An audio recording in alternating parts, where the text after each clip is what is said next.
Breakwater Protector. Saltwater Cowboys, Book 2. Written by Christy Barritt. Read for you by Stacy Glemboski. Chapter 1. Preston! Lizzie McCreary pushed through the thick trees and blinked into the blackness surrounding her. Clouds covered the full moon, leaving her shrouded in darkness. She had to find her son. He was in this gnarled, sandy wilderness all alone. Her heart lurched into her throat at the thought. Copperheads and water moccasins were common out here. So were wild boar, sometimes even bears. Lizzie had read about them in a brochure left at her rental house. Panic seized her at the taunting images, especially when mixed with the thought of her missing 8-year-old. Preston! Her throat ached from yelling his name. But she wasn't going to stop, not until she found her son. Lizzie paused next to a live oak and sucked in a ragged breath. She needed to gather her thoughts, to think logically. As she blew the air from her lungs, only to inhale again, the scent of dead leaves and salty ocean air drifted around her. Dry grass tangled around her legs. Somewhere in the distance, an animal howled. She shivered. Where could Preston be? There were so many crevices, so many trees, so many places a boy could hide in these woods. She had to find him. He was the only person Lizzie had left in this world. If she lost him... A cry escaped her throat. She couldn't bear the thought of it. Preston was the reason she got up every morning, the bright spot in her days, especially after everything that had happened. Lizzie glanced at her phone and frowned. She still had no signal, still couldn't call for help. What was she going to do? Preston! She staggered away from the tree. Panic made her head swirl, made her steps unsteady. She stumbled forward anyway. She would search these woods all evening and all night if she had to. As she took another step, her leg plunged into water, all the way to her knee. Lizzie sucked in a breath. She'd stepped into some type of watery crevice, a swampy pothole of sorts. Gloppy sand at the bottom of the puddle gripped her left leg. She tried to wrench herself out, but the residue suctioned her leg in place. Lizzie tugged again, but the motion only seemed to make the sand tighten around her calf. Another round of panic hit her. No, no, no. Lizzie had to find her son. She didn't have time for this. Why was it so difficult to get her leg out of this sand pit? As she tugged again, a noise in the distance caught her ear. Her head swerved up, and she strained to see through the darkness. "Mom?" a small voice asked. "Preston?" "Please, Lord, don't let me be imagining things. Let that be him." Someone stepped from the shadows, the moonlight illuminating his figure. "Preston! It's me, Mom! I'm here!" Relief washed through Lizzie, followed by another wave of concern. "I can't see you!" His voice, normally gregarious, sounded thin with fear. "I'm going to come get you, honey." Lizzie tugged her leg again. It was still stuck in the sediment beneath the water. What was this? Quicksand?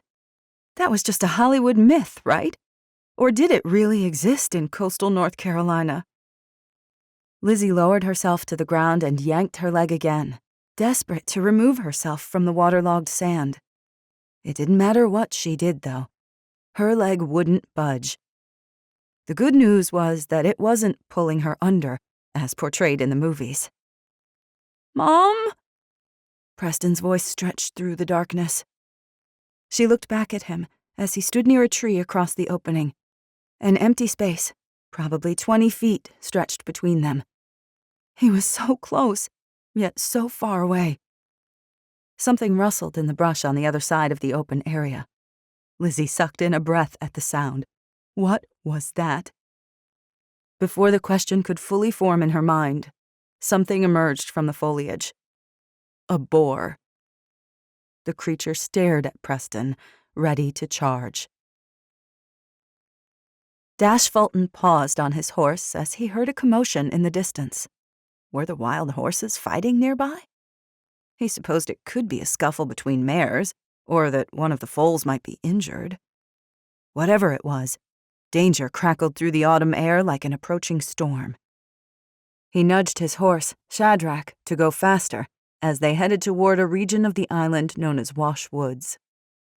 Too many dangers lurked in the wild there, especially at this time of night. Another sound caught his ear, and tension threaded across his muscles. Was that a yell? What if it wasn't a horse in trouble, but a person?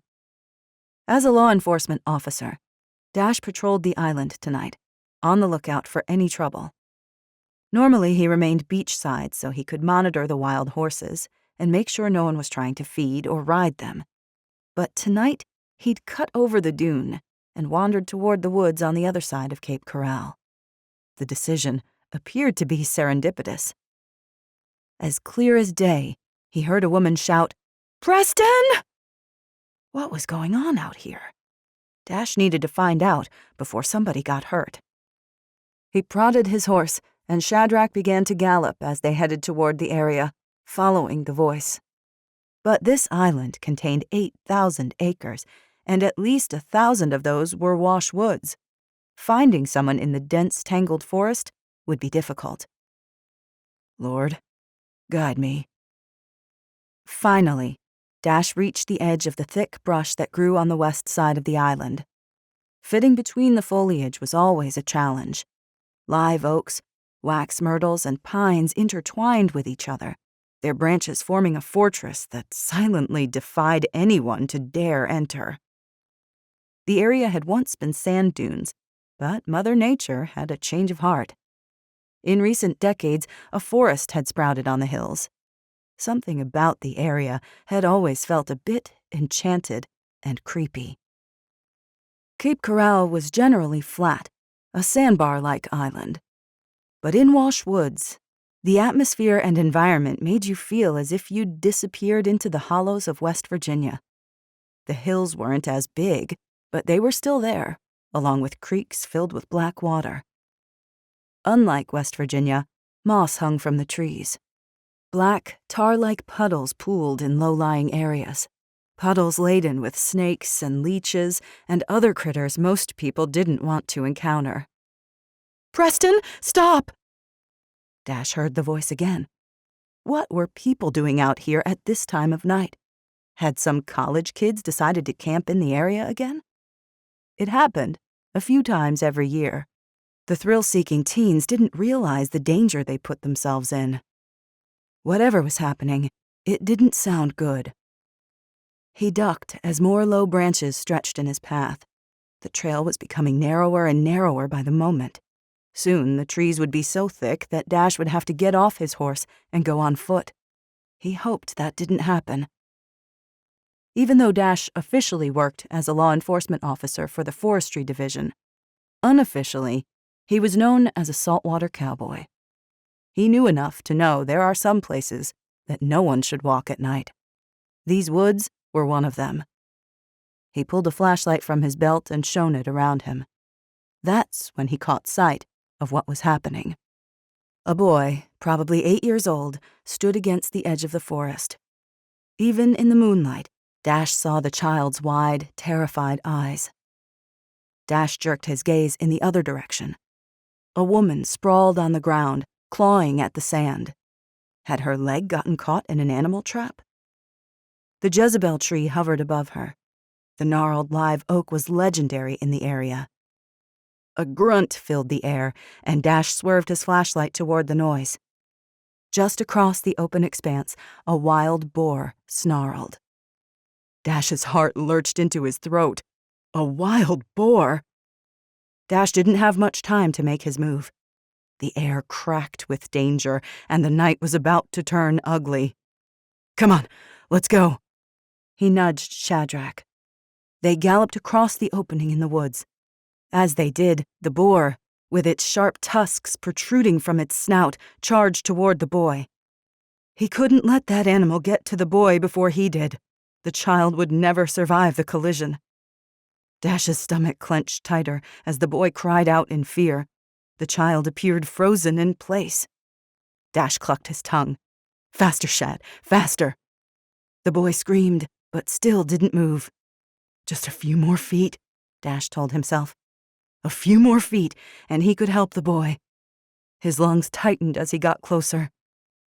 "Dear Lord, help him. Help me, help him." Behind him, the woman's scream was garbled with fear. 2 feet. 2 feet, and that boar would get the boy. Not on Dash's watch. 3 seconds later, Dash reached down. As Shadrach galloped past, Dash scooped the boy up with one arm. His stallion continued bolting across the sand until the expanse ended. Then Shadrach snorted and rose up on his hind legs as a wall of trees appeared in front of him. Back on all four, the horse paced and turned. Dash glanced back just in time to see the boar collide with the tree. The creature stiffened, appearing dazed, until finally it scampered back into the woods. Dash let out his breath and held the boy to his chest. That could have turned out so much differently. Praise God, it hadn't. "Are you okay?" He quickly scanned the boy. The child clung to Dash as if his life depended on it. He said nothing, only cried quietly into Dash's chest. From Dash's quick perusal, he didn't see any injuries. Hopefully the boy's scars would just be emotional. Those could be equally as scary, but since medical care was sparse on the island, it was still the best of the options. Now Dash needed to get to the boy's mom. He didn't have any time to waste. That boar could come back any minute, and if it returned, it could be with a vengeance. Chapter 2. Lizzie nearly collapsed with relief when she realized Preston was safe. The boar was gone, and a handsome rescuer had swept onto the scene just in time. In other circumstances, Lizzie might wonder where the cowboy had come from. Right now, she didn't care. She was just thankful that this man had literally ridden in like a knight in shining armor to save the day. The cowboy stopped beside her and climbed from the horse. He helped Preston down, and her son rushed into her arms. "Mom! Mom! I was so scared!" Lizzie hugged Preston close, vowing to never let him go, though she knew she couldn't do that. The boy was growing up entirely too fast. "I was so worried about you," she murmured into his sweaty brown hair. His boyish scent filled her with comfort and gratitude. She'd thought she was going to lose him. She swallowed a cry at the thought. Her gaze flickered up to the cowboy who stood near his horse. "Thank you," her voice cracked. "It's no problem, ma'am." The man tilted his hat at her before glancing around. "But we need to get you two out of here before that boar comes back." Lizzie tensed at the idea of seeing that creature again. She'd never realized just how dangerous they could be. She tugged at her leg again, hoping for a different outcome than when she'd tried moments earlier. No such luck. "I'm stuck." The man kneeled in front of her and pointed at her leg, as if asking permission to touch her. "Do you mind?" A cowboy and a gentleman? What kind of place had she come to? Lizzie wasn't complaining. "Whatever you need to do." Lizzie would say yes to dancing with a tornado right now if it meant getting her and Preston out of here. He gripped her calf and tugged. Nothing happened. After trying again, the man grunted and straightened. His gaze remained on the water-saturated sand that acted as her shackle and chain as it suctioned her in place. "Is it quicksand?" Lizzie rushed. The man stared at the spot. "It could be. Believe it or not, we do have some of that around here." More panic seized her muscles. "Am I going to be stuck here?" "Not forever. I'll dig you out." Would he have to leave to get a shovel? Lizzie's lungs tightened at the thought of being out here alone. She craved the safety of her rental house. She'd come here to disappear, to feel invisible. So far, her plan hadn't fleshed out. But she tried to think of an alternative to having her hero leave her in this dark wilderness. The man's gaze flickered to her, and he seemed to read the panic in her eyes.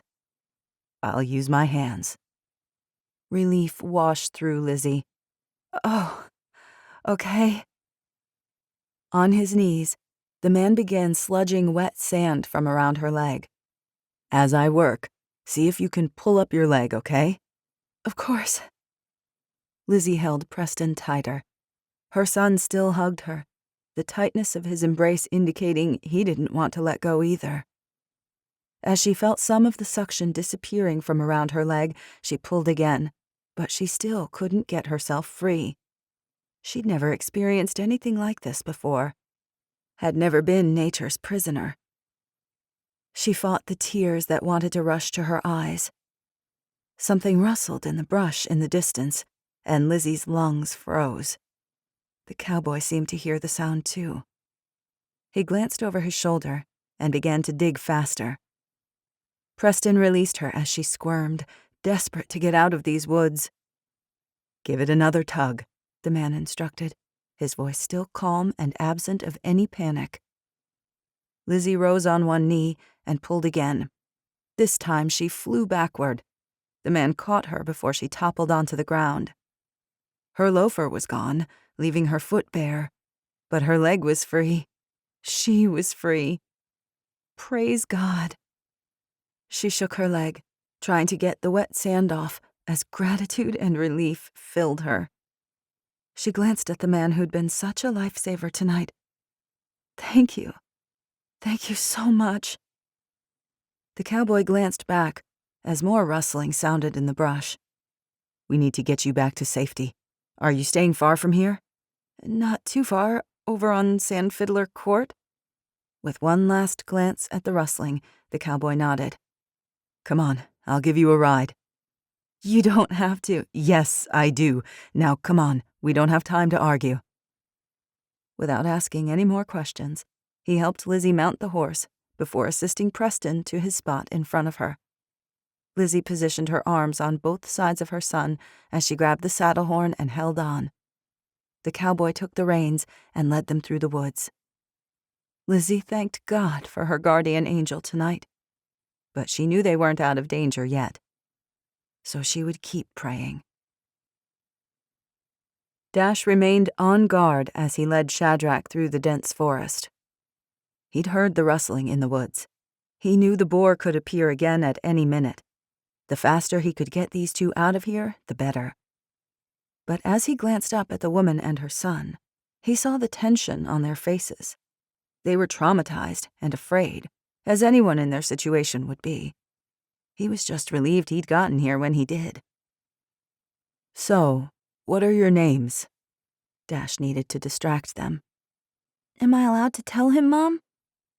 The boy looked up at his mom with wide, questioning eyes. "Yes, sweetie, go ahead." "I'm Preston." "Nice to meet you, Preston. My name is Dash." "Dash? I've never met anybody named Dash. But there's a boy named Dash in my favorite movie." "The Incredibles?" The boy grinned. "Have you seen it?" "I actually have. I watched it with my cousin's kids." "Isn't it the best?" "Definitely." Dash glanced at Preston. "Are you fast, like the boy in the movie?" "I like to pretend I am," Preston said. "But I'm not, really. Maybe when I get older. My mom says I'm more of the strong type, like a linebacker instead of a running back." "There's nothing wrong with that." Dash glanced up at the woman, waiting to hear if she'd say anything. "And I'm Lizzie, Preston's mom. Thank you for saving us back there." Dash didn't tell her that they weren't out of the woods yet, figuratively or literally. Certainly she knew that, and didn't need to hear it reiterated. "It's no problem," Dash said. "I'm glad I was close." "So are we, otherwise." The woman shuddered and didn't finish her sentence. They both knew what the outcome would have been. Preston had come only inches from being gored, all while Lizzie was stuck, only to helplessly watch. The thought of it caused a sick feeling to gurgle in his stomach. "It's late to be out here roaming these woods," Dash said. "Actually, I don't recommend roaming them during the day either." "Preston and I are going to have a little talk about that later," Lizzie said. "Aren't we, Preston?" "I just wanted to see what was out here. I thought I saw a horse, and I wanted to see where it was going." "Why would you do that, sweetie?" Tension laced the woman's words. "You know better." "I like horses." "You shouldn't be running off at night without asking me," Lizzie said. "You scared me to death." The boy frowned as they sauntered along. "I'm sorry." Just ahead, Dash spotted the clearing in the woods. Not much farther and they should be at the house where these two were staying, he hoped. Not many houses were on that lane, making it one of the more secluded areas on the island. But in reality, the whole island was secluded. Something about the woman's tension and the boy's curiosity had Dash on edge. He sensed there was more to their story than they let on. And he was curious to know what. Chapter 3. Relief filled Lizzie as soon as she spotted the rental house nestled between the dunes in the distance. Safety was officially in sight. Some of the lights had been left on, which made the place look more welcoming. She pointed to the structure.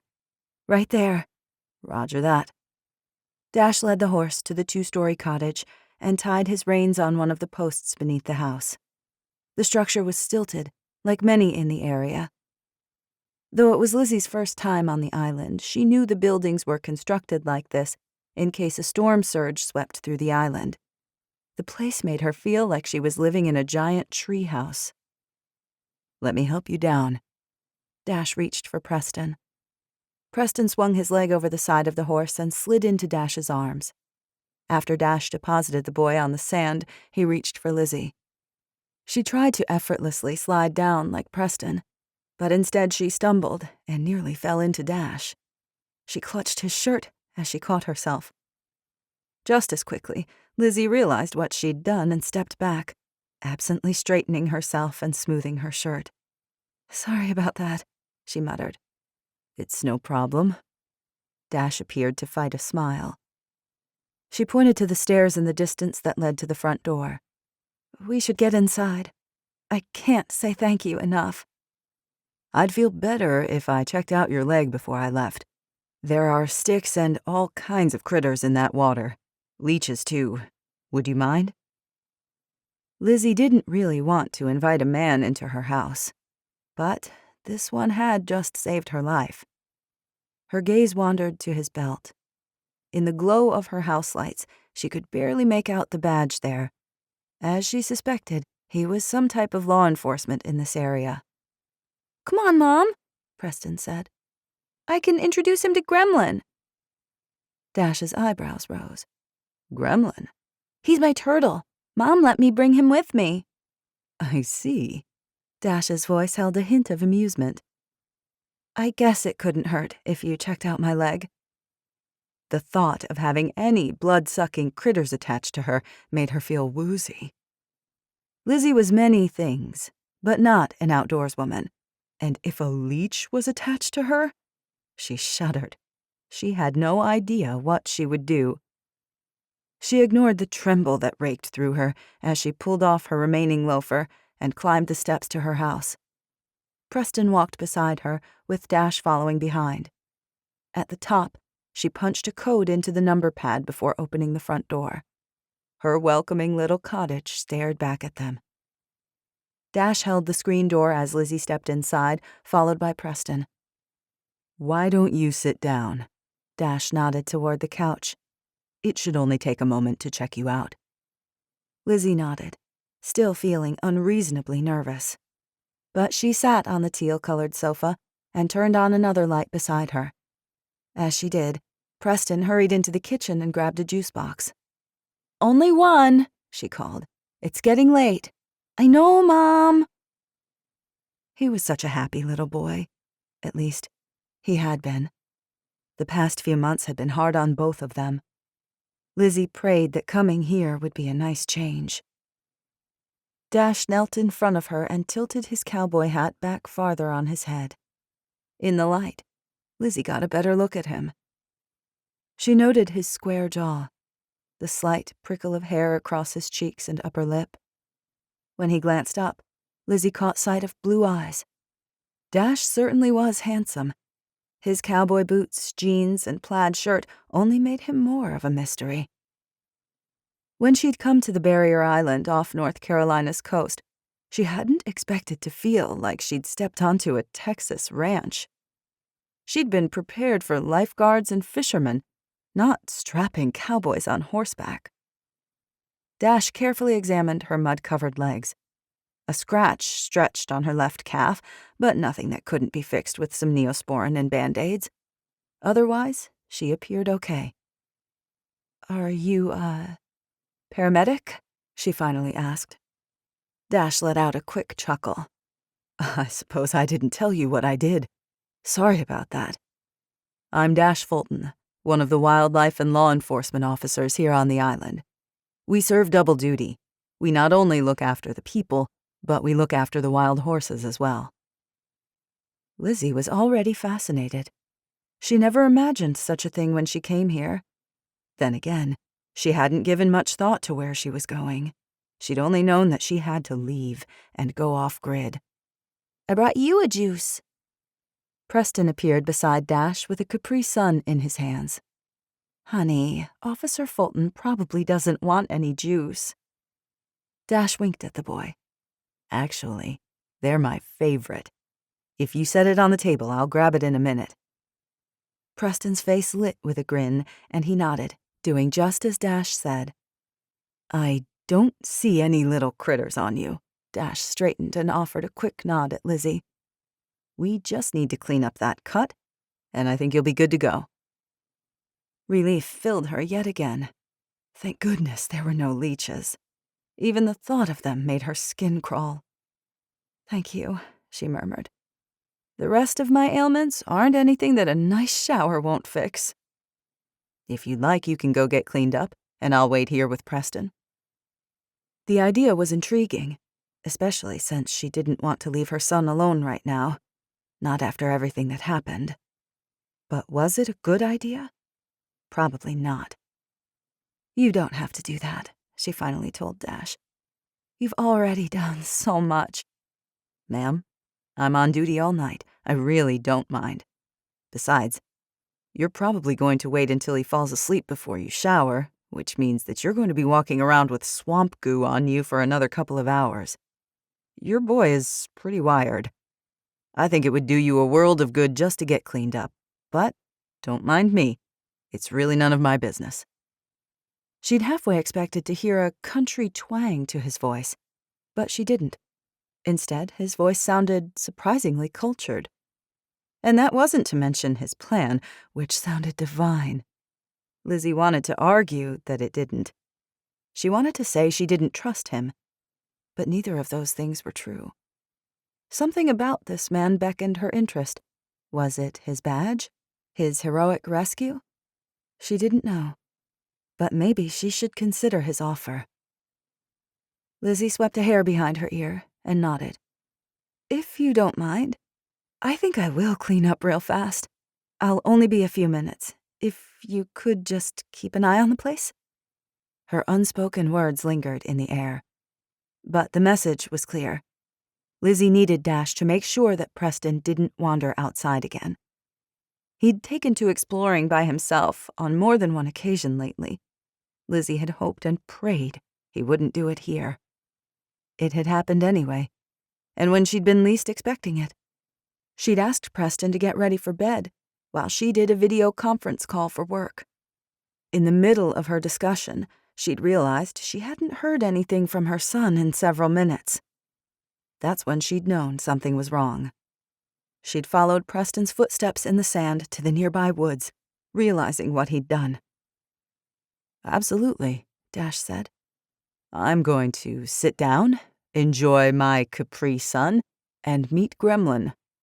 "Can I show you my superhero figures, too?" Preston's voice lit with excitement. Her son defined extroverted. He absolutely loved people and talking. I'd love to see them. With one more reluctant glance, Lizzie escaped upstairs to her shower. She would make this as quick as possible, because she wasn't in the habit of leaving her son with strangers. For that matter, she really didn't leave her son with anyone, especially after everything that had happened. I didn't want to come to this place, Preston said. Dash glanced at the boy as he held the box turtle, carefully flying him like a superhero through the air. Is that right? But Cape Corral is a nice place. So is my house. But Mom said we had to go, and we had to go quickly. I hardly had time to even get Gremlin. Dash's curiosity spiked. Why had this woman and her son had to leave so fast? Something about the statement didn't sit well with him. Were the two of them in trouble? Dash sipped his drink until the straw rattled and gurgled as the pouch emptied of its juice. How long will you be here? Preston placed the turtle back into his terrarium and shrugged. I'm not sure. Maybe forever. Dash's eyebrows flickered up. I see. At least you have your turtle with you. That's right, Preston nodded. He always makes everything better. Mom said maybe we can get a dog if we stay here for a while. I love animals. So I heard. But you shouldn't be wandering around outside by yourself, understand? Things could have turned out very badly tonight. Preston frowned and ran his finger down his turtle's shell. I know. I'm sorry. I just wanted to see what was out there. That can be very dangerous, Dash told him. There are not only boars out there. People have spotted an occasional bear, along with foxes and some pretty dangerous snakes. Preston's eyes widened. Snakes? I love snakes. Nothing got this boy down, did it? You wouldn't like these snakes, believe me. One of them bit one of our horses, and we almost lost her because of it. Her name is Kit Kat. His eyes widened even more. Wow, I like her name. Dash nodded. Wow is right. It was scary. Footsteps pounded down the stairs, and Lizzie appeared at the base of the steps. He sucked in a breath at the sight of her. The woman had long, dark hair that hung straight and silky, olive skin, even features, a slim build. Between her height and looks, she could have probably been a model if she had wanted. No doubt about it, she was beautiful. Dash couldn't help but wonder exactly what her story was. And there was also the fact that Preston looked nothing like her.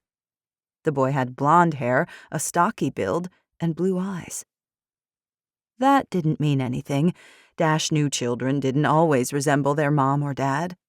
Maybe Preston looked just like his father. But that didn't stop the questions from racing through Dash's mind.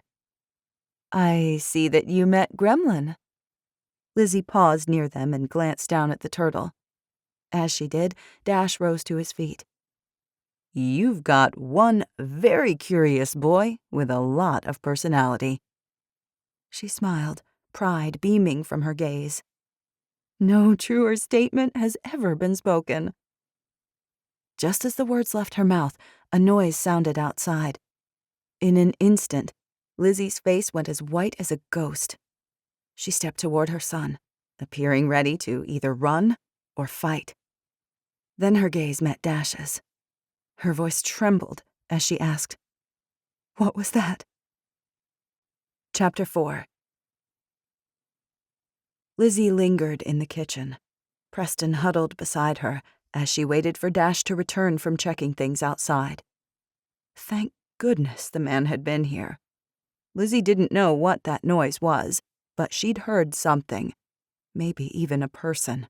Someone dangerous. Someone who'd followed her here.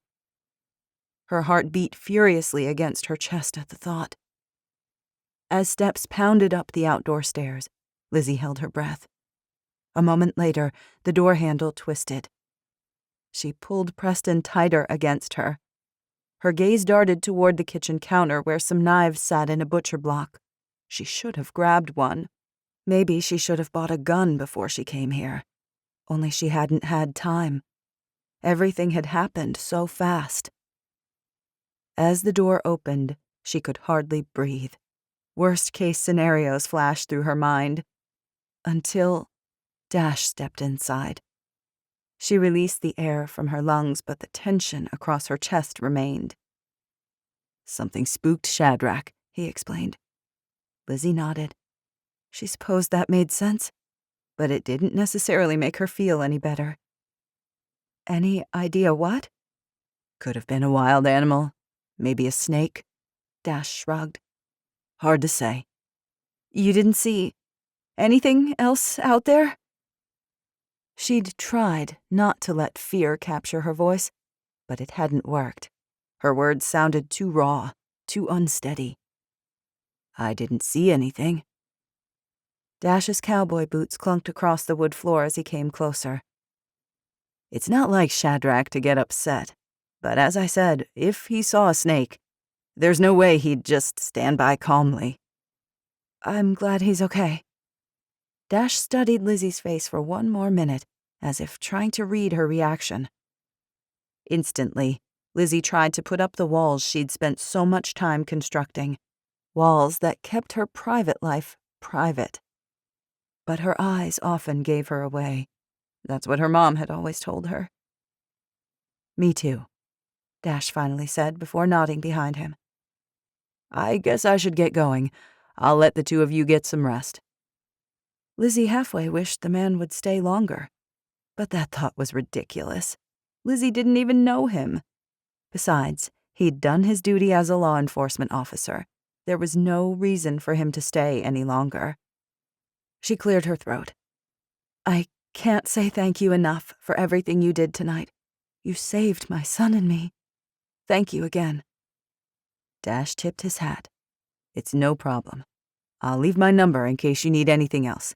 Otherwise, I hope you enjoy your stay here in Cape Corral." As Dash rode away from the house, his mind remained on the woman and her son. Lizzie was definitely jumpy, jumpier than most people he'd met. Dash's gut told him she was in trouble. It was the only thing that made sense. When he put together what Preston had said about them coming here quickly, combined with the woman's edginess, his theory seemed plausible. That worried him. Lizzie had picked a house that was relatively isolated here on the island. It didn't appear that anyone else was staying in either of the other two houses closest to her. Tourist season was over, and most of the people who came to this area in October were fishermen who preferred to stay near the water. Lizzie's rental was in the middle of the island, within walking distance of the notorious Wash Woods. Dash would need to keep an eye on Lizzie and Preston while they were here, at least until he figured out what was going on. He'd do it out of an abundance of caution. He nudged Shadrach as they cantered into the darkness. Dash needed to get back to headquarters and put his horse in the stable for the night. But his mind wouldn't leave the woman and her son. Was it because they reminded Dash so much of himself and his mom when he'd been growing up? For so long, it had been just the two of them. Dash clearly remembered their struggles. It was hard to say what exactly drew his attention, but something about the mother-son duo made his thoughts spin. If Dash was smart, he'd put them out of his mind. He had enough to worry about right now. More than enough to worry about. The tension between rich newcomers and longtime locals on the island was growing, and Dash knew he'd have to come clean with his friends soon about his role in what was happening behind the scenes. He'd been withholding secrets from the community for entirely too long. But people were bound to find out any time now. It would be better if they heard it from Dash rather than someone else. Yet, he dreaded revealing the truth. Because Dash dreaded how the truth would change things. Chapter 5. The man hunkered behind some sea oats on the sand dune and watched the cowboy on his horse as he trotted into the darkness. Who did that man think he was, involving himself in the lives of Lizzie and Preston? That wasn't that man's job. It was his job. Nobody else was going to try and do it. He crouched lower, just to make sure nobody saw him. He'd thought about making his presence known, thought about letting Lizzie know that she wasn't as smart as she thought, thought about storming into the house and claiming what was his. But he wouldn't do that. He needed time. Time to come up with his plan. Time to figure out how to teach Lizzie a lesson. She couldn't leave. He would always be a part of her life. The two of them were inexplicably intertwined. That was why he'd followed her and Preston here. Then he'd found the perfect hiding spot, and he'd watched. He'd watched the house, watched as Preston snuck out. He followed behind, waiting to see what would happen. The moonlight was just bright enough that he could make out some details. He had even seen the boar, seen Lizzie get stuck. He'd almost stepped in to help, but he would have revealed his presence here if he did. It wasn't time yet. So he'd hedged his bets. He stared at the house again, at the lights glowing in the windows. The shades had been pulled so he couldn't see what was happening inside, but he could imagine. He knew Lizzie well enough to know that she was probably stressed.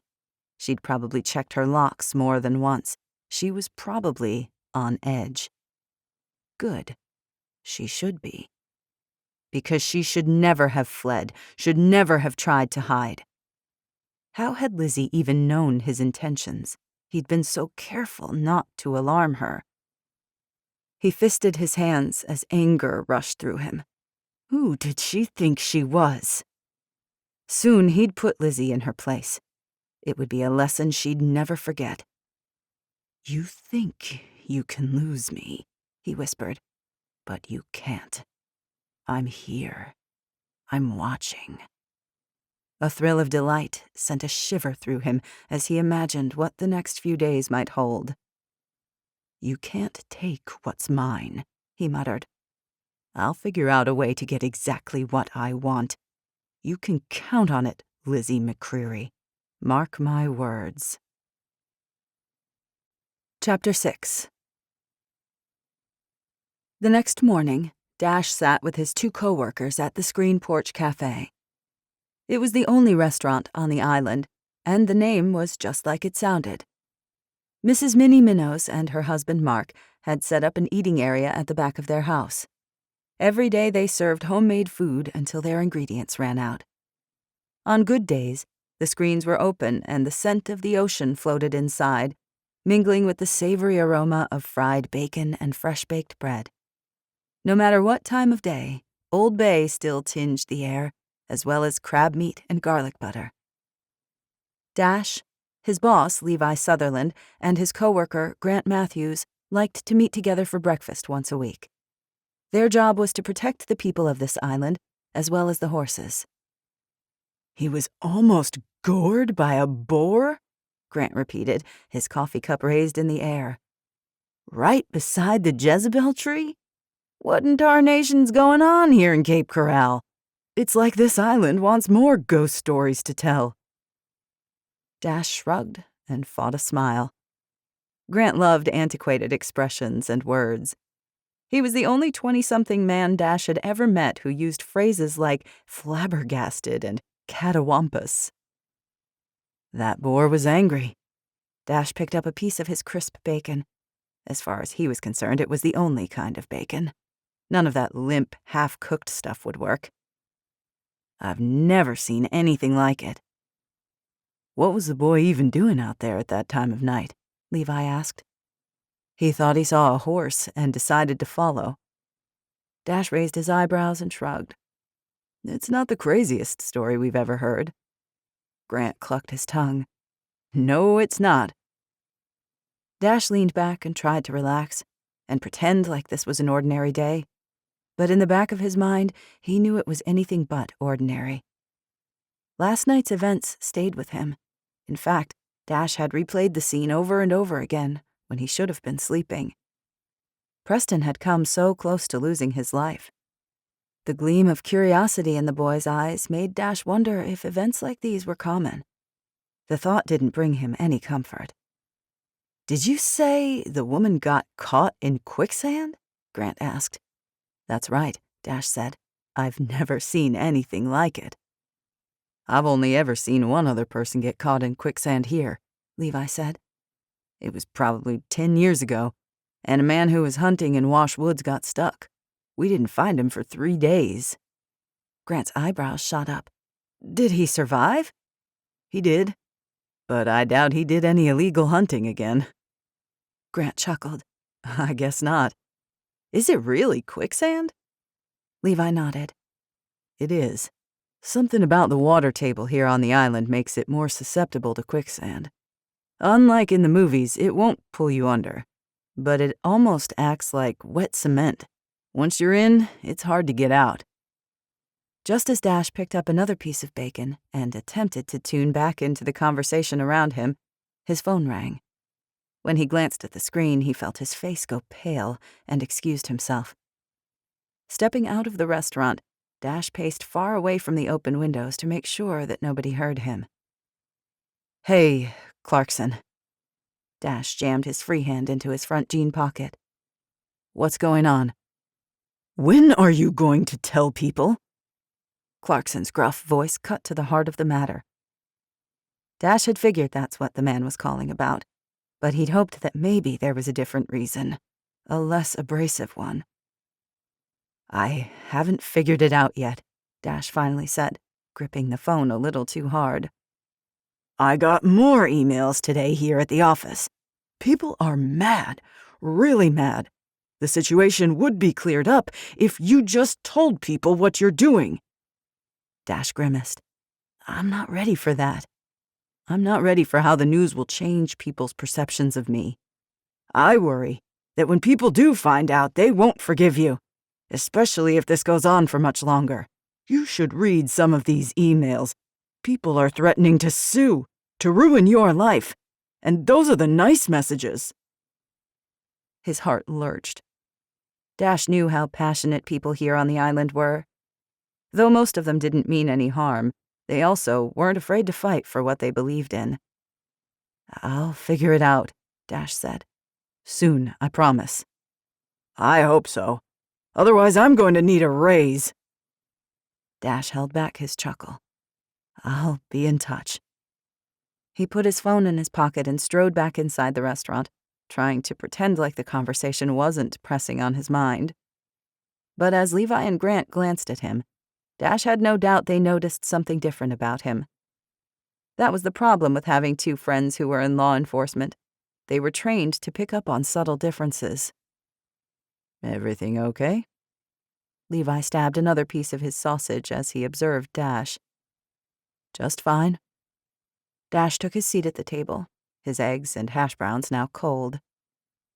"Taking care of some business." "I reckon you are," Grant muttered.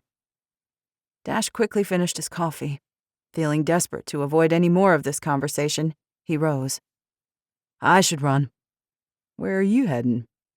Curiosity lingered in Levi's gaze.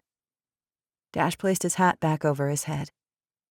"I want to follow up with that mother and son I helped last night, to make sure they're okay. It sounds like it was quite the ordeal. I'm glad everything turned out okay."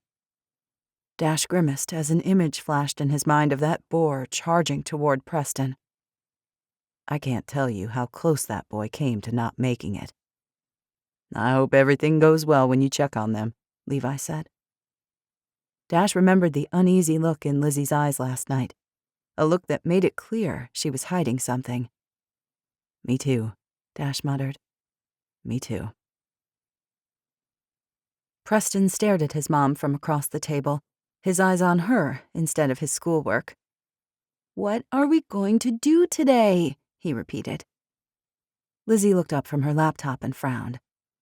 "I need you to complete those worksheets while I finish checking these invoices." He exaggerated a frown.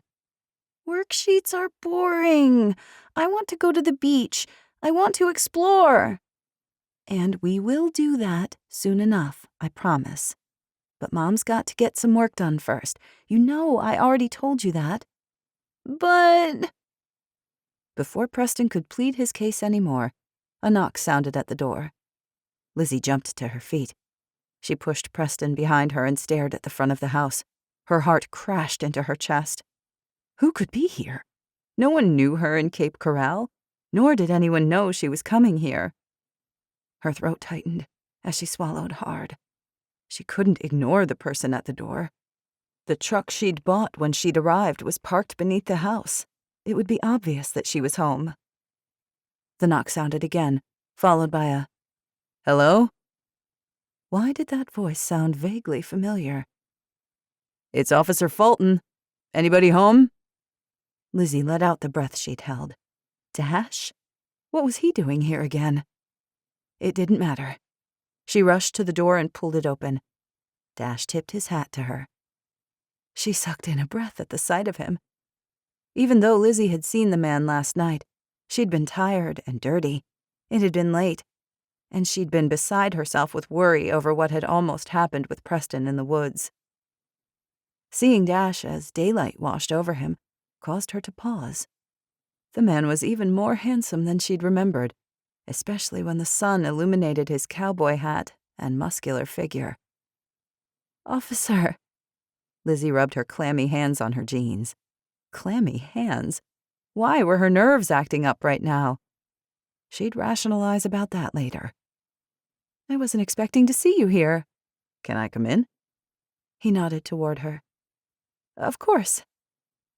She extended her hand toward the living room, suddenly wishing she'd taken more time to fix herself up. Oh well, it didn't really matter. It wasn't like she was trying to impress anyone or looking for romance. Actually, she was nowhere close to looking for romance. "Dash, Dash, Dash!"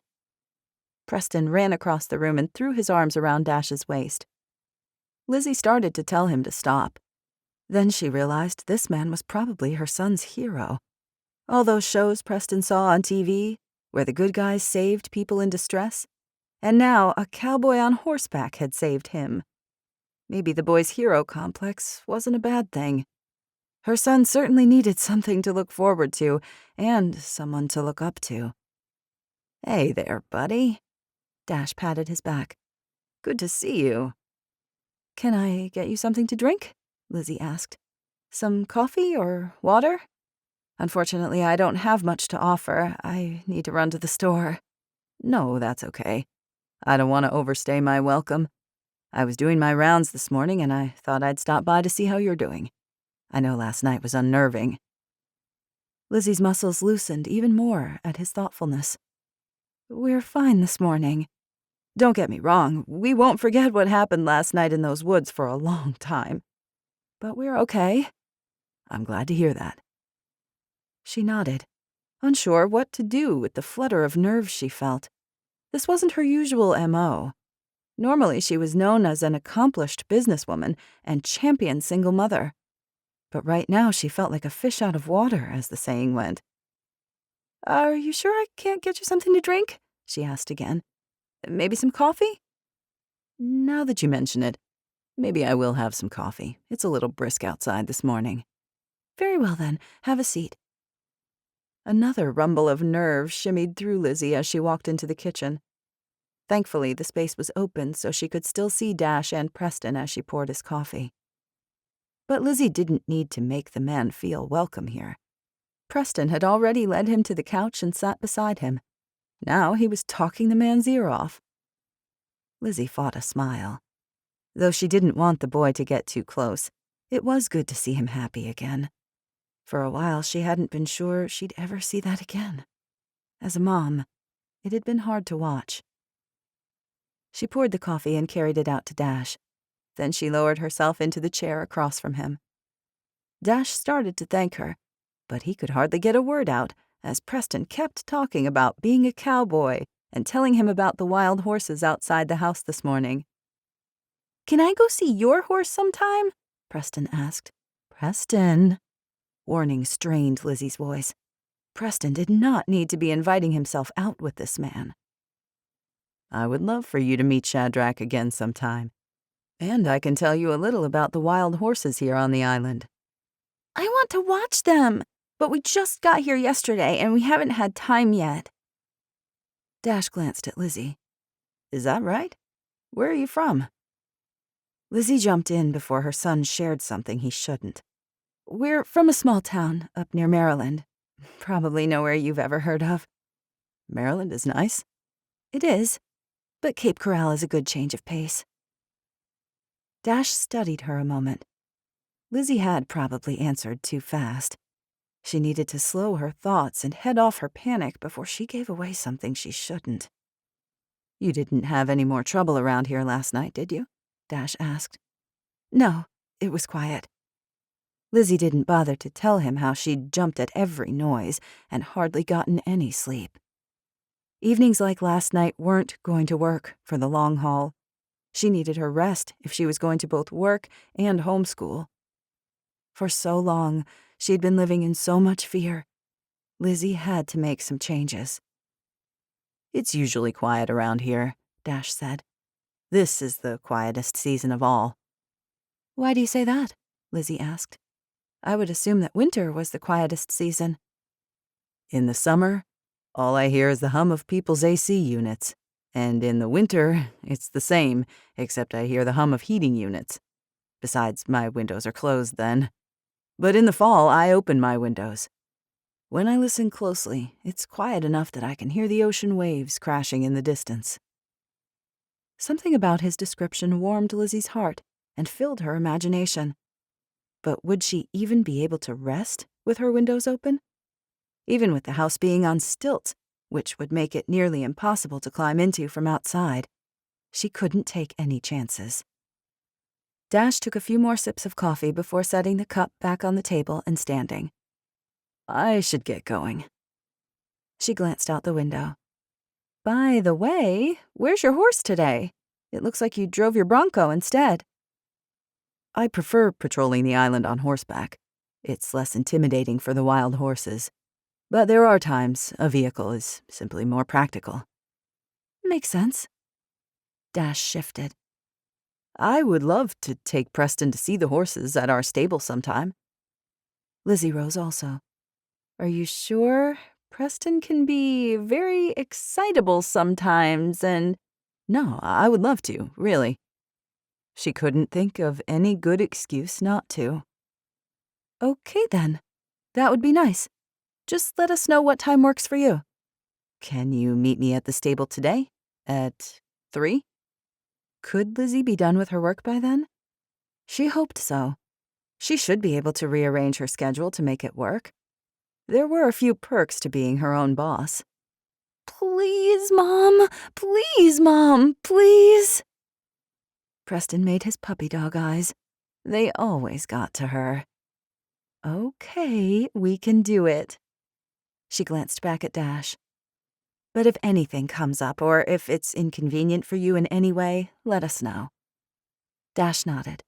I'll do that. You know how to get there? No, but I can figure it out. Call me if you get lost. You two have a good day, and I'll see you in a few hours. Chapter 7. Dash looked up as he heard somebody walk into the stable located behind the community safety building.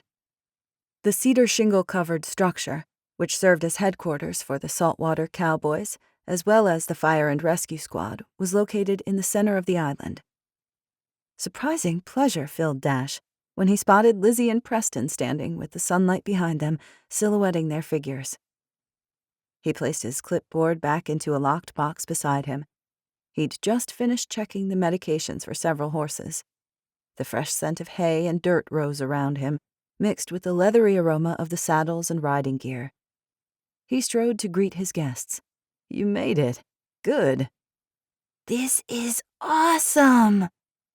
Preston's wide eyes scanned the stable. The place was impressive, with its wood-planked walls and high-beam ceiling.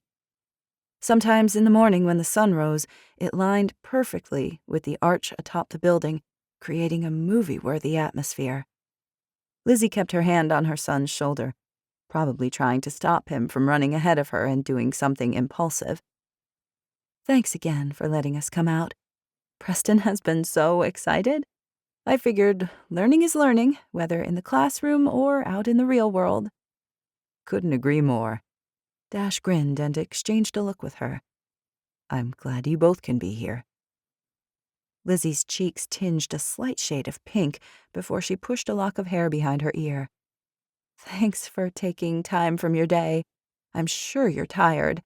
Did you even get any sleep after last night? I managed to grab a nap between my shifts.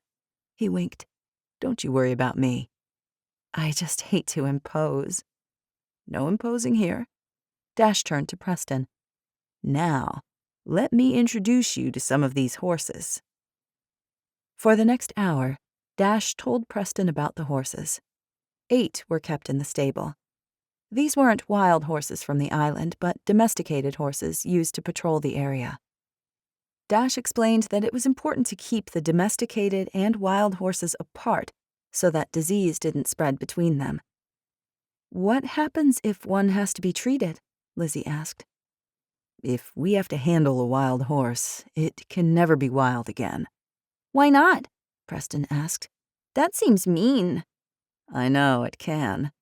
But it's not good for the rest of the herd if we do that. Horses are social animals. It's not easy, but they adjust, just like people. Preston listened with fascination to everything that Dash said. The boy seemed thrilled when he was allowed to first brush one of the mares and then sit on top of her. Seeing the horses through the eyes of a child brought an unexpected satisfaction. The horses were what had drawn Dash to this place 3 years ago. None of his friends back home could believe that he was working here now. It was a total 180 from his old life. Preston paused and glanced up at Shadrach, who poked his nose over the door before sneezing. Why'd you name him Shadrach? This guy and 2 other horses were in some stables in Virginia when a fire broke out. Miraculously, they made it out untouched. They were promptly named Shadrach, Meshach, and Abednego. Do you know who they are? From the Bible? That's right. They trusted God in the fiery furnace and came out unscathed. Preston grinned and patted the mare's neck. I like that. I want to work here when I grow up. Dash put his hands on his hips. Maybe you can then. It's a great job. And you get to search for the bad guys? I do. That sounds dangerous. The boy's voice held an air of wonder. Dash glanced at Lizzie and saw the frown flicker across her face. Probably no mother liked to think of their child as being in the line of danger. Dash couldn't blame her. But mostly, his job was uneventful. The island had very little crime. But that didn't mean Dash didn't have to be ready to face down the bad guys at any moment. We should probably get going. Lizzie pointed toward the door. A twinge of regret filled Dash as their time came to an end. Today had been a nice change of pace. Of course. Thanks again for everything. Lizzie looked up at him, her brown eyes full of warmth and gratitude. I really appreciate it. Preston had a wonderful time. Part of Dash wanted to think of another excuse to spend more time with this woman while she was here. But he didn't want to cross any professional lines. It was best if he kept his distance. For more than one reason. He wasn't looking for romance. The last woman he'd dated had crushed his heart. Dash should have seen the signs. His friends had even tried to warn him. But Dash had only seen what he wanted to see. Wasn't that the way it worked with love so often? Still, Dash didn't want to make those mistakes again. Finally, he gave the mother and son a nod. Enjoy the rest of your time on the island. He shut the door on any future possibility of seeing them. That was the only smart thing that he could do. But instead of feeling proud of himself, Dash felt a rush of disappointment. Their time with the horses had been surprisingly fun. Lizzie hadn't expected to enjoy herself, but she had. Seeing Preston so engaged had brought immeasurable comfort to her heart. She only wanted the best for her child. It was the main reason she'd come here to Cape Corral. But now she needed to head back to her cottage and figure out what to fill the rest of her day with. "Come on, Preston." Lizzie motioned to her truck. She'd actually only owned the truck for a day. It was a long story, but getting to the island had been quite the ordeal. The bridge leading to Cape Corral had washed out in a storm a couple of months ago, so now, to get here, people had to take a boat from the mainland. Since Lizzie had come at the last minute, planning had been nearly non-existent. She had arranged to sell her car and met the buyer at the harbor. After pocketing the money, she waited for a boat to take her and Preston over to Cape Corral. While on the boat, she'd talked to the captain, who told her about someone selling one of his four-wheel drive vehicles on the island. It had taken some arranging, but Lizzie had managed to make it to the man's house, purchased the truck with cash, and drove herself back to the cottage she'd rented. The truck hadn't been exactly everything she'd envisioned. It was rusty, had ripped seats, and a strange, musty odor filled the inside, but it would work for the time being. The island didn't have any paved roads, only stretches of sand. There was no way to get around the area except with four-wheel drive, which Lizzie had only used in the snow. She pulled on her seatbelt and cranked the engine, giving one last wave to Dash as he stood in the door of the community safety building. She put the vehicle in drive and started forward. But her tires spun in the soft sand. No, no, no! She didn't want this to happen now, not in front of Dash. She'd already asked too much of him. Now it looked like she'd need his help again. Lizzie was used to being the self-sufficient one, the one who helped other people. But now she was the one who needed help, over and over again. Was God trying to give her a big dose of humility? She pressed the accelerator harder. Her tires continued to spin in place. What should she do? Lizzie hadn't exactly read up on this before she left her home. Should she back up and try to speed forward? Was she pressing the accelerator too hard? "Mom?" Preston asked. "Just give me a minute." She had no idea the correct way to fix this, and her cheeks heated when she realized that she had an audience. Dash and another man stood outside the community building watching her fiasco. Earlier, when no one had been around, she'd had no problems driving. If there was one thing these past 2 months had taught her, it was that she wasn't as tough as she'd thought. She'd realized her weaknesses, and most of her realizations were caused by fear. Chapter 8. "Hey, hold up!" Dash waved Lizzie down before she burned up her engine. The woman obviously had no idea how to drive in this terrain. Then again, most people didn't. Some beaches in other parts of the country had hard, packed sand that even a sedan could drive on. But the sand in Cape Corral was so soft that it was like granules of sugar. Drivers not only had to have a four-wheel drive vehicle, but also had to air down their tires to at least 20 psi. Dash was surprised at the number of people who came here not knowing that before they tried to drive through this sandy town. "Looks like you need a hand." Dash strode toward Lizzie's truck. Her very beat-up truck. In fact, this looked a lot like Mr. Henderson's old F-150. "Should I just accelerate more?" Lizzie's expression was nearly stoic as she stared at him. "No, you don't want to do that. You're just going to bury yourself deeper. We're going to need to dig you out. Did you air down your tires?" She shrugged. "This is how they were when I got the truck. The previous owner showed me how to put it into four-wheel drive before I paid him, but that's it." "Mr. Henderson?" "I think that was his name." Dash's questions about this woman continued to grow.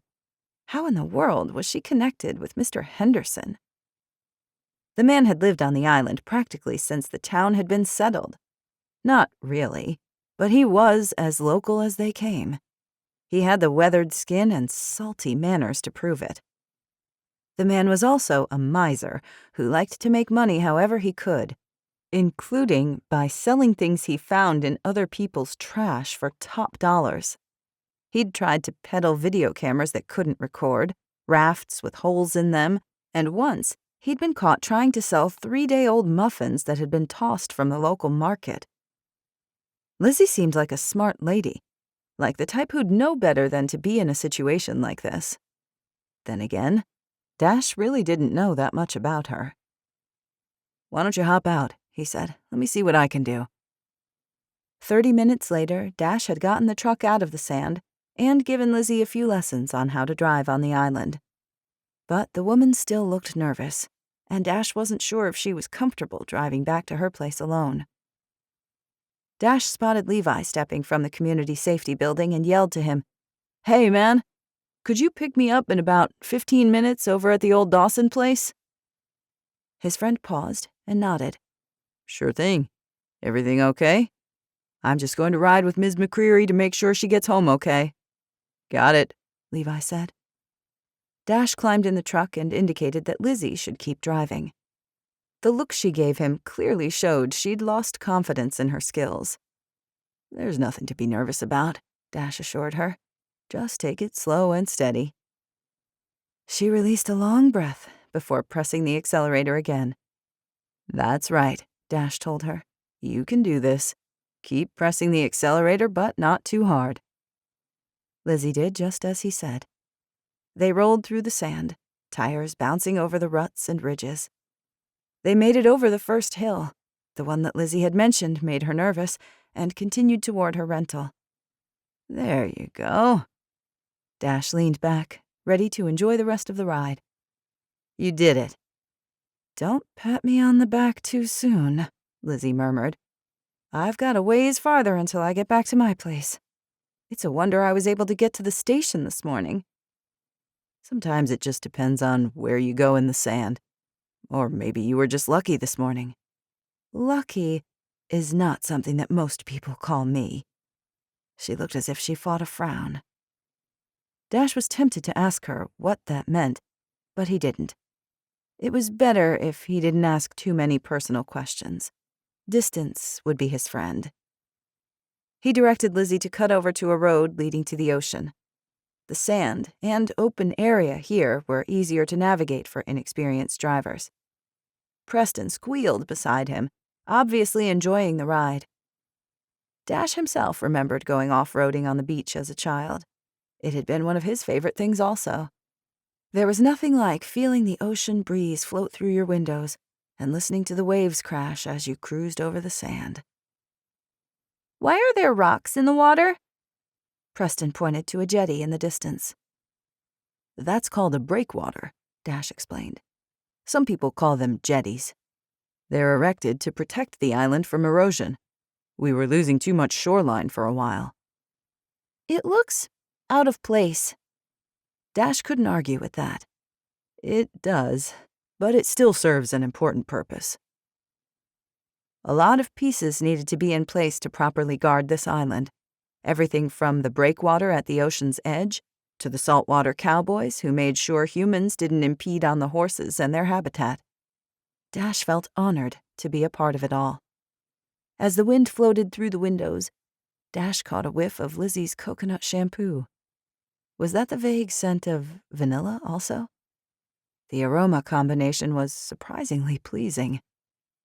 But Dash would be better off if he hadn't noticed. "I should have never bought this piece of junk," Lizzie muttered as the truck started to stall again. She managed to shift it into a lower gear and keep moving. "The truth is, vehicles around here usually last only around 4 years. "Why is that?" Lizzie quickly stole a glance at him. "It seems like a travesty." "Between the saltwater and the wear and tear brought by driving on the sand, vehicles wear out quickly. The elements are harsh on them, to say the least." "How old do you think this truck is?"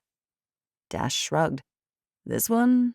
Oh, I'd guess it's 30 years old, at least." Her bottom lip dropped. "How is it even still running?" "That's a great question. My friends and I were wondering that too." They reached Lizzie's house and she put the truck in park.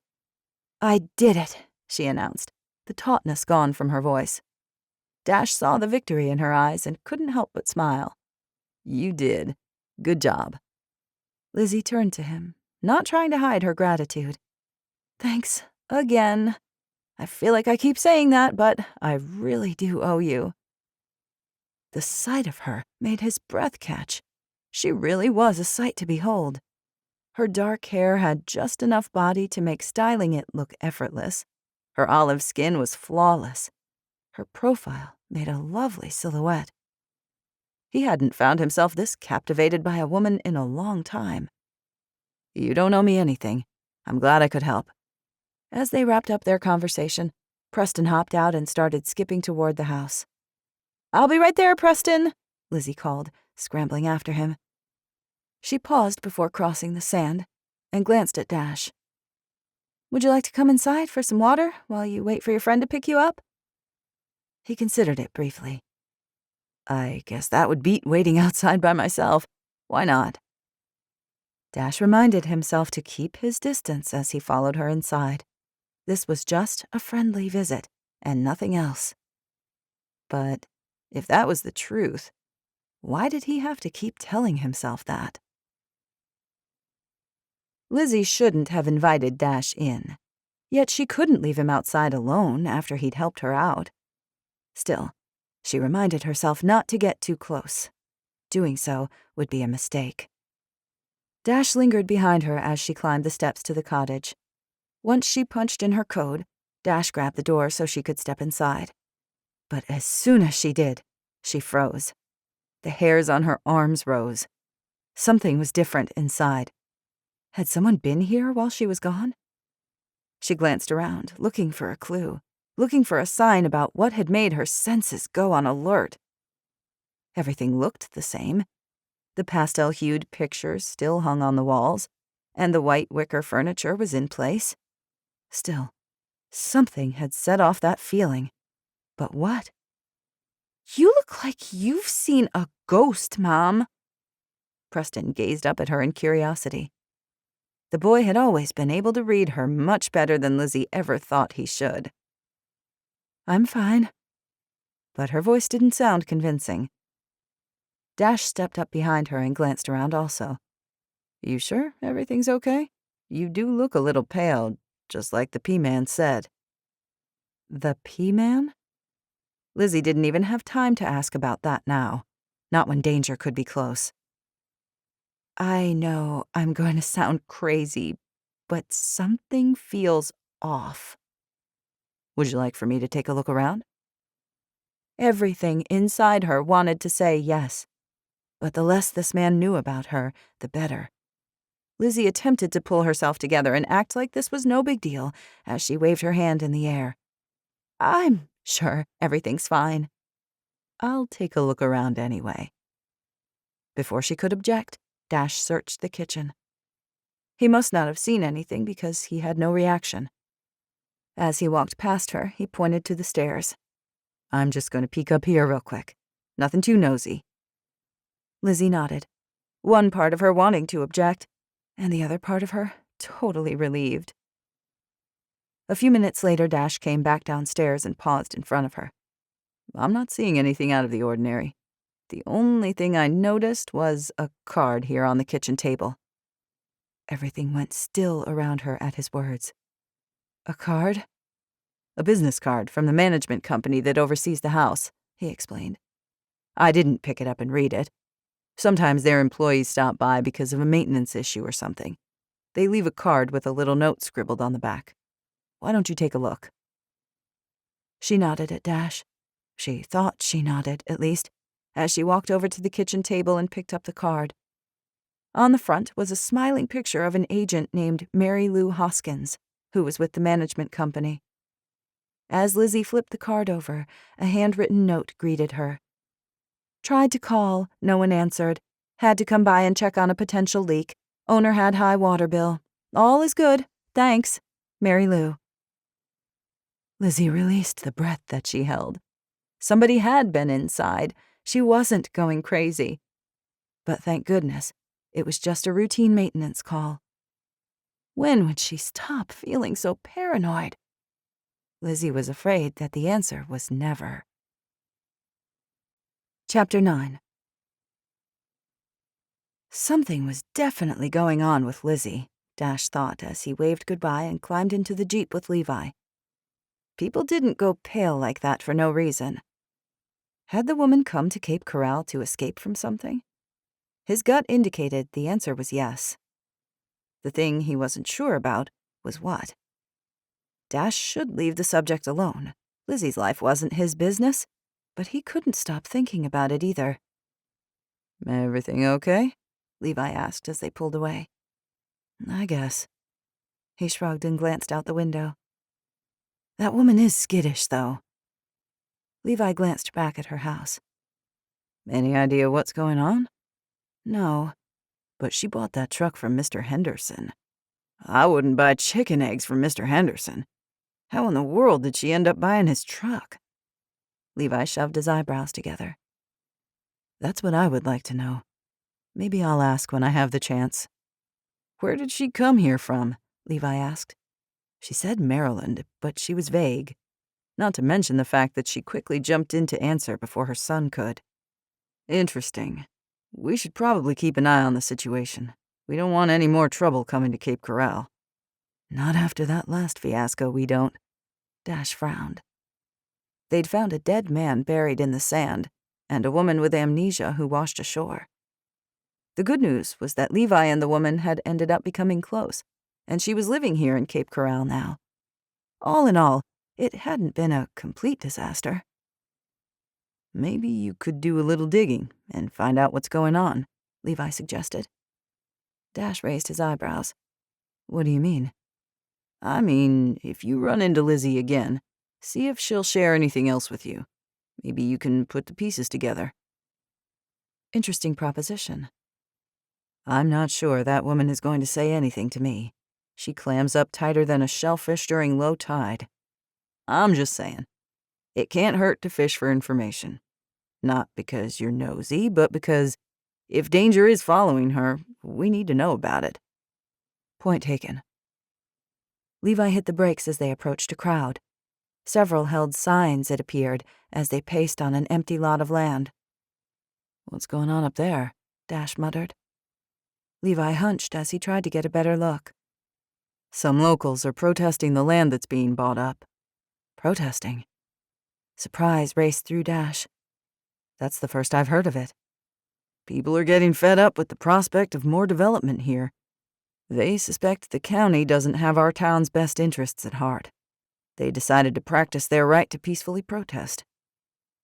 "Do you know who's buying the land?" Levi shrugged. "Do I know for sure? No. But I suspect it's the Fergusons." Dash nodded slowly. That's what he'd expected Levi to say. For now, he would let his friend think that. But he knew the truth was on the verge of exploding. "Mom, look! Look!" Based on the urgency in Preston's voice, more tension threaded up Lizzie's spine. Was trouble here yet again? She rushed from the kitchen table where she'd set up her workstation and dashed out the front door. Preston had left it open when he stepped onto the deck, and Lizzie hadn't complained. At least she could see and hear him that way. He pointed to something beneath the house. "Horses! Wild horses!" Lizzie sucked in a breath as she glanced down. Sure enough, 2 mares stood beneath the house, grazing on some sea oats. The creatures were beautiful, stunning. She tried to remember everything she'd read about them in a booklet that had been left in the cottage. Apparently the horses had been here for hundreds of years. They'd come over from Europe, and the vessels carrying them had overturned. But the horses had made it to shore, and they'd been here ever since. Spanish Mustangs, if she remembered correctly. There were instructions all over the island reminding people not to touch them, try to ride them, or feed them. In fact, people could be fined if they got any closer than 50 feet to the creatures. "Can I go down and touch one?" Preston asked. "No, sweetie, that's against the rules." "But why?" Maybe that's a question you can ask Dash sometime. Now, why had she said that? The chances were they might not see the man again. She swallowed hard, trying to correct herself. I think, most of the time, officials don't want people handling wild animals for various reasons. I'm sure these horses can be dangerous. They look peaceful. But wild animals are still wild animals, Lizzie reminded him.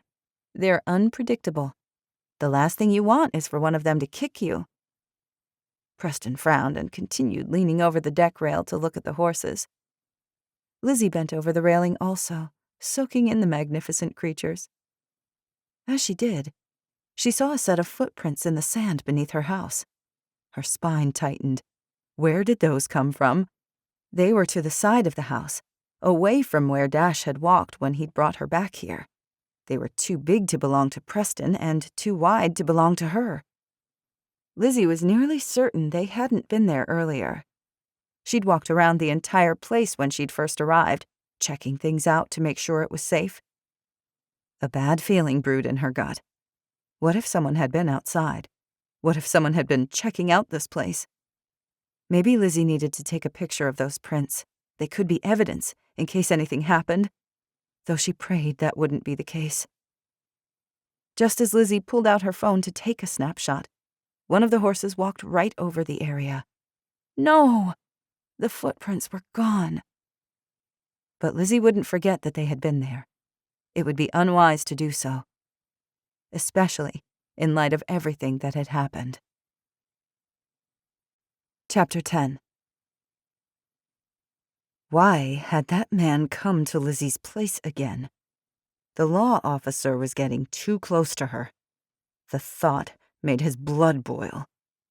If Lizzie and Preston were all alone, his plan would work perfectly. But if someone else got involved, things would be complicated. He'd already gone inside her place while she was gone. He'd looked around, made notes about exits and potential self-defense weapons.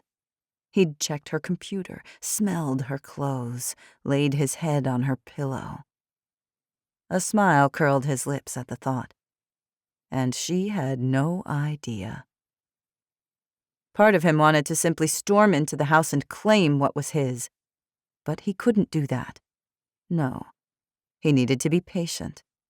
Soon enough, his plan would come to fruition. He just had to wait, in the shadows, watching, until it was time to pounce. Chapter 11. Mom, I'm tired of staying inside. We haven't left the house in 3 days. Lizzie glanced at Preston and frowned. She knew exactly where he was coming from. The two of them hadn't gone anywhere since they'd visited the stable with Dash. That also meant they'd had 3 peaceful days at home without any incidents. The two of them had fallen into a nice routine. Preston had done his schoolwork. Lizzie had worked in between his assignments. They cooked everything at home instead of going out to eat. They'd even taken little walks up and down the street and marveled at the occasional wild horse. The change was nice. But Lizzie knew exactly what Preston was talking about when he said he was getting cabin fever. The problem was, where would they go? There were no movie theaters here. It was too cold to go into the ocean. No arcades or mini golf courses were close. Nothing that they might entertain themselves with like back home. What would you like to do, honey? She leaned toward him as they sat at the kitchen table and waited for his response. His gaze brightened. It's Sunday. How about church? Lizzie's eyebrows shot up. She should have been the one who thought about that. They'd been regular attenders back at home. But when they'd come to the island, she'd just assumed they would stay to themselves and maybe watch a church service online. The fewer people they were around, the better. But Lizzie also knew they couldn't live like this forever. Eventually, she and Preston were going to have to rejoin the land of the living. It would be nice to see other people. Though she was okay being alone, another part of her craved human interaction. Maybe part of her had even hoped that Dash might stop by again. But he hadn't. Lizzie shouldn't be disappointed over that, but there was a sliver of the emotion inside her. The man had been nice and attentive, and Preston liked him. Plus, it was good to have one person in town who knew she was here, just in case anything happened. She shuddered at the thought. In case anything happened. She prayed it didn't come to that. I guess I need to look up what churches are here and what time they start. She pushed her reading glasses up higher on her nose as she looked at Preston. You think I can drive there? Mr. Dash taught you how to. Of course you can. Preston nodded confidently. Lizzie smiled when she heard the total faith in her son's voice. She hoped she didn't let the boy down. For that matter, she hoped coming to Cape Corral wasn't a terrible idea. Everything she'd done was for Preston, but the path to safety wasn't always a clear one. She hoped and prayed that she didn't regret her hideout, but there hadn't been a better choice. I'll look up a church around here, sweetie. She opened her computer and did a quick search. Based on everything she saw, there was only one here on the island, Cape Corral Community. She glanced at the map and thought she could navigate her way there, but the service started in 45 minutes, and if they were going to make it in time, they needed to leave soon. Another shudder of nerves rushed through her. She hoped she was making a wise choice by going out in public, because she hated regrets, and she already had a long list. Dash did a double take when he looked over while singing the closing hymn and saw Lizzie and Preston standing in the back of the little sanctuary. Just as he saw her, she looked over, seeming to feel his eyes on her. Dash tilted his head in silent greeting. As a reward, he got a smile from her. The sight of it shouldn't make Dash feel delighted, but it did. As soon as the pastor said amen and dismissed everybody, Dash strode toward the twosome. He tousled Preston's hair, immediately getting a prompt smile from the boy. How you doing, P-Man? Doing good. Lots of schoolwork. It's exhausting. Dash fought a smile. The boy almost sounded like an old man who worked too much. It sounds like you're doing some good stuff then. Dash glanced up at Lizzie. And how are you? I can't complain. She looked lovely today. Then again, Lizzie looked lovely every time Dash had seen her. But the black skirt and olive green top really brought out her skin tones. She'd even worn earrings and a necklace to match. I didn't see you come in, Dash continued. We got here a little late, Lizzie said. Even though you're a great driving instructor, it still took me a little while to manage these roads, but I made it. She got stuck once, Preston offered. Preston, don't share all my secrets, she said with a scolding smile. But we did, the boy insisted. Did she figure out how to get out of it? Dash glanced from Preston to Lizzie. I did what you told me, and I somehow managed to keep going through the sand. Thank goodness, especially since my cell service is spotty out here at best. Yes, thank goodness indeed. People jostled around them as they left the small church building. Several older ladies stopped to give Dash a hug. As they did, the scent of their pungent perfumes filled his nostrils. Thankfully, Lizzie and Preston still lingered. He didn't want to miss the opportunity to catch up. Or the opportunity to find out why they were here. Levi was right. It was important to monitor everything going on here in Cape Corral. Hey, Dash, a female voice said. He turned to see Emmy Sutherland standing there. She was Levi's sister and a good friend. She had a way about her that made everyone feel like her best friend. Hey, Emmy, what's going on? Her wholesome face lit up with a welcoming grin. I cooked some fried chicken for everybody for lunch. I'm hoping you'll come over and join us. You know I can't pass up fried chicken. Fried chicken was Dash's weakness. So you'll be there? Wouldn't miss it. Great. Emmy's gaze went to Lizzie and Preston, and she offered another smile. Bring your friends. Oh, these are... Dash tried to figure out how to describe who they were in relationship to him without sounding awkward. Before he could find the words, Lizzie extended her hand. "I'm Lizzie, and this is my son, Preston. We're just here visiting for a while." "I'm Emmy." The woman paused. "I'm surprised I haven't seen you around." Lizzie shrugged, that guarded look returning to her gaze. "What can I say? I wish we were on vacation, but Preston and I have had lots of schoolwork to keep us busy." "I can imagine. We would love to have you over for lunch, but I understand if you can't make it. If not today, we can do it another time." Lizzie nodded, her shoulders relaxing ever so slightly. "Let me talk to my son. Thank you for the invitation." Emmy waved. "No problem. I hope to see you today, but otherwise I'll catch you guys around." Dash glanced back up at Lizzie as Emmy hurried out the door and down the steps. "What do you think?" "I don't know." She looped a tendril of hair behind her ear. "We should do it, Mom." Preston tugged on her arm. "You know how much I love talking to people." Dash leaned closer. "And Emmy has a whole colony of feral cats in her backyard." Preston's eyes widened. "What's a feral cat? Are they scary?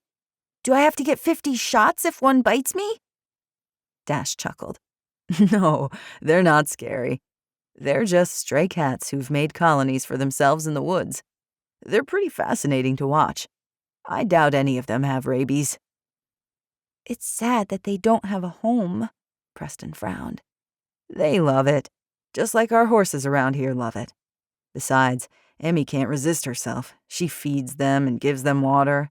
And our island vet checks them out whenever needed to make sure they're healthy and not hurt." "Well, that's good at least." Preston turned back to his mother, an even more determined look in his eyes now. "So, can we—" Lizzie hesitated another moment before nodding. "Why not?" Chapter 12. Lizzie took her time as she walked toward Dash's truck. She had planned on driving to lunch, but Dash insisted on giving them a ride and bringing them back to their truck when the meal was over. Lizzie wasn't going to argue. She definitely didn't want to drive that truck any more than she had to. She'd been hesitant since being stuck. It had been nice of Emmy to extend the invitation to her in Preston. Perhaps Lizzie had lived in the city for so long that she forgot what small-town hospitality was like. It was refreshing, actually. Even though Lizzie wanted to stay to herself and not make herself known around town, she knew that the longer she remained here, the more that would be an impossibility. Her only hope was that, since she was here on this island cut off from the rest of the world, that maybe the rest of the world was cut off from the island as well. She'd taken all the precautions so nobody would find her here. Not anyone, but especially a certain someone. "Emmy seems nice," Lizzie commented as she, Dash, and Preston strolled through the sand toward his truck. "She's great," Dash said. "Her brother heads the forestry division here on the island. Name's Levi. You saw him at the station the other day." "Yes, I remember him. He picked you up." "That's right. Levi's father held Levi's position before Levi took over a few years ago. Their family goes way back here on the island." "But you said you don't, correct?" Lizzie had to admit she was curious about this man. "You're a more recent transplant?" Dash rubbed the back of his neck. "That's right. I actually had an office job, and I hated it. I decided I needed a change, and I remembered coming here to Cape Corral as a child. I decided to take the plunge and start over." She admired his courage in doing that. Would she be brave enough to stay here for good? It was only supposed to be a stop along the way. "Was it a good choice?" she finally asked. "It was a great choice. I haven't regretted it once." Lizzie smiled, a moment of envy shooting through her. She hoped, if it ever came down to it, she would feel the same confidence. As they reached Dash's truck, his eyes darkened. Lizzie followed his gaze and saw a paper tucked under his windshield. Without saying anything, Dash quickly plucked it from beneath the windshield wiper and glanced at the words scrawled there. His entire body tensed, and he glanced around. What could have caused his reaction, Lizzie wondered. Maybe going somewhere with him wasn't a great idea. Not if he was harboring secrets that made him look so on edge. Dash couldn't get the note out of his mind as he ate with Emmy and the gang. The message left on his windshield had been simple. I know what you're doing. But who had left the paper there? Who had found out about his plan?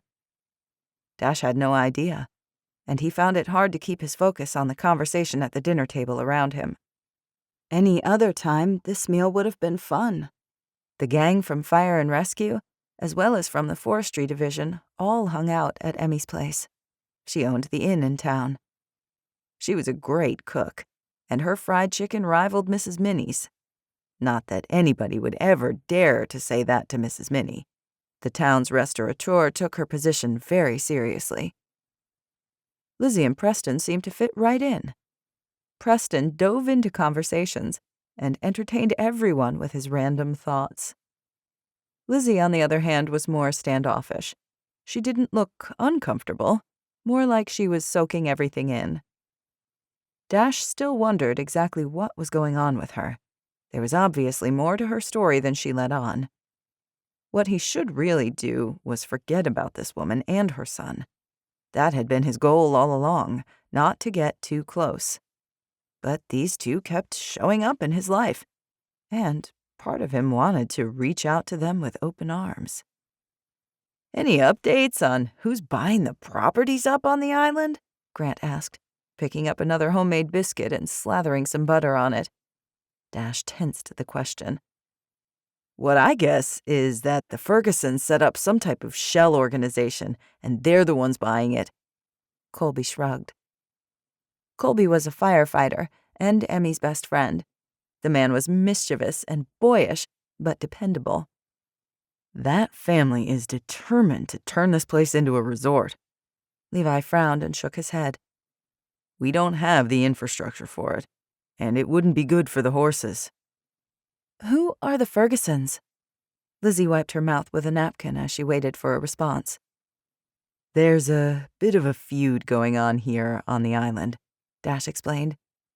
"The Fergusons moved here about a decade ago, and they're loaded, to say the least. They see a lot of potential investment property here on this island, and they've been fighting hard to build a resort up on the north end, near where they live." "That would mean more tax revenue, right?" Lizzie asked. "But I take it that's not what you want." "The new resort would mean a lot more traffic, and the growth would mean less space for the wild horses," Grant explained. "They weren't meant to live on a busy island. Once, before the storm destroyed the bridge leading to Cape Corral, a few of the horses wandered down south. They actually walked right through the automatic doors in a grocery store before we were able to round up the horses." Lizzie gasped. "Are you serious?" "Serious as a heart attack. Thankfully, we were able to wrangle the horses and get them back here." Lizzie frowned, her intelligent eyes flickering as she seemed to process the information. "So you think the Fergusons are secretly buying land so they can somehow get around the ordinances that are in place?" She had a better understanding of this than Dash thought she would. The situation here was complicated. The Ferguson family was backstabbing, manipulative, and tried to use their money to buy whatever they wanted. "That's how it appears." Dash chose his words carefully. "I'm sorry to hear that." Lizzie frowned as if she truly meant the words. "This area is beautiful. I would hate to see it change too much. Some things are just meant to stay the way they are, you know?" "You're going to fit right in with this group." Levi pointed at her with a fork laden with green beans. "Because that's the way we all think." Dash grimaced. How long would he be able to keep his secret a secret? He wasn't sure, because he hated the guilt it brought with it. Chapter 13. Lizzie couldn't believe how much she enjoyed her lunch at Emmy's. She hadn't expected to have fun, but being around people was nice. These people were nice. For a minute, she tried to picture herself fitting in here, not just for this brief amount of time she'd planned on being here, but for longer. Could she see herself working here? Almost all her job responsibilities were online, so it was a possibility. Preston certainly seemed to enjoy being outdoors. Coming here seemed like a good decision in that sense. Preston especially seemed to like Dash. Her gaze wandered across the room to where Preston and Dash were talking about something. Dash made a motion, almost like he was demonstrating how to fish with an invisible rod. Seeing the two of them together made her smile. But she didn't want Preston to be crushed when they left here one day, because inevitably, that was going to happen. "Your son is great," somebody said beside her. She looked up to see a woman with long, dark, wavy hair standing there. "Danny, right?" "That's me. I'm one of the newer transplants to this island. This place still amazes me also." She'd seen Danny talking to Levi earlier. From the way the two looked at each other, they appeared to be a couple. "It certainly seems like a great group of people that you have here," Lizzie finally said. "Oh, they are. They've all been so welcoming. Honestly, I don't remember when I was last this happy." Danny's words made Lizzie smile and envy her. "It's good to find a place that makes you happy. And people who make you happy," she quipped before shrugging. "Anyway, if you need anything while you're here, let me know. I'll do that." But Lizzie might not be staying long enough for that. Although the place fascinated her, she had bigger worries. And she would go wherever she needed to go in order to get away from Nikolai. "I'm going to go ask my mom," Preston announced before bounding across the room. Dash fought a smile as he watched the boy rush toward his mother like a heat-seeking missile finding its target. That boy was that kind of force. What Dash wouldn't do to have that kind of enthusiasm? A moment later, Preston took his mom by the hand and led her through the crowd back to Dash. "Dash said it was okay," Preston said. "Right, Dash?"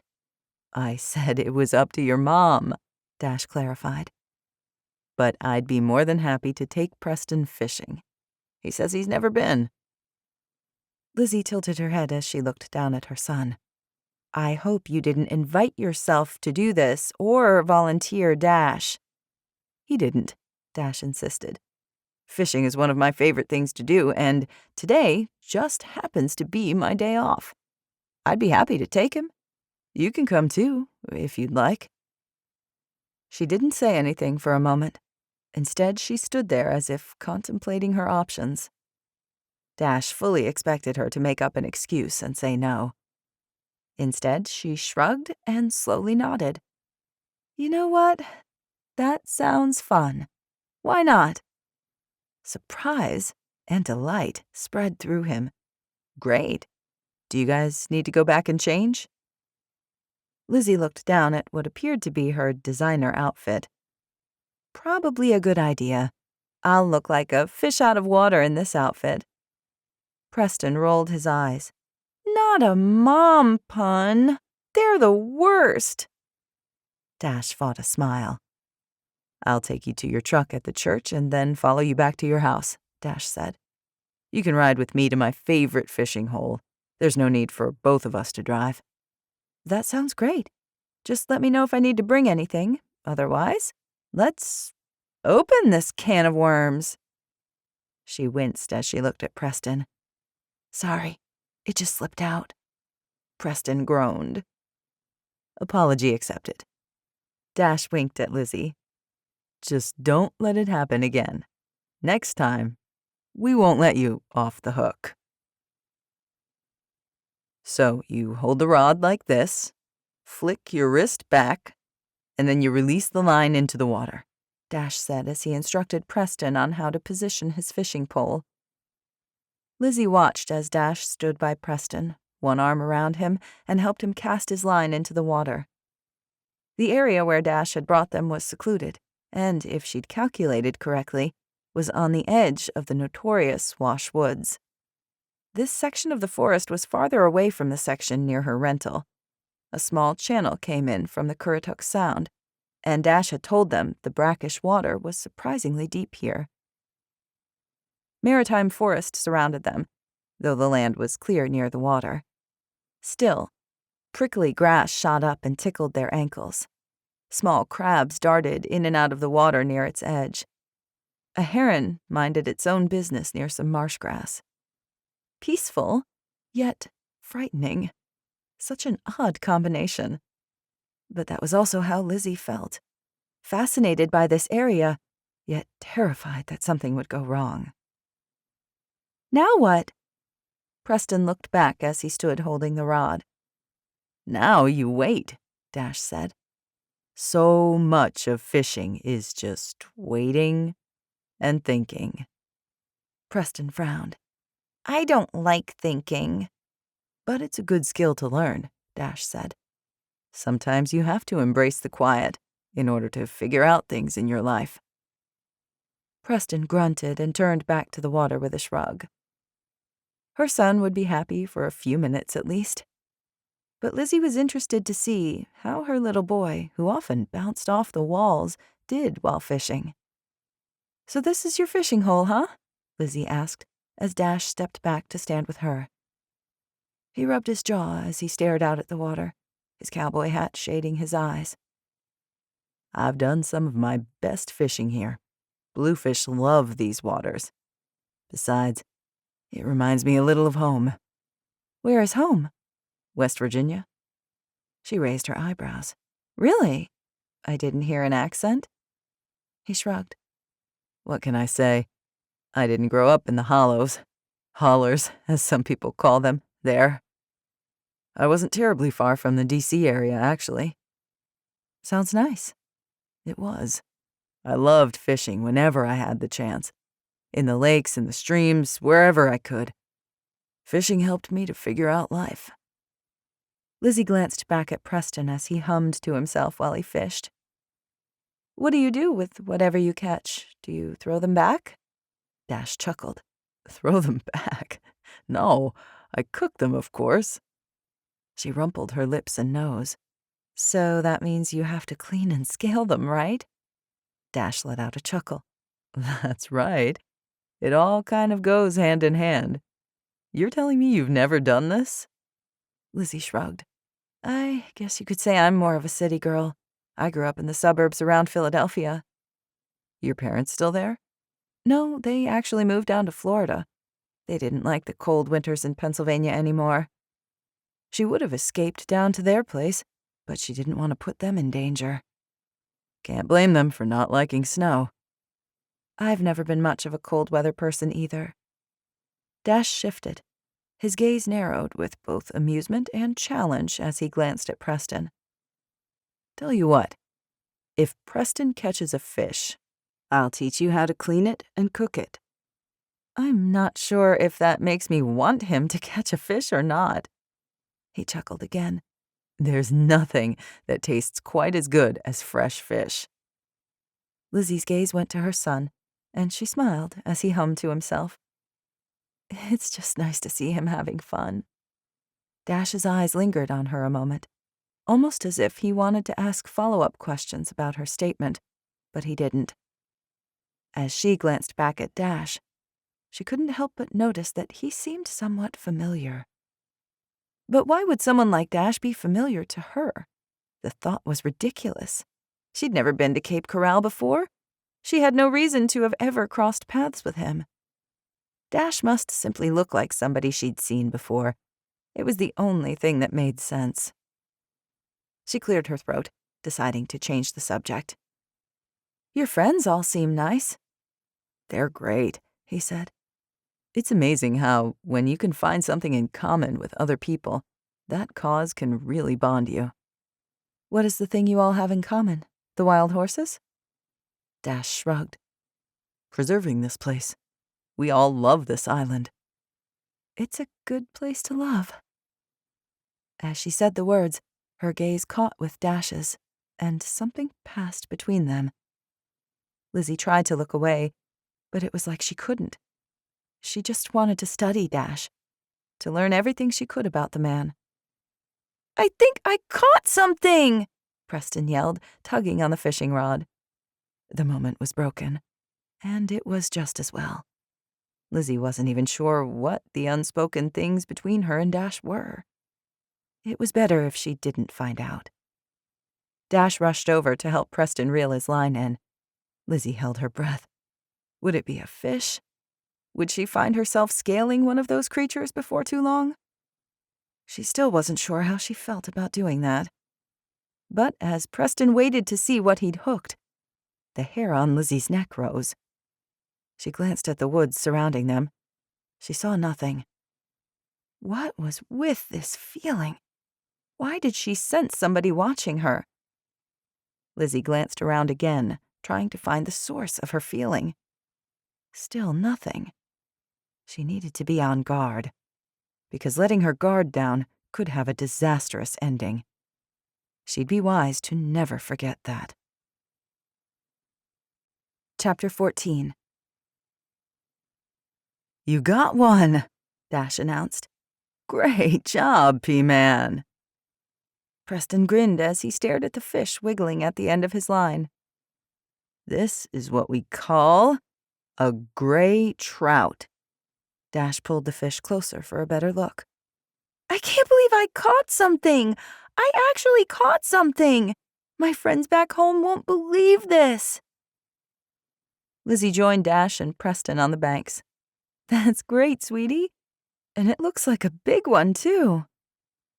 "This is going to taste great for dinner one night." Dash pulled long-nosed pliers from his tackle box. "Now we've got to work on getting the hook from his mouth. You've got to be careful doing this because you don't want the hook to pierce your skin." "Can I do it?" Preston looked up with those curious eyes of his. Dash leveled his gaze with the boy. "Can you be careful?" "Of course! I'm very careful." The boy's voice held absolute confidence. Dash glanced at Lizzie and saw her frown, as if uncertain about that answer. But Dash would give the kid a chance. He handed him the pliers and showed him how to properly remove the hook from the fish's mouth. A few moments later, the fish flopped at the bottom of a cooler. "Now, I just need you to catch 2 more of those," Dash told Preston. "2 more?" the boy asked. "Well, you need enough for all of us to eat," Dash explained, enjoying watching the various expressions cross the boy's face. Surprise, determination, curiosity. "I guess that makes sense," he shrugged. "I'll do my best." Dash grinned and stepped back, watching as Preston launched his fishing line into the water again. Good.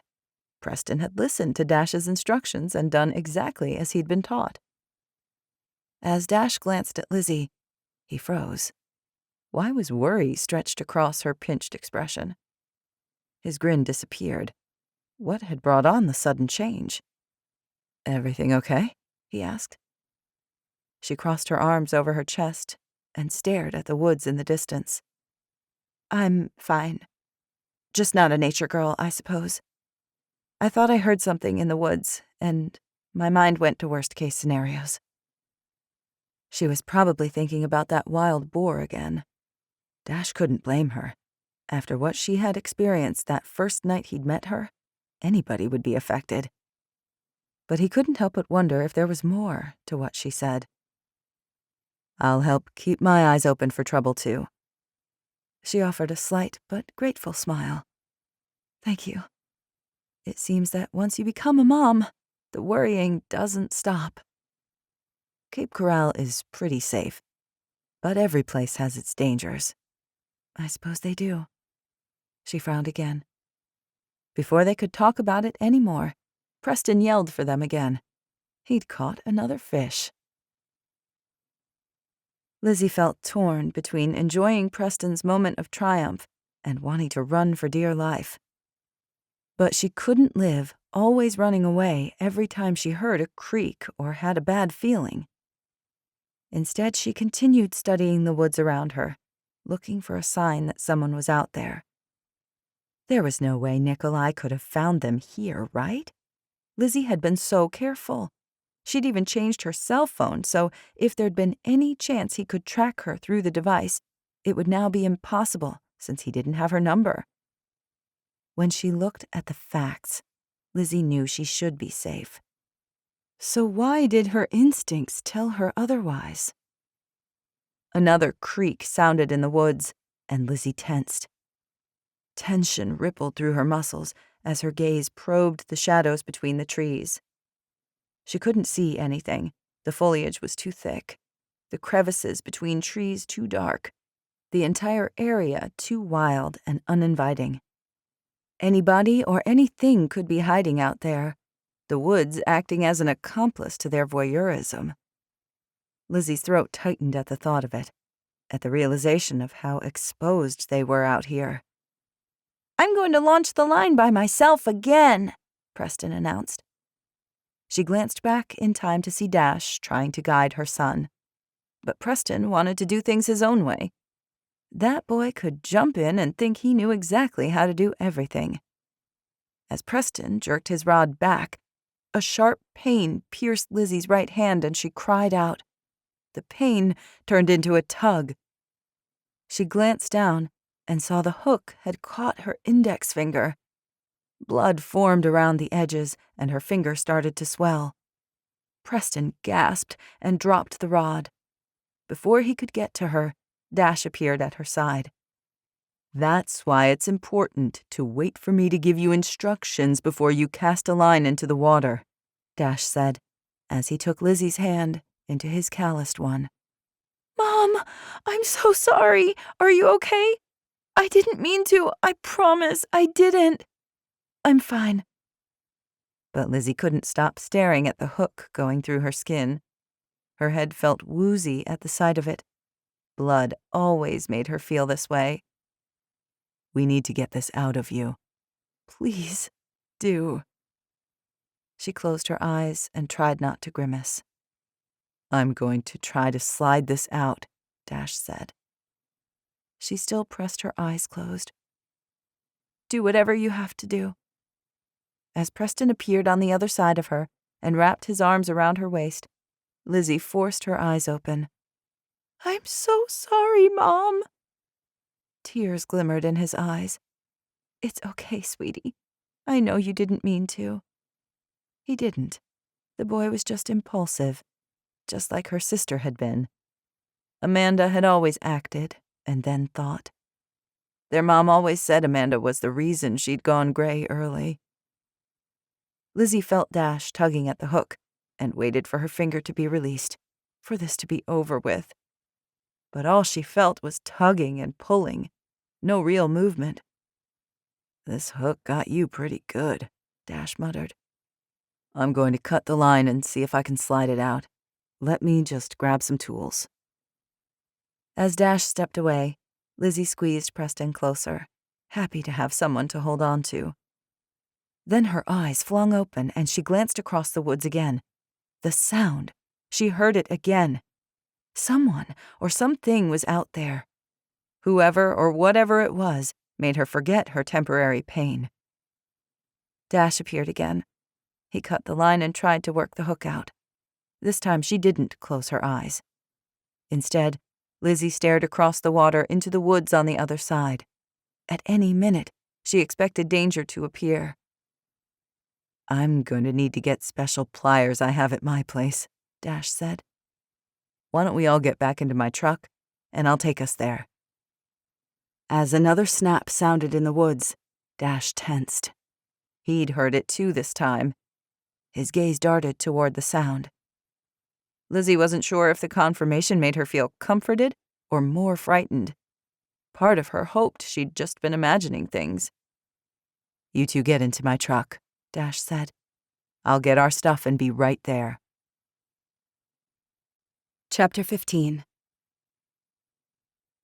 Dash feared Lizzie might pass out as he tugged at the hook latched onto her finger. He'd never seen one embedded quite this deep before, and knew it had to be uncomfortable. Lizzie had even sent Preston out into his backyard to play with Goliath, Dash's St. Bernard, so the boy didn't have to see her distress. Meanwhile, the two of them sat at his kitchen table, a first aid kit spread in front of them. "You doing okay?" Dash studied her face, worried about the pallor of her skin. "I'm fine." Despite her words, Lizzie's voice sounded thin and uncertain. "I promise you're going to survive." He kept his voice light and teasing. "I guess you can officially say you're hooked on fishing now." I should have never set this precedent earlier. Fishing puns are the worst. Lizzie let out a weak chuckle before shaking her head. She pressed her eyes shut, and when she opened them again, moisture lined the edges. Concern pulsed through him. "Am I hurting you this badly?" "No, it's not that." Lizzie shrugged and drew in a shaky breath. "I mean, this doesn't feel great, don't get me wrong. I just feel... I don't know. I guess I feel like I'm falling apart." Dash sensed her words went much deeper than this situation. "What do you mean?" "Let's see. My son almost got gored to death by a boar. I got stuck in quicksand, something I didn't even know existed outside of The Princess Bride. My truck, which I bought from a stranger, got stuck in the sand, and now here I am with a fishhook in my finger. It's not really an exaggeration to say it feels like nothing is going right." "Well, if you're falling apart, then you're making falling apart look as graceful as a tree losing leaves in the autumn breeze." Her gaze swerved to meet his, her pupils widening. "You didn't tell me you were a poet." He grinned. "I'm just telling the truth. You're just being nice. I have been impressed by how you handled everything since you've arrived here." She released a long breath and looked away from her finger.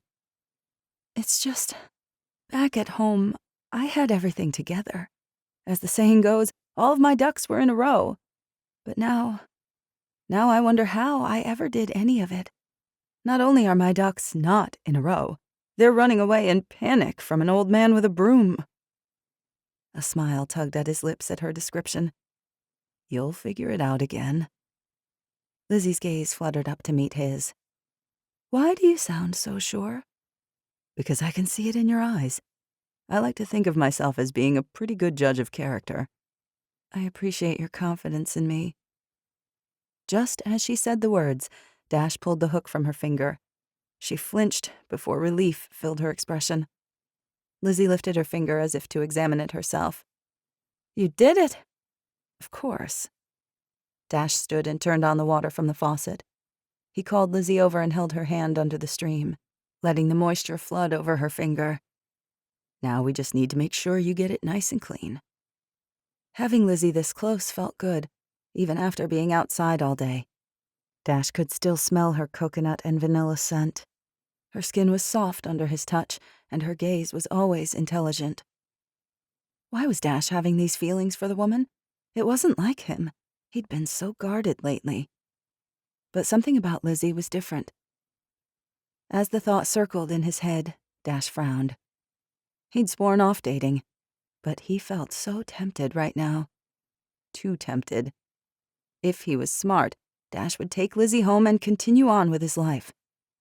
But instead, he found himself saying, "I have some leftover 12-layer cake from Mrs. Minnie's. Would you and Preston like some?"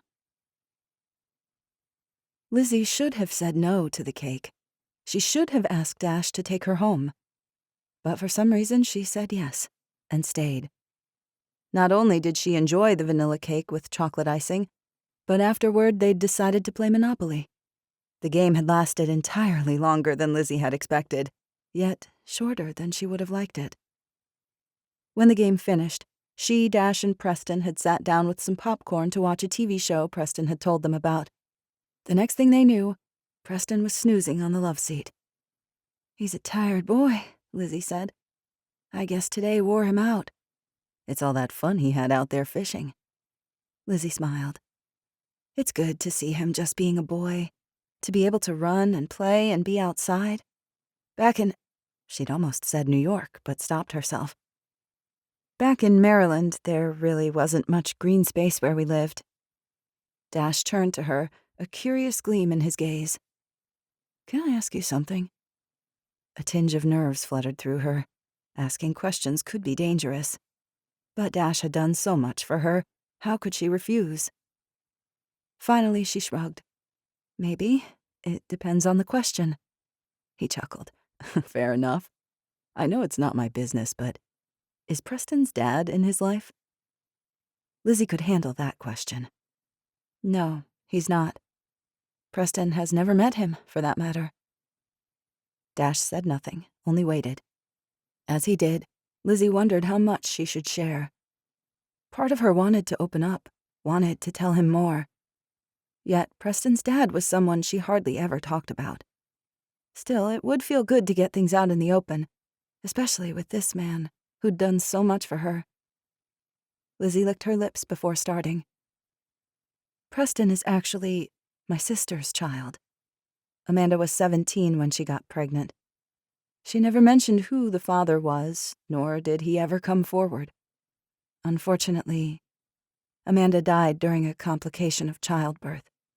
I'm sorry to hear that. Lizzie nodded, trying to hold back her emotions. The memories still felt fresh, even after all these years. So, long story short, I adopted Preston, she said. How old were you? 19. Dash's eyebrows shot up. That must have been a hard decision. Actually, it was a no-brainer. I knew without a doubt that I was going to raise Preston. I was going to make my sister proud. A new emotion passed through his gaze. He almost looked like he admired her. The thought brought Lizzie surprising delight. How did you do it? Dash asked. How did you manage to raise a great boy and become who you are today? Lizzie pulled her legs beneath her as she faced Dash on the couch. It was a lot of hard work and sleepless nights. I did college classes online mostly. My parents also helped me out when they could. I'm not really sure how Preston and I got through some of those days except for the grace of God. The grace of God can get us far, can't it? She smiled, grateful that Dash understood. It sure can. His gaze remained on her, and he didn't bother to hide his curiosity. Do you mind if I ask what you do for a living? You said you're able to work at home. I own an online clothing boutique. I guess that explains the way you dress. Even when you were stuck in quicksand, you looked put together.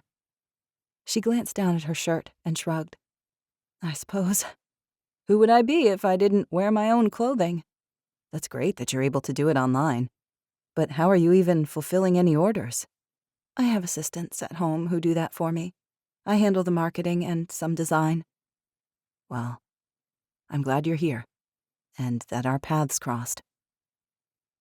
Lizzie studied Dash another moment, getting that feeling again that she had seen him somewhere before. What? Dash tilted his head under her scrutiny. I'm sorry. I don't mean to stare. It's just that there's something about you that just seems familiar, which is crazy. I've never been to Cape Corral before, so I have no reason that I would have ever seen you. I've never been to West Virginia either. That is weird, Dash said. Maybe I have one of those faces. His phone rang, and he glanced at the screen before excusing himself and stepping toward the kitchen to answer. As Lizzie watched him walk away, she realized why he looked familiar. He bore a striking resemblance to someone she'd once read about in a magazine, a millionaire from New York City. It was probably just a coincidence. After all, why would a millionaire be here in Cape Corral, working as a saltwater cowboy? Chapter 16. I'm warning you. Don't let the deal go through. There will be consequences if you do. The deep voice on the other end of the line made Dash's muscles tighten. Who is this? Dash demanded. That's not important. You need to back off. We're on to you. Dash's muscles bristled even more as he stepped farther away from Lizzie. I have no intentions of backing off. That would be a mistake. the caller warned. "Is that a threat? Do I need to remind you that I'm an officer of the law?" "It's not a threat. It's reality." The phone line went dead. Dash stared at his cell for a minute, still letting that conversation sink in. Someone had obviously discovered he was buying up real estate here on the island. But how? Dash had been careful, taking every precaution so no one would connect him to the deals. Yet somehow, someone had found out. Dash frowned as he put his phone away. He'd meant what he'd said. People could threaten him all they wanted, but what was done was done. Dash didn't intend on changing anything, no matter how unhappy his choices made some people. Still, he often wondered how his friends would feel about this when they found out. He knew he should tell them, but he didn't want anyone to know about his private life. If they did, their view of him would change. Not because they would mean for it to, but just because that was the way things happened. Dash didn't want to be known for his past. He wanted to be known for who he was today. As much as he tried to tell himself that his background wouldn't matter to most people, in his experience, it did. He put on his most relaxed smile as he walked back into the living room. He stopped in his tracks when he saw Lizzie sitting on the couch with her legs curled beneath her. She just looked so warm and cozy and at home. Like she belonged here. Like she belonged with him. Where were these thoughts coming from? They didn't make sense. But the more Dash learned about Lizzie, the more affection he felt toward the woman. Knowing that she'd given up her own dreams to adopt her sister's child only solidified his feelings. It took a strong woman to take on that kind of sacrifice, but she'd been wise enough to also know the rewards. Dash should squash these emotions before they got the best of him, but he wasn't sure he wanted to. "Everything okay?" Lizzie asked as Dash lowered himself beside her on the couch. She'd barely heard him talking in the other room, but his words had sounded tense. Even now his gaze appeared shadowed, and a new tension stretched taut across his shoulders. Dash nodded and released a long breath. "Just some business." "People call you on a Sunday night because of business? Must be some job." She thought she was the only one who felt the need to be on call at all times. She was trying to break the habit, but it was hard. The whole work-life balance was trickier than all those self-help articles made it seem. "It's a side business," he explained. Lizzie thought again about how this man looked like the millionaire she'd read about. She couldn't remember the man's name. It hadn't seemed important at the time. But she couldn't get the possible connection out of her mind. The man she'd read about had been a hot commodity on the social scene. He'd not only been wealthy, but single and handsome also. He was the kind of person the tabloids loved. The mystery around Dash deepened, a mystery that Lizzie wouldn't mind solving. "I should probably get you back to your house for some shut-eye," Dash announced. "I know it's been a long day for you and P-Man." Lizzie glanced out the window at the darkness outside and shuddered. She didn't mean to, but something about traveling to an empty house in the darkness had always made her nervous. Even when she lived in New York, she'd always tried to be home before it got too dark outside. The impulse was one of her crazy, irrational fears. But that didn't change the shudder that went through her. Despite her feelings, she knew that Dash's words were true. She should have probably gone home a couple of hours ago. They'd simply been having so much fun together, and the change had been nice. She hadn't realized how much she needed a day like today. "I guess we should." Her gaze traveled to Preston as he snoozed on the love seat. "I hate to wake him," Dash said. Hate to wake him? Once he's sleeping, he's nearly impossible to wake. Lizzie stood. "Wait and see." As she rose to her feet, Dash grabbed her hand and tugged her back down on the couch beside him. Lizzie's heart pounded furiously in her chest as their gazes met. Was Dash thinking what she thought he was thinking? She couldn't be sure, but she could hardly breathe as she waited to find out. "It's awfully late," Dash said. "The two of you could just stay at my place if you want. No funny business. You could either have my guest bedroom or you could stay down here with your son. This is a pull-out couch. Don't you think people here in town would talk? I've never lived in a small town myself, but that's what I've always heard. I'm not too worried about what people will think. If anyone asks, I'll tell them it's none of their business, quite frankly. I would hate to tarnish your good boy reputation. There will be no reputation tarnishing here, I assure you. He smiled, a twinkle in his gaze.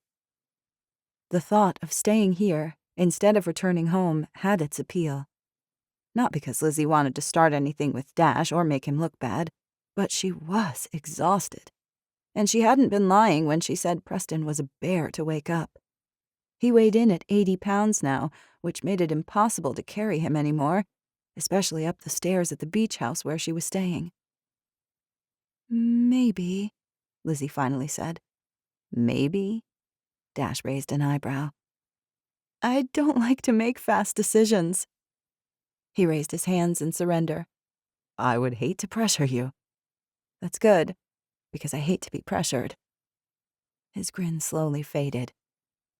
Lizzie? Yes? Her breath caught when she saw the look in his eyes. It was downright mesmerizing. You are one of the most beautiful women I've ever met. Lizzie's bones felt like they turned to mush. Is that right? Maybe you don't get out enough. He chuckled again. There you go, deflecting the attention off yourself with some self-deprecation. I find that charming. I'm not trying to be charming. And that's the best part about it. He reached for her neck, his fingers entwining with her hair. She didn't pull away. She didn't even think about it. When he leaned toward her and their lips brushed, fire spread over her skin. When the kiss deepened, Lizzie knew she never wanted it to end. As they moved apart, she rested her head against the back of the couch, still facing Dash, still watching him, marveling over him, enjoying him. She pulled a knee toward her chest, feeling entirely too cozy. But she wouldn't complain. I don't know what to say.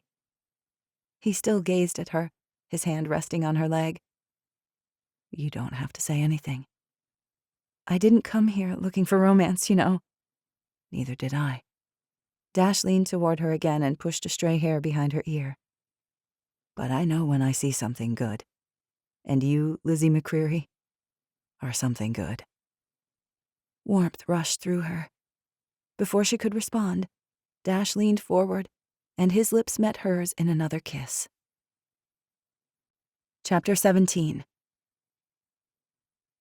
He watched them through the window. Most of the shades to the house were drawn, but the back window only had curtains. He stood in the woods, in the shadows, where no one saw him. Lizzie could not see him, but he saw her. His hands fisted at his sides. He didn't like what he watched.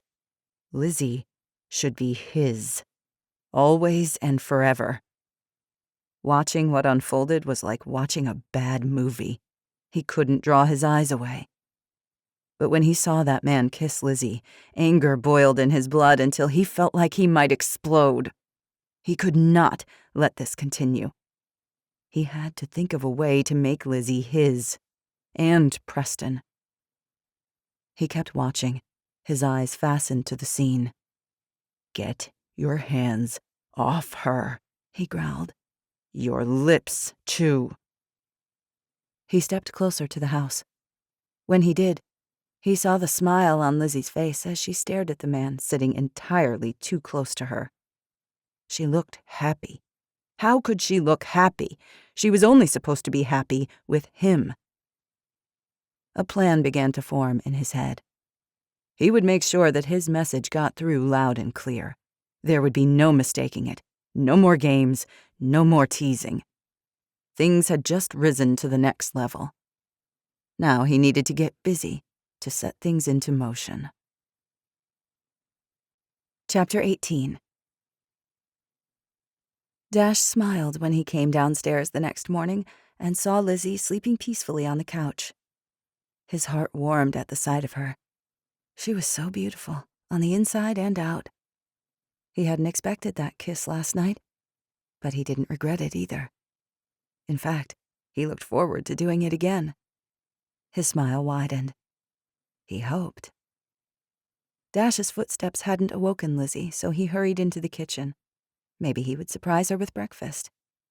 But when his gaze went to the love seat, Dash saw it was empty. A moment of alarm rushed through him. Where was Preston? Dash hadn't heard the boy moving around. He scanned the room but didn't see anything out of place. His suspicions continued to rise. He hurried through the kitchen and glanced into the backyard. Maybe Preston had taken Goliath outside. He wouldn't put it past the boy. But Dash's yard was also empty. Just as he was about to step back into the living room, the bathroom door opened. Preston walked out with a big smile on his face, Goliath trailing behind him. "Good morning," Preston whispered. Relief filled Dash. "Good morning. You're up early." "My mom always says the early bird gets the worm, although I don't know why anyone would want worms." Dash glanced back at Lizzie again and saw she was still sleeping, despite their conversation. "Those sound like wise words, even if the worms don't make much sense." Preston shrugged. "Maybe it's another fishing expression. Either way, my mom always has wise words, whether I want to hear them or not." Dash walked into the kitchen and began to pull some pans from his cabinets. "Is that right? What other kind of wisdom does she give you?" Preston climbed onto a bar stool and watched Dash as he worked. "Well, she says that who you date and marry is important." That sounded about like something Lizzie would say, and she was absolutely correct. Dash pulled some eggs and bacon from the fridge, anxious to continue this conversation. "Sounds smart. Anything else?" Preston shrugged. "Can I help with breakfast?" "Of course. Can you crack some eggs into that bowl?" "I'm really good at that." Dash smiled and set the carton in front of him, along with a bowl. "Then go ahead and do that. Let's surprise your mom with breakfast." "She'll like that. Oh, she does say that image is important for us." That was interesting. Lizzie didn't strike Dash as someone who was obsessed with status, but she did like stylish clothes. It only made sense since she owned a boutique. Preston cracked some eggs into the bowl. As he did, Dash grabbed a whisk and heated the oven so he could cook the bacon there. "Your mom seems like a really special lady." Preston nodded. "She says money can be a big deal." Dash paused. Had he heard Preston correctly? Money was a big deal. All the fears he'd had about any future relationships rose to the surface. He'd seen something change on Lizzie's expression yesterday. She'd mentioned earlier that Dash looked familiar. Had Lizzie figured out who he was? Was that the reason she'd warmed up to him so quickly last night? Dash didn't want to think she was like all those other women he'd dated in the past, women who'd only liked him because he had money. But what if Lizzie was like that? If she cared so much about image, about being careful who you dated and married, about money, what if she was interested in Dash only for what he could offer? He tried so hard to keep that part of himself out of his life here, but maybe it was impossible to escape. Lizzie awoke to the scent of bacon, to the sizzle of eggs, to the sound of happy voices talking in the kitchen. As she pushed herself up on the couch, she remembered she was at Dash's. A smile stretched across her face as memories filled her. Last night hadn't just been a dream. She and Dash really had kissed. The warm, fuzzy feelings she'd experienced were still there, dancing in her stomach. Not only had they kissed, they'd discovered that there was something between them, something special. Lizzie never imagined that coming to Cape Corral would be such a blessing. Then again, she never expected to meet someone like Dash. She stood from the couch and stretched before brushing her hair back from her face. She hoped she looked decent enough to see people. Since she hadn't brought anything here with her, her current look was going to have to work. She stepped into the kitchen and saw Dash and Preston cooking together, The sight of it warmed her heart. Those two really did get along well, and that was an answer to prayer. "Mom!" Preston abandoned his pan on the stove and bounced toward her, throwing his arms around her. "Good morning, sweetie." She kissed the top of his head. "We're fixing you breakfast," he announced. Lizzie glanced at Dash and smiled. But the look Dash gave her wasn't quite as warm and bright as it had been yesterday. "Good morning," he called before turning back to the pan in front of him. What had changed? Or had Lizzie totally misread the situation? Her stomach sank at the thought. She didn't know. She, by no means, was an expert when it came to dating. In fact, she'd done so very little of it. Anyone she dated had to pass a test that mostly revolved around Preston. She'd been so busy raising the boy that she'd rarely taken time for herself. Dash had checked off many of the boxes she'd mentally spelled out as essential qualities for someone she dated. But maybe she'd been wrong. About everything. About opening up, about how Dash felt, about her excitement over following her instincts. A few minutes later, they all sat down to breakfast. Preston mostly dominated the conversation, with his stories and questions and plans and adventures for the future. Lizzie welcomed the change. She hardly even knew what to say. And the fact that she couldn't get a good read on the situation made her feel even more uncomfortable. "I hate to cut this short, but I've got to get to work." Dash stood and picked up their plates. "I can clean up," Lizzie insisted. He waved her off. "I'll get it when I get back. It's no big deal. I'll drive you back to your house, though. I'm sure the two of you have a lot to do today as well." "I'd rather stay here." Preston's frown looked exaggerated. "Too bad, buddy." Lizzie nudged his shoulder. "We've got schoolwork to do." "Can I go pet Goliath one more time before we go?" Lizzie glanced at Dash, who nodded. "Why don't you do that real fast and then come back in," she told him. Preston sprinted outside, probably before anyone changed their minds. When he was gone, Dash turned toward Lizzie. Based on the serious look in his eyes, this conversation wasn't going to be fun. She tried to brace herself for whatever was coming. "I'm glad we have a moment alone." Dash shoved his hands into his pockets. "I wanted to talk about last night." Lizzie wanted to gush, to say it had been wonderful. But she held back those words and waited, sensing something had changed. That wasn't the direction this conversation was heading. "What's going on?" "I shouldn't have kissed you." Dash rubbed his throat as he addressed her, apology emanating in his eyes. "I just got caught up in the moment and—" "Don't worry about it," Lizzie rushed. I was totally thinking the same thing." She forced herself to remain pleasant. Lizzie couldn't bring herself to reveal just how quickly she'd felt bonded with him. But there was no need to get that vulnerable with somebody who was essentially dumping her before they'd even started dating. "Good." Dash offered a resolute nod, as if surprised by how easy this conversation had been. "I'm glad you feel the same way. It was a bad idea." "Exactly.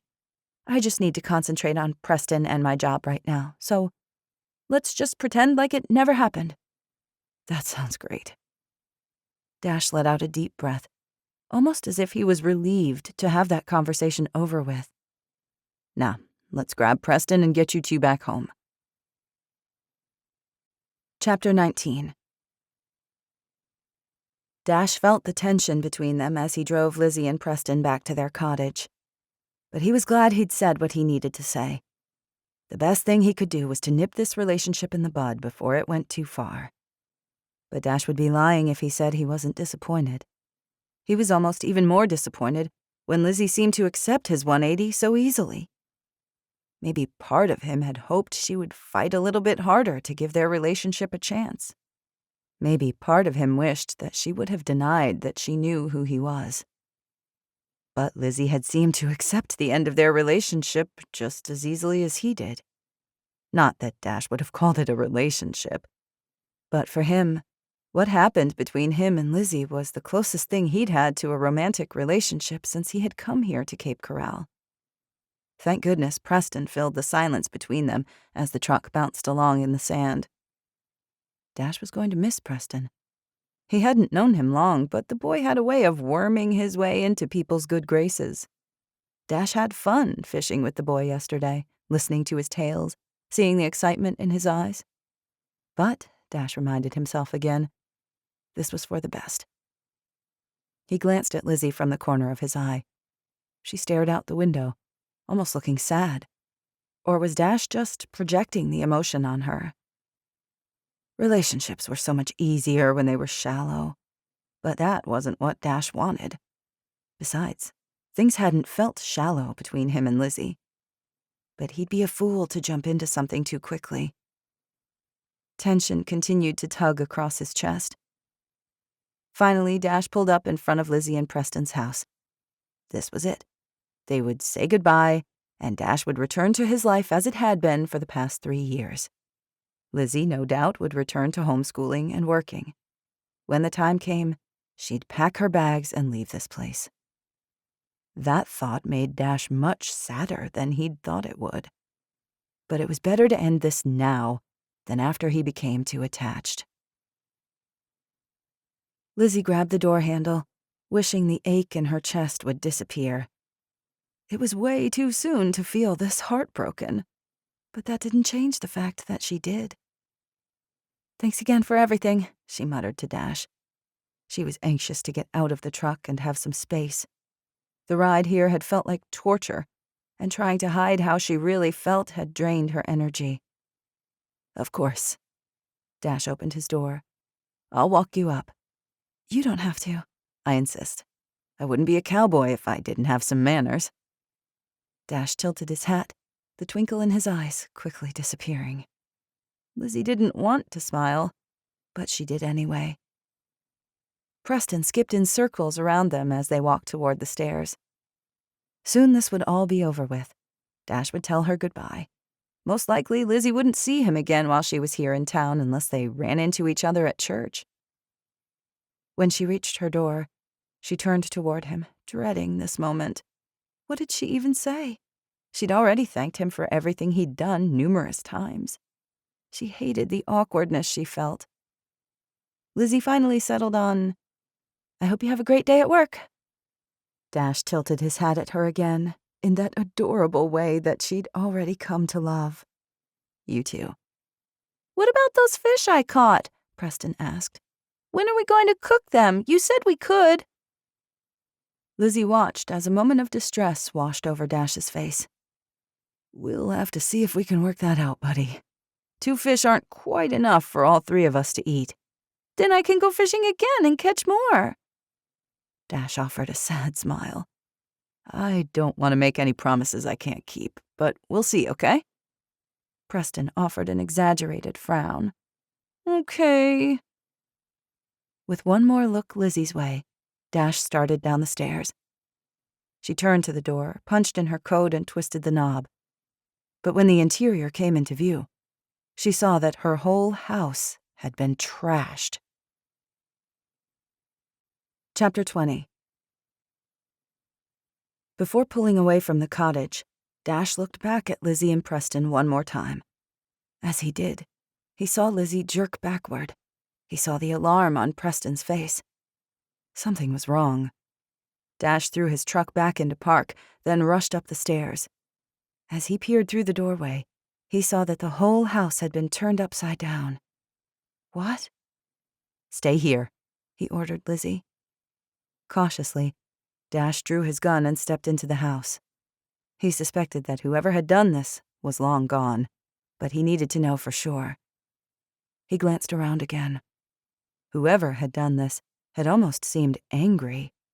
What other reason would this person have for turning couches upside down and tilting bookcases and smashing pictures? Whatever had happened, Dash didn't like it. He wasn't sure if he was speaking as someone who cared about Lizzie or a law enforcement professional. Probably both. Dash checked the rest of the house, but no one was there. The place was clear. Finally, he stepped back onto the deck, where Lizzie and Preston waited for him. Lizzie hugged Preston as questions poured from the boy's mouth. "Any idea who did this?" Dash locked his gaze onto Lizzie's. Lizzie opened her mouth, only to shut it again. "Not anyone here," she finally said. The subtlety of her words wasn't lost on him. "But there's someone somewhere else?" She glanced at Preston. The look on her face made it clear she didn't want to talk about the subject in front of her son. Dash would wait, for now, but he was going to need more details if Lizzie wanted him to help keep her safe. In fact, she may not have a choice in this matter. "I'm going to need to write up a report," Dash said. "Then you're going to pack your things." Lizzie's eyebrows shot up. "What do you mean?" "You're not staying here alone. Not until we know what's going on." "But—" "No buts about it." Dash leveled his gaze with her. "You and I need to talk." Despite her resistance, Lizzie somehow found herself in the truck with Dash, Preston, and Gremlin 2 hours later. Dash had taken pictures and filed a police report. He'd also collected fingerprints and looked for any shoe marks left outside. It was a long shot that they'd figure out who did this. Lizzie knew that. Dash had called the local inn in town, run by Emmy, but Emmy had told him she was all full due to a fishing tournament in town this week. For that reason, Lizzie had no idea where Dash was taking her. She'd packed up her things, she hadn't brought much, and the bags were in the back of the truck. Preston held Gremlin in his hands, occasionally petting the turtle's head. Lizzie blanched when she pulled up to Dash's house again. "Anywhere but here, please." "I couldn't possibly impose," she started. It was her most polite argument at the moment, but soon she might turn desperate. All she wanted was to get away from this man until she could gain control of her emotions. Dash's jaw flexed. "It's the best place you can be until we know what's going on." "But—" "This is the only solution." Dash's voice sounded firm, leaving no room for argument. "I think it will be fun, Mom." Preston looked at her with those wide eyes of his. "Maybe we can go fishing again and cook what we catch." Lizzie opened her mouth to speak, but closed it again. This didn't seem to be open for discussion. Part of her was comforted with the idea of staying here, especially when she remembered how unsettled she felt after seeing her house the way it was. But if she stayed here, she was going to owe Dash an explanation about what was going on. She really didn't want to get into her reasons for leaving New York. But as Preston and Dash climbed from the truck, it looked like she had no choice. Chapter 21. "You and I need to talk," Dash told Lizzie as soon as they were inside his house. She glanced at Preston again. "Sweetie, why don't you go in the backyard and check on Goliath? I'll be out in a few minutes."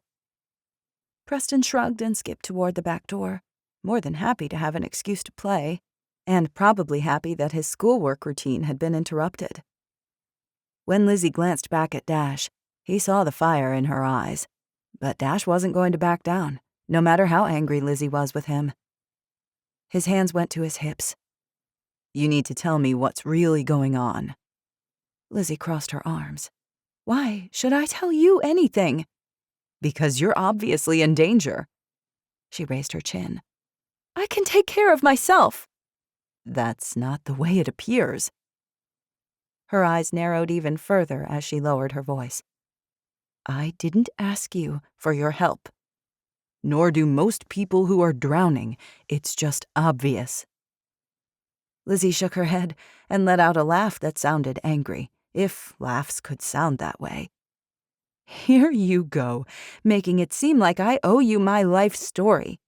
The fact of the matter is, you've been hiding who you really are, not only from me, but probably from most of the people on this island." Dash's breath caught. Though he suspected that Lizzie knew, hearing her say the words out loud caused a temporary surge of panic to rush through him. "That's none of your business." "Neither are my reasons for coming here." Why should I be expected to share everything while you're perfectly quiet about who you are and what brought you here? Dash knew he couldn't let his emotions get the best of him, and that's where this conversation was headed.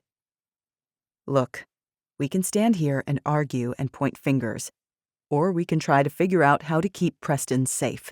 It's your choice. He watched Lizzie's expression and saw it loosen.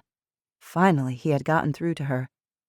This wasn't about their relationship, however quick it had been.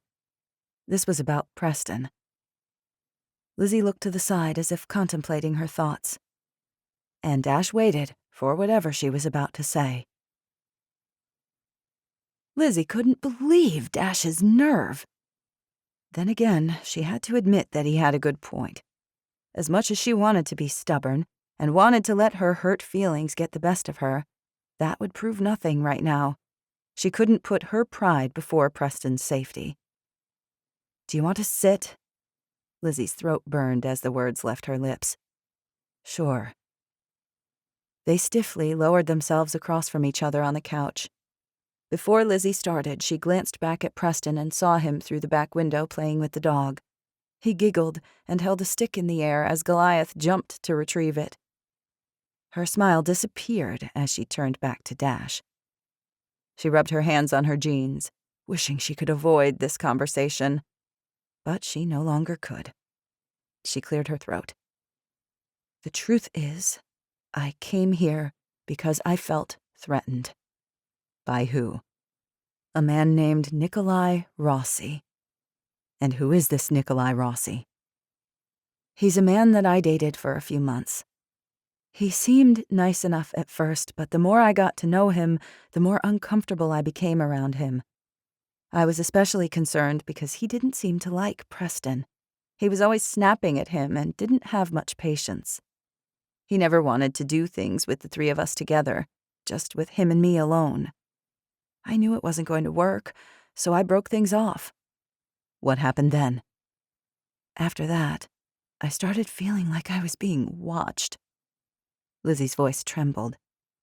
I felt like someone had been inside my house. Even when I was driving here, I felt like somebody was following me. I thought maybe I was being paranoid, though. Did you ever see Nikolai doing any of those things? Lizzie shook her head. I didn't. He did call me a few times, and even showed up at my place once, begging me to reconsider.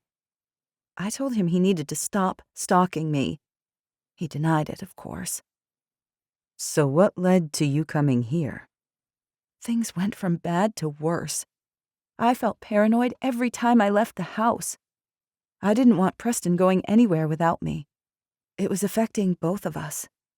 But the big, life-changing moment came when Preston and I were at an amusement park near where we lived, and a man tried to grab Preston. Dash's eyes widened. What?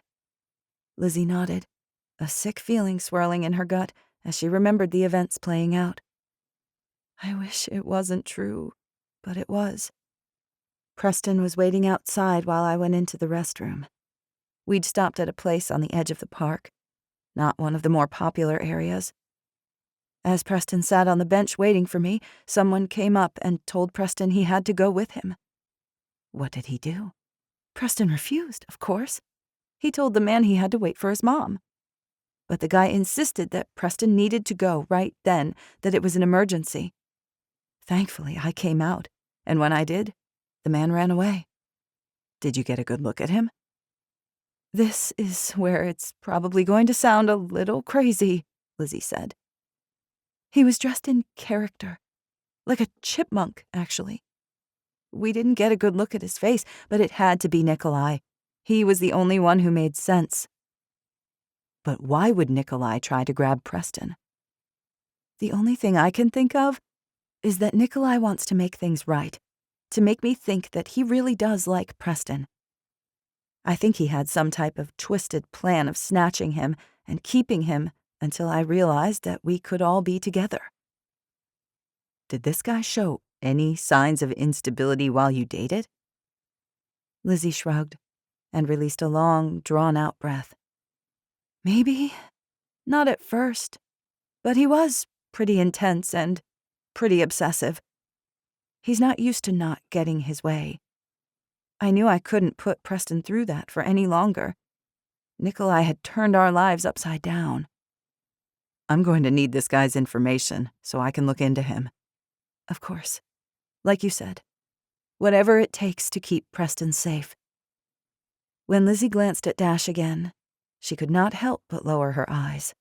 She was not going to enjoy this. Chapter 22.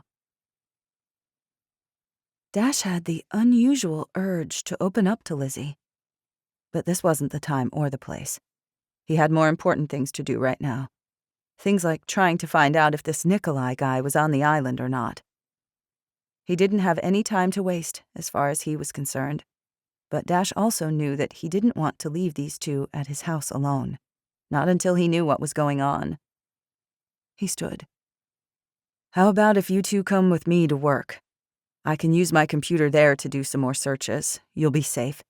You can even bring your computers and do your schoolwork and job stuff. If that's what we need to do. But Lizzie sounded resigned more than anything. Dash hated the fact that she seemed resentful right now. He only wanted to protect her. But he knew things felt awkward since his rejection this morning. He didn't have time to think about that now. We should get going, he said instead. 10 minutes later, they arrived at the community safety building.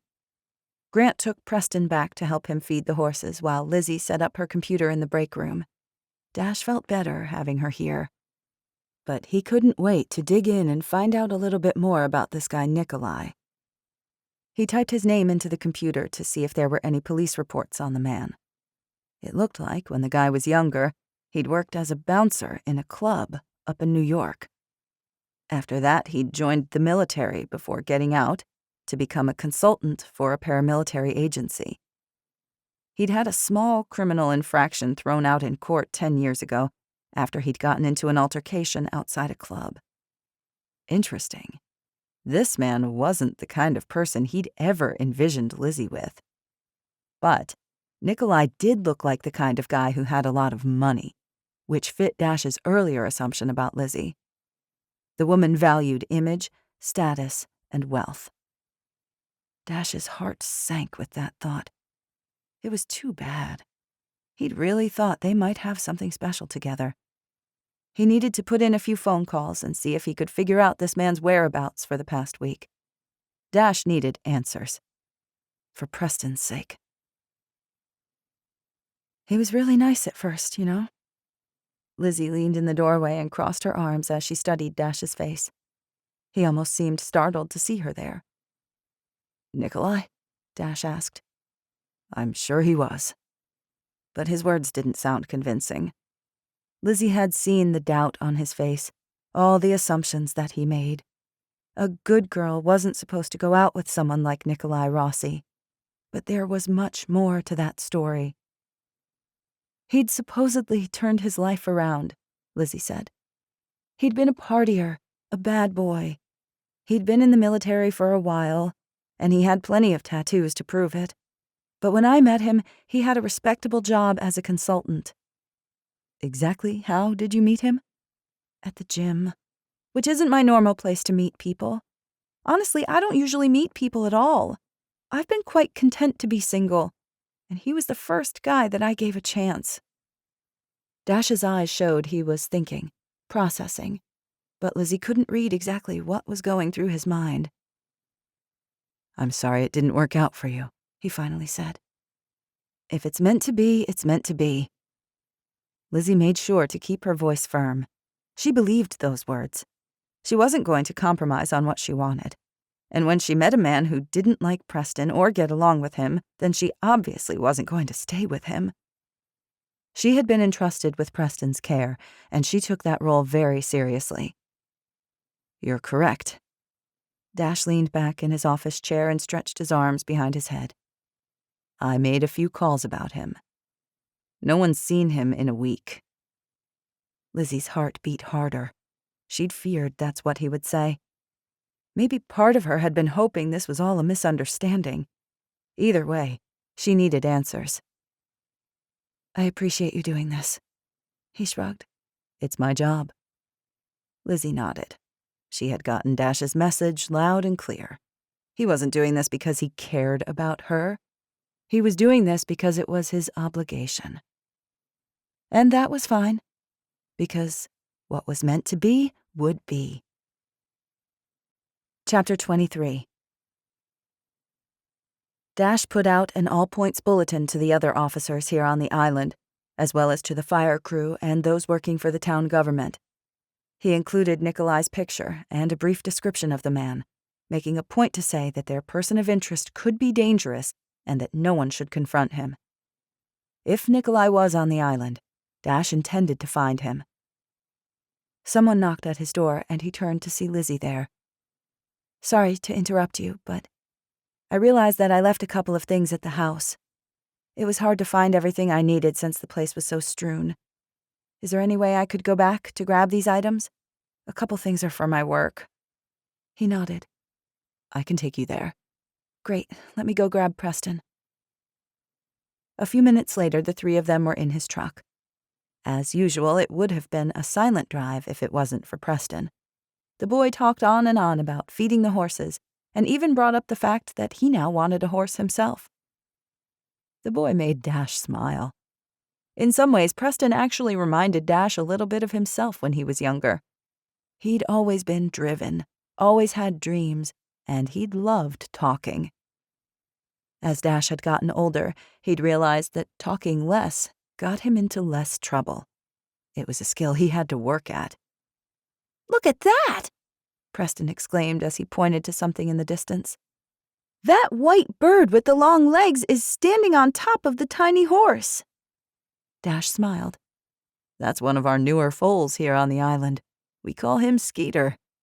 Why is the bird sitting on him?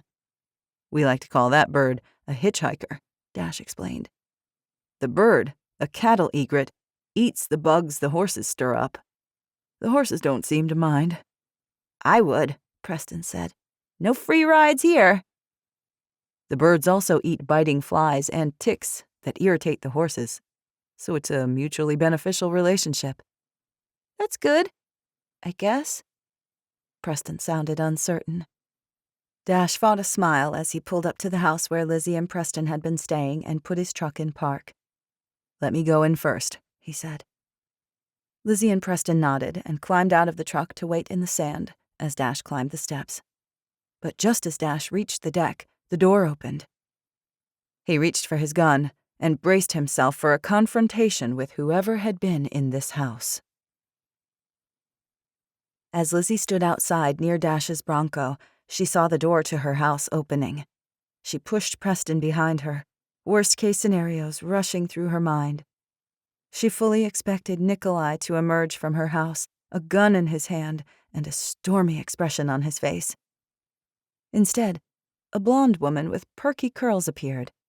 A surprised expression captured her features, and her lips curled in a perfect O as she spotted Dash standing there. Mary Lou? Dash's voice contained an edge of irritation. What are you doing here? The woman's eyes widened. I called Levi earlier, and he said I could come by to pick up something. You do remember that I work for the management company taking care of this house, right?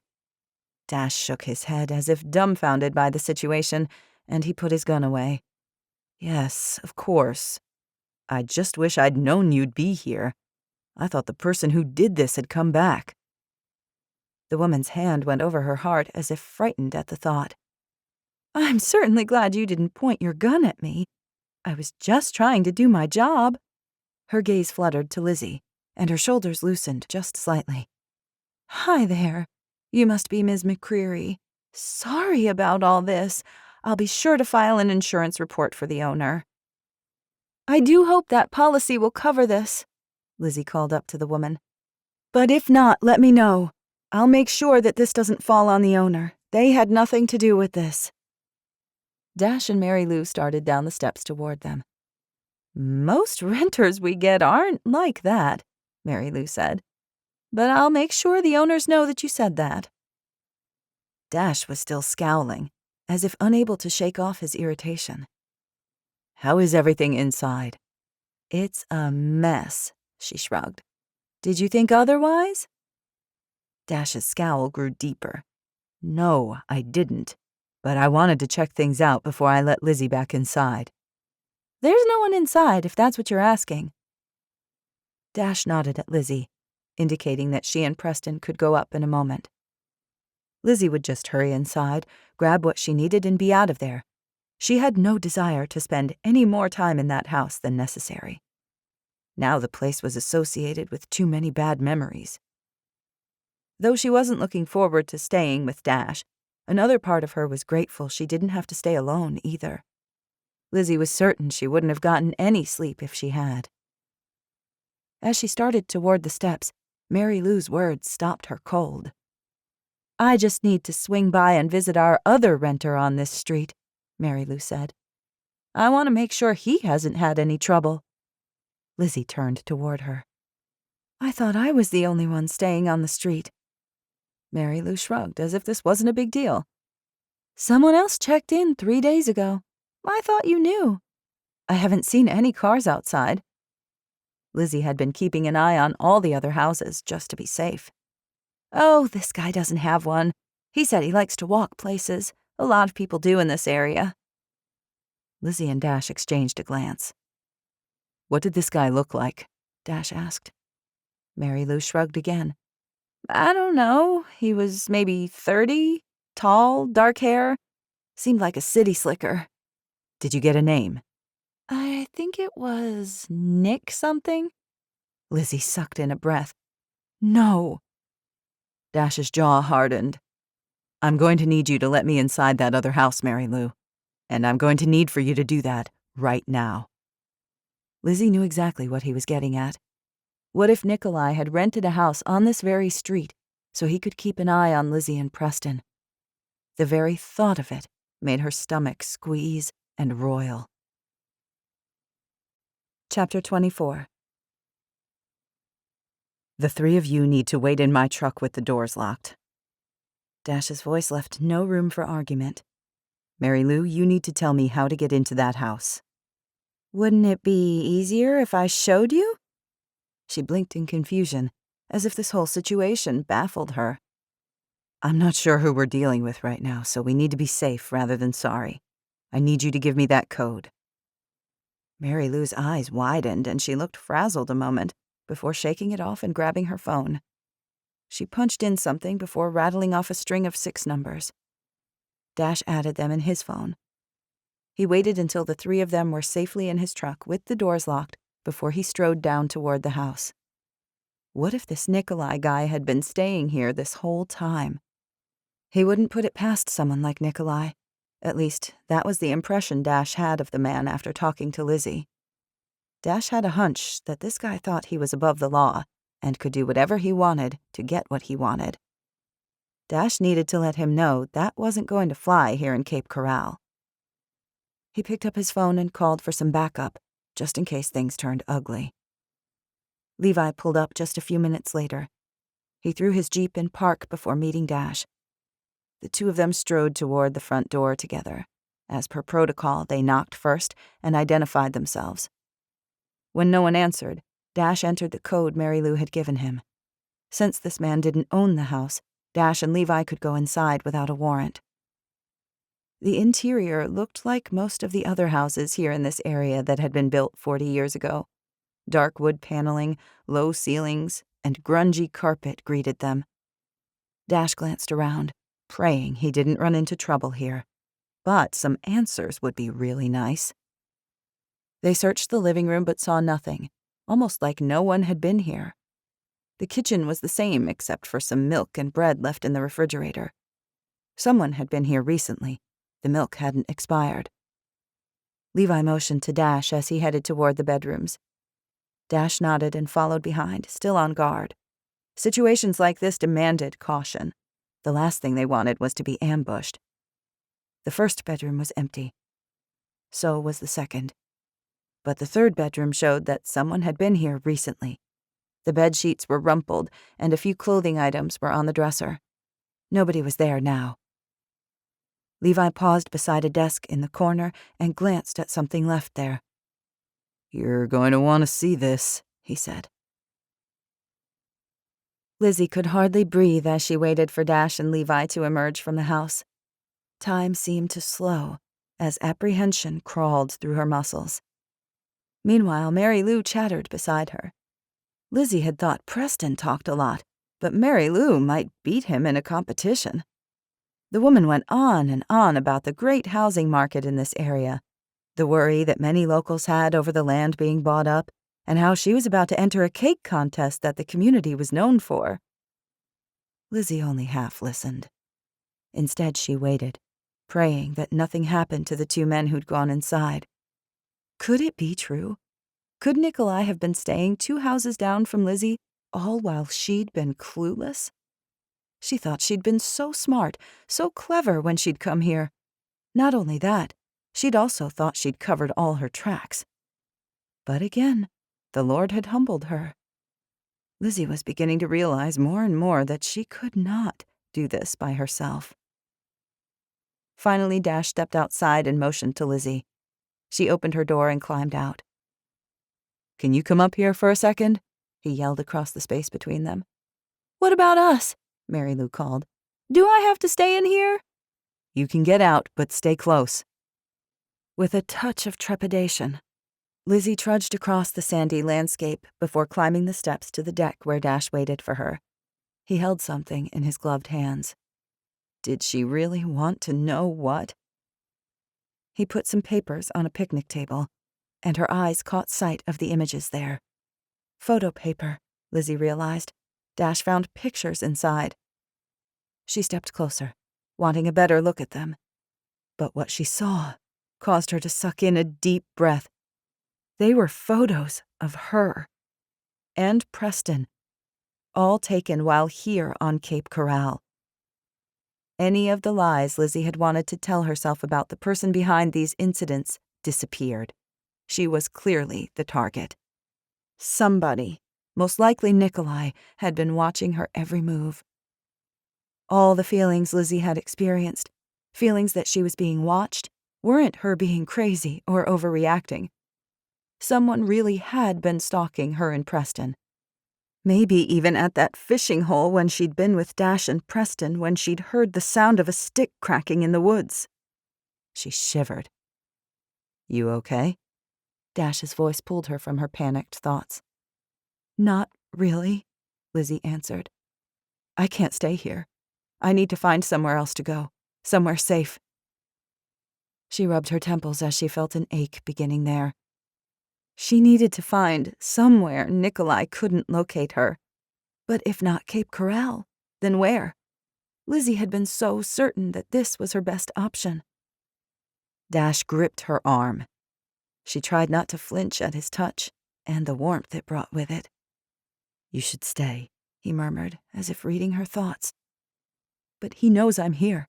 He's watching me. He's coming after me. What possible good could come from me staying here?" He leveled his gaze with her. "At least when you're here, you have people to watch out for you." Lizzie let Dash's words sink in. His assurance brought her an unusual comfort.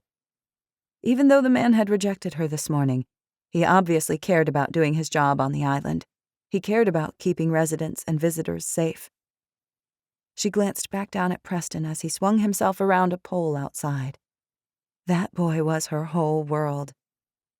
"I've got to keep him safe." "I can help you with that." Lizzie's gaze snapped back to Dash's. "You have other cases to work. You have horses to tend. You don't need to be babysitting me." Dash stepped a little closer, close enough that Lizzie felt her cheeks heat. She wished the man didn't have that effect on her, but that didn't change the reality that he did. "I don't mind." His voice sounded husky, and his gaze appeared almost smoky as he stared down at her. Lizzie wanted to argue. She really did. But she had no other ideas. If she left here, she didn't know where she would go or how she would get there. So for now, she'd stay. At least until she figured out something else. She'd be wise to keep Dash's rejection at the forefront of her mind. But when he looked at her like he did now and spoke with that low, rumbling voice, all she wanted to do was forget. Forgetting wasn't something her heart could handle. Chapter 25. While Levi worked the scene, Dash drove Mary Lou to her car, which she'd left at the top of the dune. Some people didn't prefer driving down this street because it was too difficult to climb the dune back up to the main road cutting through town. Mary Lou was obviously one of them. He dropped her off, she thanked him, and then Dash, Preston, and Lizzie headed away from the rental. He was going to take them to the Screen Porch Cafe. Preston had said he was hungry earlier. They had blown through lunchtime, staving off their hunger with some crackers and soda from the machine down at the station. But Dash knew that wasn't enough to sustain them for long. Plus, Dash could see that both Lizzie and Preston probably needed a mental break from everything that had happened, especially Preston. Dash didn't want the boy to worry too much. Preston glanced around at the screened porch-turned-restaurant. "This place is cool," Dash smiled. "We like it here. It's home cooking at its finest." "My mom's idea of home cooking is reheating takeout." "Preston!" Lizzie's eyes widened as she looked at her son. He shrugged. "What? It's true. You said we should always be honest." "I can cook a few things," she offered feebly. "But takeout is so easy." After they were seated, Dash was careful to keep the conversation light. He didn't want to do anything to concern Preston. But it was hard to ignore the fact that Lizzie seemed unusually quiet. Obviously, she had a lot on her mind. Instead, Dash told Preston about the wild horses, about the new foals that had been born, about how the stallions fought over mares. After their food was delivered and they'd prayed, Dash quickly checked the messages on his phone. Nobody had stepped forward to say they could identify Nikolai, or that they'd seen him here on the island. Dash fought a frown. If this man was here, he could only stay hidden for so long. The island had 8,000 acres, but much of it was wooded. Eventually, this Nikolai guy would need to get food and water. He would need a place to stay at night, especially since he probably knew at this point that his rental was under surveillance. They were going to find this guy, Dash vowed. It was just going to take some time. "This fried fish is really good." Preston licked some tartar sauce from his lips. Dash grinned. "It is, isn't it? I wouldn't lie to you." Meanwhile, Lizzie barely nibbled away on her shrimp taco salad. Despite Dash's resolve to keep her at a distance, he had to admit his heart went out to the woman. Part of him wanted to reach out, to try to offer her some comfort. Another part of him wanted to feel her lips against his, wanted to inhale her coconut and vanilla scent. But Dash reminded himself that would be a bad idea. The best thing he could do right now was to concentrate on keeping Lizzie and her son safe. Lizzie was thankful that Dash wanted to go back to his house after dinner. She was exhausted, and some time out of the spotlight sounded good, even if that did mean time alone with Dash. He'd told her that Levi was actively investigating the man who'd been staying at the house 2 doors down. Meanwhile, Dash had brought his computer home so he could work there. As soon as they got inside, Preston ran off to the back porch to play with Goliath. They'd have to double up on schoolwork tomorrow. Preston's attention span was pretty much shot for the day. Lizzie grabbed her own computer. The distraction would be nice for now. It certainly beat talking to Dash. But she found it difficult to concentrate on what she needed to do. She tried to focus on some more menial tasks that didn't require as much concentration or creativity by responding to some social media comments, approving some designs, and doing a quick cost-benefit analysis for a new clothing line. Lizzie did love her job. She'd started this business with nothing except an idea and a dream. She'd never expected it to grow as it had. The first year that she had made enough with the business to support herself and to buy a house, Lizzie felt like she was walking in the clouds. But with her own business also came challenges. Work-life balance could be hard. Managing people had its difficulties. Having to fire those who didn't meet her standards made her sleepless. As she finished her tasks, she closed her laptop and let her head rest back against the couch. Preston and Goliath were still playing, and she was so grateful her son liked to entertain himself. Otherwise, this single mom gig would have been much harder. She loved listening to Preston's laughter as he played ball with the dog in the backyard. Apparently, dogs were a little more exciting than box turtles. Before she could delight in the scene for too long, a knock sounded. Lizzie stared at the front door, contemplating whether or not she should answer. Dash appeared from the downstairs bedroom where he'd been working. He motioned for her to stay put as he went to answer. But before he reached it, gunfire rang through the air. The wood on the front door split as a bullet pierced it, and Dash dropped to the floor. Chapter 26. "Get down!" Dash yelled as he crouched low. More bullets exploded through the air, sending splinters and dust all over him. What was going on out there? He knew. Someone wanted to send a clear message, maybe even to kill. Dash's heart pounded into his ribcage at the thought. Finally, the barrage stopped. Dash looked up, the acidic smell of gunfire turning his stomach. Lizzie cowered behind the couch, her body turned toward the backyard, where Preston was. The boy should be okay. The bullets hadn't gone that far, but Dash needed to make sure. "Preston," Lizzie muttered, her voice stretched thin with desperation. "Stay there. I'll check on him." Dash darted toward the back porch and saw the boy hunkering behind a wall, squeezing Goliath. He appeared frozen with fear, but otherwise unharmed. "You okay, buddy?" Dash leaned toward him. The boy nodded, his eyes still wide and dazed. "Go inside with your mom." Preston shot to his feet and ran through the door. As he did, Dash hurried back into the living room, nearly colliding with Lizzie as she rushed toward Preston. "I need to go find this guy." He rushed, knowing there was no time to waste. "You two go in my room and lock the door, now." Lizzie nodded, already racing toward his bedroom with Preston in tow. "Got it. Now go. We're fine." Once he knew they were safe, Dash sprinted outside. Whoever had fired those bullets was gone. Had this person been driving? Had the shooter gotten out of the vehicle long enough to knock before hopping back into his truck to fire? The man could have pulled away after his shooting spree. Dash pulled his keys from his pocket and jumped into his truck. As he took off down the road, he called Levi and told him what had happened. His friend was headed this way. Dash continued through the island, searching for any sign of the gunman, but the sandy road ahead was clear. He searched side streets and nearby driveways for signs of trouble. Nothing. How had this guy gotten away so quickly? It didn't make sense. Dash wasn't giving up yet. He did another sweep of the area. He passed several people outside near their vehicles, but they were all locals, all people he knew. He asked them if they'd seen anything, but no one had.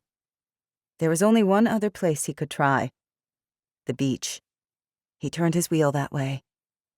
When he pulled onto the sandy shore, he saw that the tide was especially high today.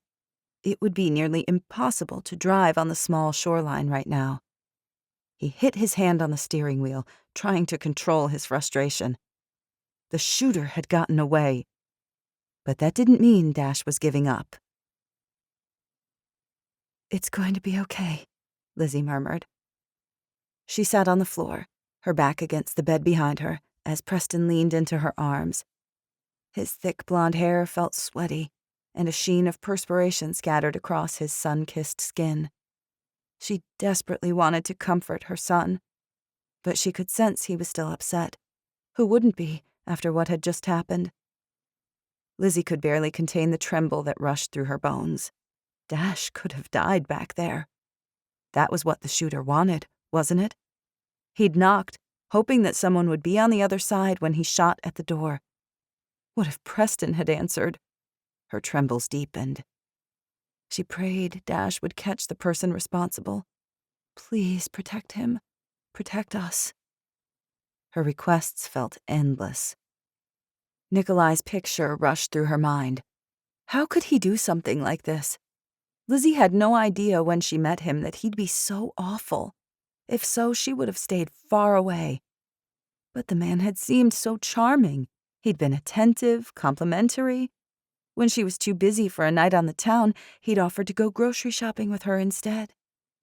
Lizzie had fallen for him. Hook, line, and sinker. She held back a groan. Now that she'd started with the fishing expressions, she couldn't seem to stop herself. "Do you think Dash is okay?" Preston mumbled into her shoulder. "I think so, honey." She prayed he was. "I like him, Mom." Preston pulled back just enough to look at her. "He's a nice man. I mean, I really like him." Lizzie's heart pounded in her ears when she heard the serious tone of his voice. "I like him too, Preston. But don't get too close. I don't know how long we'll be here." "I don't want to leave, Mom." Preston's gaze latched onto hers, leaving no doubt that he meant the words. He really liked Cape Corral, even with everything that had happened since they arrived. Lizzie rubbed his back and tried to find the right words. "Sweetie, I'm glad you like it here, but we have our place back in New York. This is better." "Oh, honey." She wanted him to be happy, but at what cost? She wasn't sure of the answer to that question. Life was rarely as simple as spiffy sayings seemed to indicate. "You don't even like New York." "I know, but could you really see yourself here all the time?" When Lizzie had come to Cape Corral, she never thought she'd have this conversation with her son. Staying here hadn't even been on the table. She'd just assumed Nikolai would eventually go away and life would resume. But that thought had been foolish, hadn't it? "I can see myself here," Preston said. "I want to help with horses and catch fish and eat fried chicken with people after church." Lizzie nodded, unsure what else to say. Instead, she paused as the front door opened. Footsteps pounded across the floor. Lizzie braced herself. Who was here? Dash or the bad guy? Chapter 27. As Dash stepped into the house, he noticed how incredibly quiet it was. His boots clunked across the hardwood floor as he strode toward his room and knocked at the door. "Lizzie? Preston? You guys still in there?" A moment later, he heard Goliath bark. The door flew open. Lizzie and Preston stood there, both of their eyes wide and uncertain. Dash raised his hands, trying not to alarm them. "It's just me." "Did you catch him?" Lizzie rushed. Her hopeful eyes latched onto his. He shook his head, regretting his answer. "I wish I could tell you yes, but he somehow managed to get away. My guys are out there looking for him now and asking if anybody saw anything." Lizzie swallowed so hard that her throat visibly tightened. "I hope you can catch him. I'm sorry." "There's nothing to be sorry about. You didn't know any of this would happen." Lizzie pulled Preston tighter as she glanced at Dash. "I'm glad you're okay." "I'm glad you're all okay also. I need to board up the front door and write a report about what happened here tonight, though. Can you two entertain yourselves for a while?" Lizzie nodded. "Of course. We'll just be in here playing a game of Uno until you're ready for us to come out." Dash nodded, wishing there was more he could do for them now. He wished he could pull Lizzie into his arms and tell her that everything was going to be okay. But he couldn't do that. It pained him to keep his distance. How many times was he going to have this same conversation with himself? 2 hours later, Dash's colleagues left. A board had been nailed over his door where the 4 bullets had been fired into it. The splinters had been swept up. The bullets had been collected as evidence. The few little knickknacks that had been broken were put into a trash bag and placed in the can outside. Everything still seemed so unreal to Lizzie, like this was something that happened to other people, but not to her. But it was happening to her, whether she liked it or not. Relief filled her when Preston went up to the guest bedroom to go to sleep.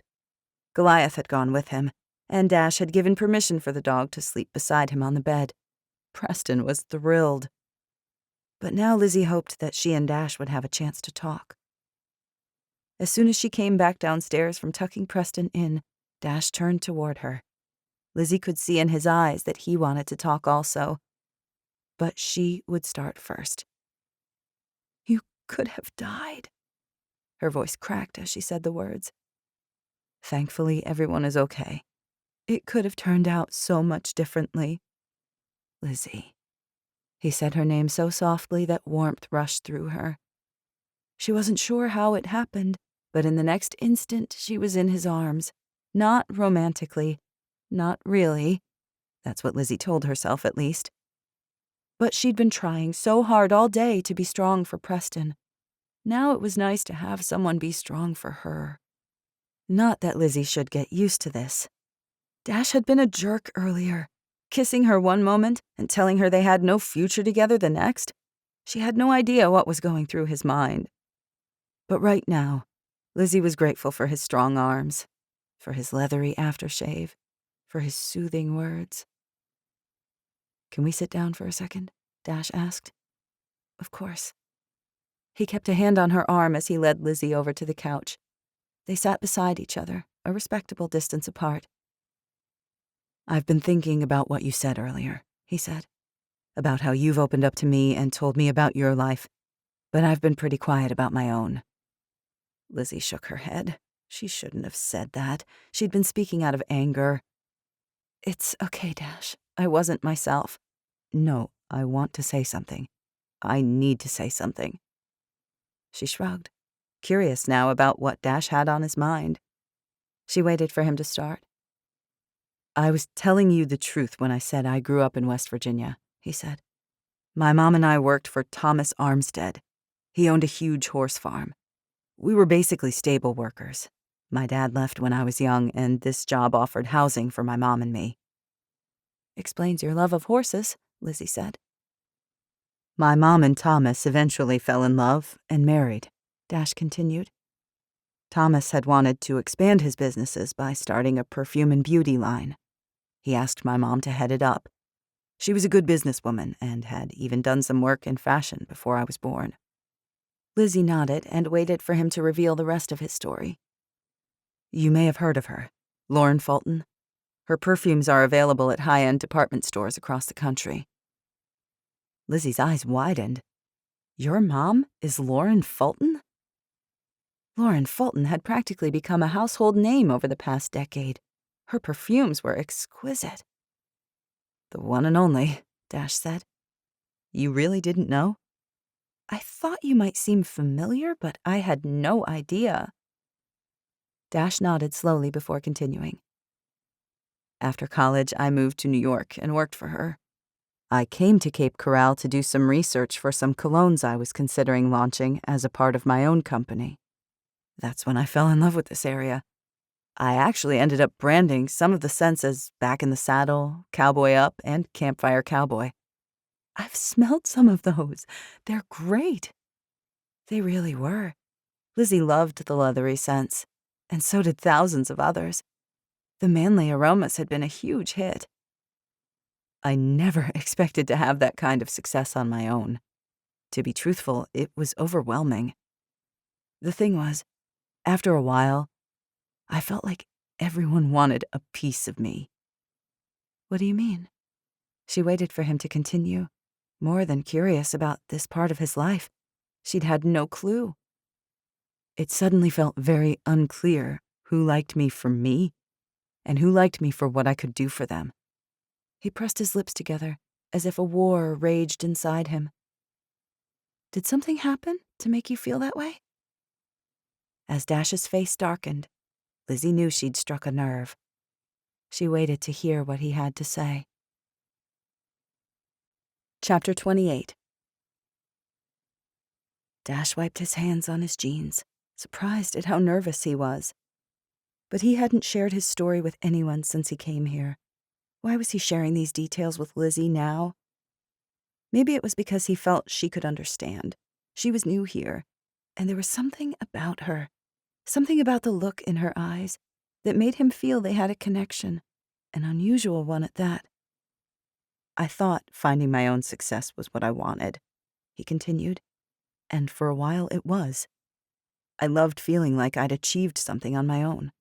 I even liked the events that went with being in that world. But with that came challenges. Honestly, I didn't even like the crowd I was hanging with. Lizzie folded her arms over her chest. So how did you become a law enforcement officer here? He sighed and ran a hand through his hair. I couldn't forget about my visit to this area. On a whim, I applied to work for the forestry division here. I didn't think I'd get in or even be considered, especially with my background. You told them you own a cologne company? Her eyes fastened on him, as if totally absorbed with his story. I actually left that part out, but I was sure to include my master's degree in business and marketing. I'd worked with horses, so I think that counted in my favor. And you got the job? Dash shrugged. It wasn't quite that easy. I had to go through an academy for training. I wasn't even sure I would be placed here. I had no idea what would happen. Meanwhile, you gave up your career, not knowing what the outcome would be? Those days flashed through his mind, as vivid as if they'd happened yesterday. I did. I hired a CEO to manage operations for me, but I'm still the primary stakeholder in the company. Any big decisions need to come through me. I'm pretty hands-off otherwise. That was a huge leap. Admiration stretched through Lizzie's voice. Dash nodded. It was. I still shake my head, wondering what I was thinking at times. But I wouldn't change it for the world. I've learned so much since I've been here. I love the beach, the ocean, the slower-paced lifestyle, and I really love the horses. It's like I'm living my boyhood dream of being a cowboy. City slicker turned cowboy.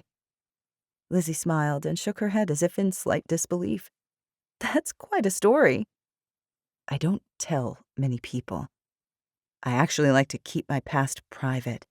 It's easier that way. As soon as people think you have money... His voice trailed.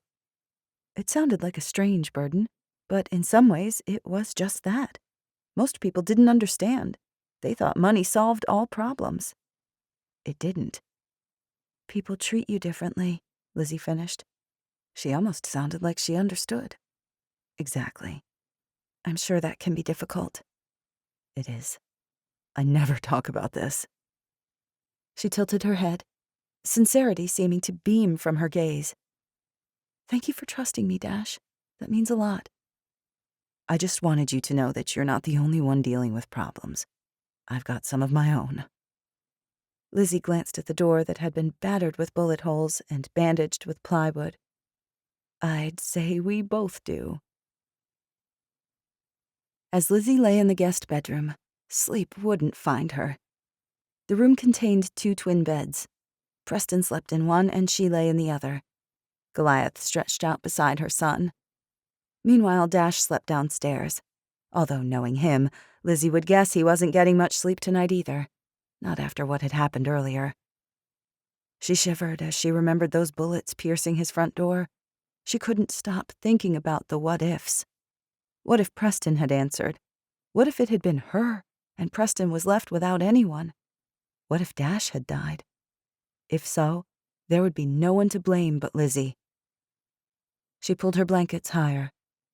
Coming to Cape Corral had been a bad idea. But where else could she go? Where would she be safe? Or would Nikolai just keep finding her, keep following her? How had he found her here, for that matter? She'd been so careful. Although she'd felt as if she was being followed as she'd driven here, she had made certain no one had actually followed her. Lizzie had ditched her old cell phone for a new one. She'd only paid using cash. No one in the office even knew her exact location. She frowned and turned over, hating how unsettled she felt. Her thoughts went to Dash and what he'd told her tonight. He was Jason Fulton. A millionaire had moved here to Cape Corral, and no one even knew it. She let out a quiet chuckle at the thought. Dash lived so humbly. It was no wonder that no one had guessed who he really was. It certainly made the man even more fascinating. However, Lizzie suspected he was still hiding secrets. But what else? She didn't know. She had other things to worry about right now. Things like where she could go when it came time for her to leave here and find another hiding spot.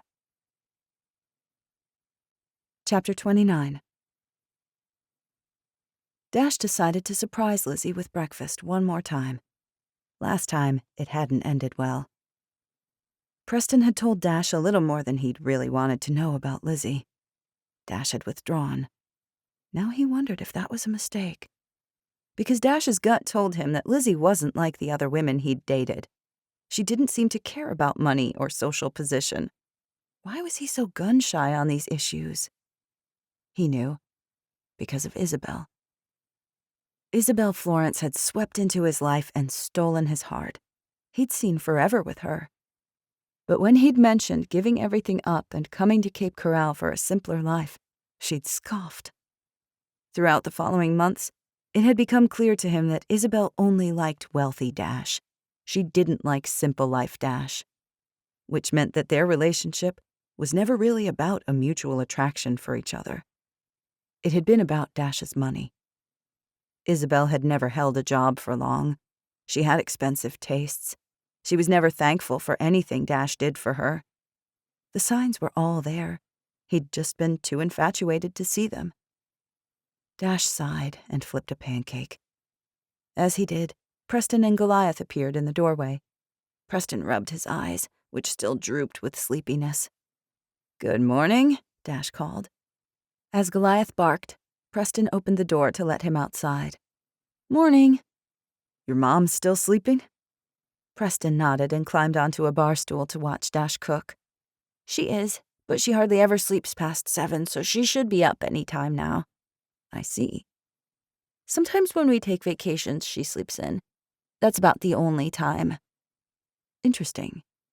Preston was much more of an open book than Lizzie was, and Dash had to admit that he was curious. As closed as he'd been about his own life, he knew he had no right to want to know more about Lizzie. Maybe he shouldn't ask. But he found the question leaving his lips anyway. "Do you guys take a lot of vacations?" Preston shrugged. "Usually just to our beach house." Surprise washed through Dash. "Your beach house?" "My mom says she likes to go there to get away and clear her head. I think it's boring, unless I can bring a friend with me. Then it's fun." "What else does your mom do for fun?" Preston shrugged. "She likes to go to the health club." "The health club? Is that like the gym?" Preston shrugged again. "I just know that's what she calls it." Before Dash could ask any more questions, Lizzie appeared at the base of the stairs. She'd already dressed for the day. Seeing her took Dash's breath away. He had to stop reacting like that to her. But the woman fascinated him. All the promises he'd made to himself didn't change that. "I thought I heard you guys talking down here." Lizzie slid onto the bar seat next to Preston and gave him a quick side hug. "I thought you were sleeping." Dash flipped another pancake. "I had trouble falling asleep last night, actually." She frowned and stared out the window, as if looking for more trouble. Dash had also had trouble sleeping. He couldn't stop thinking about the gunshots that had been fired through his door. He was determined to catch whoever had done that. But he was also determined to keep Lizzie and Preston safe. Doing both would be a challenge. His phone rang, and Dash tensed when he saw the number. "I need to take this," he told Lizzie. She walked around the breakfast bar to the griddle. "It's fine. I'll finish these up. I don't mind." Reluctantly, he stepped back and handed her the spatula. "Thank you." He dreaded hearing what Clarkson had to say this time. What was the phone call about? Lizzie couldn't help but wonder as she finished cooking the pancakes. By the time Dash was back inside, she'd used up the batter and set a plate stacked high with the hotcakes on the breakfast bar. "All done," she announced. "Hope they measure up to yours." "I'm sure they will." Based on Dash's shadowed expression, the call hadn't been a good one. Instead of talking about it, Dash grabbed some fruit salad from the refrigerator and carried it to the table. He'd already set the plates and syrup out, so everything was ready to go. As they sat down together, Lizzie couldn't help but muse at how natural this felt. Despite Dash's rejection, there had been something between them.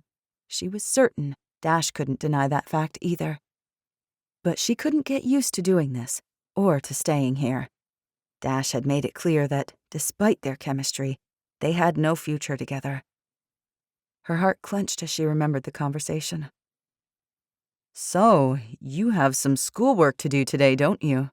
Dash asked Preston, pulling Lizzie from her thoughts. Preston frowned and paused from pouring syrup on his pancakes. "I guess."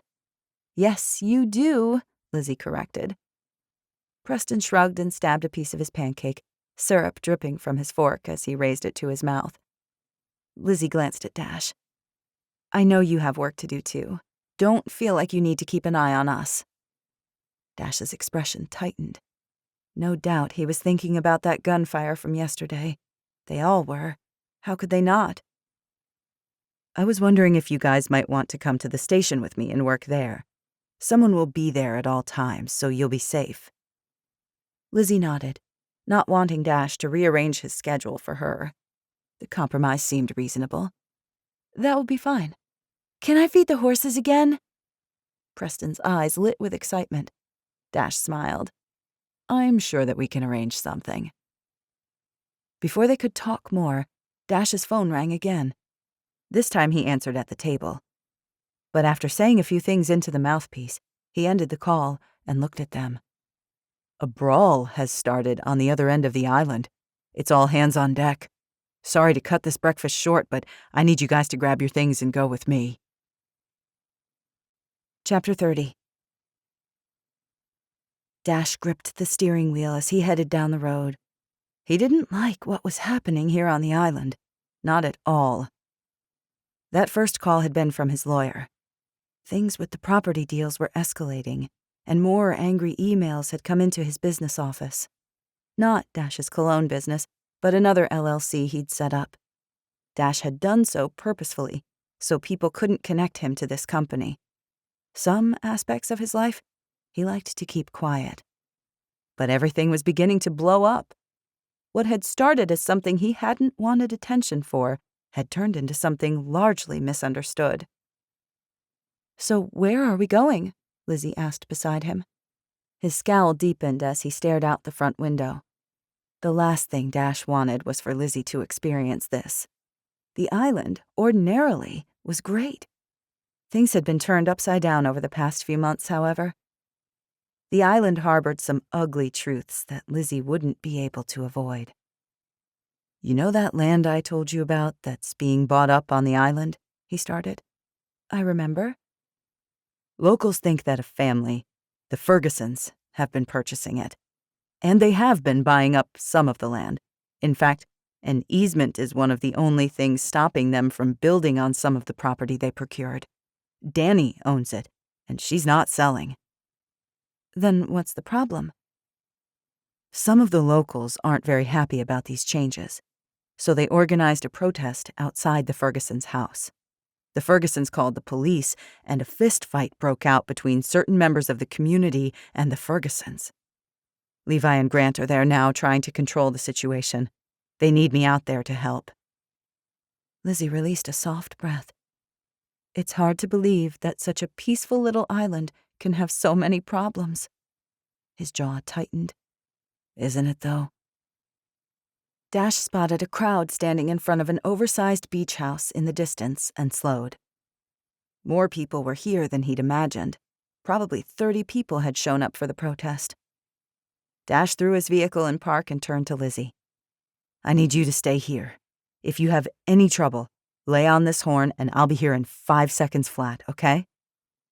Lizzie nodded, but he couldn't help but notice how pale her face was. He would keep an eye on his truck as he worked this scene. But right now, he felt like he was being pulled in too many directions. All he really wanted was to focus, to give all his attention to Lizzie and Preston. Maybe once he got control of this situation, he'd be able to do just that. What's going on up there, Mom? Preston looked up at her as they sat in the front seat of Dash's truck. Lizzie's eyes were fastened on the scene playing out in the distance. Some people are having a disagreement. By fighting? Shouldn't adults know better by now? Lizzie shook her head. Good point. But they're only fighting with their words. At the moment, at least. She could tell by the body language of some people that they were only seconds away from being triggered before things turned violent. Dash wandered among the crowd, talking to several people. His hand rested at his hip, almost like he wanted to display his badge and remind people that more law enforcement had arrived. The man had a good presence for these kinds of things. He could command attention when he walked into a room. Lizzie had always loved that quality in a man.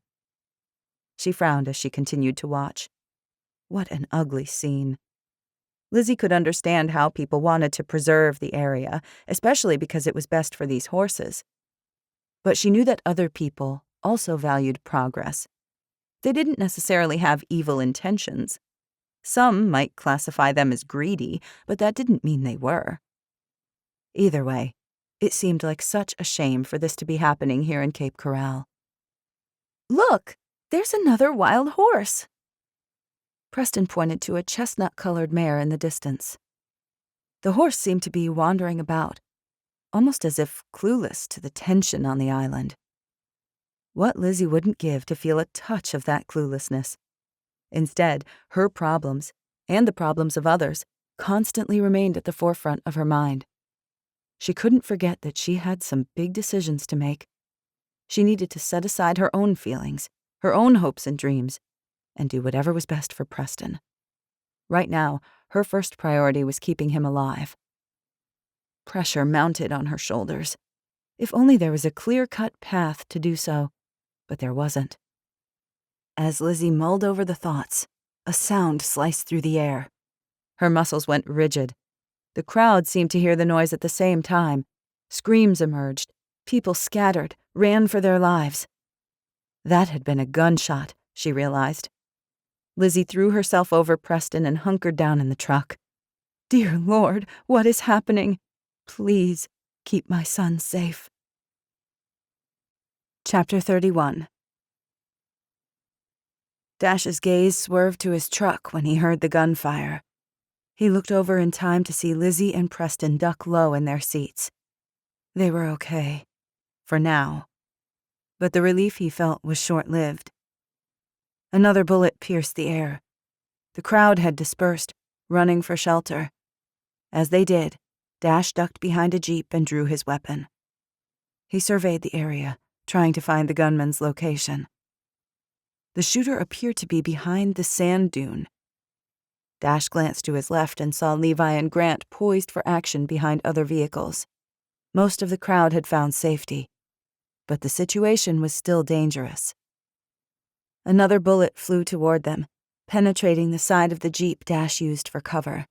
This guy was shooting at Dash, wasn't he? Dash would have to think about the why later. Right now, he needed to concentrate on keeping everyone safe. He and his team waited several minutes, but no more bullets came. Levi motioned for Dash to go right while he went left. Grant would remain on guard here. Wasting no time, Dash remained low and headed toward the dunes. This man was brazen. Pulling a gun in broad daylight showed guts, but not the kind of guts that Dash admired. Dash crested the sand dune in time to see a motorboat speeding away in the distance. Quickly, he pulled out his phone and put a call in to the Coast Guard. With any luck, one of their patrols would be able to find this guy. But for now, there was no way to catch him. They needed to collect evidence and check on everybody who had been on the scene. Lizzie shivered as she stood on the sandy road with Preston.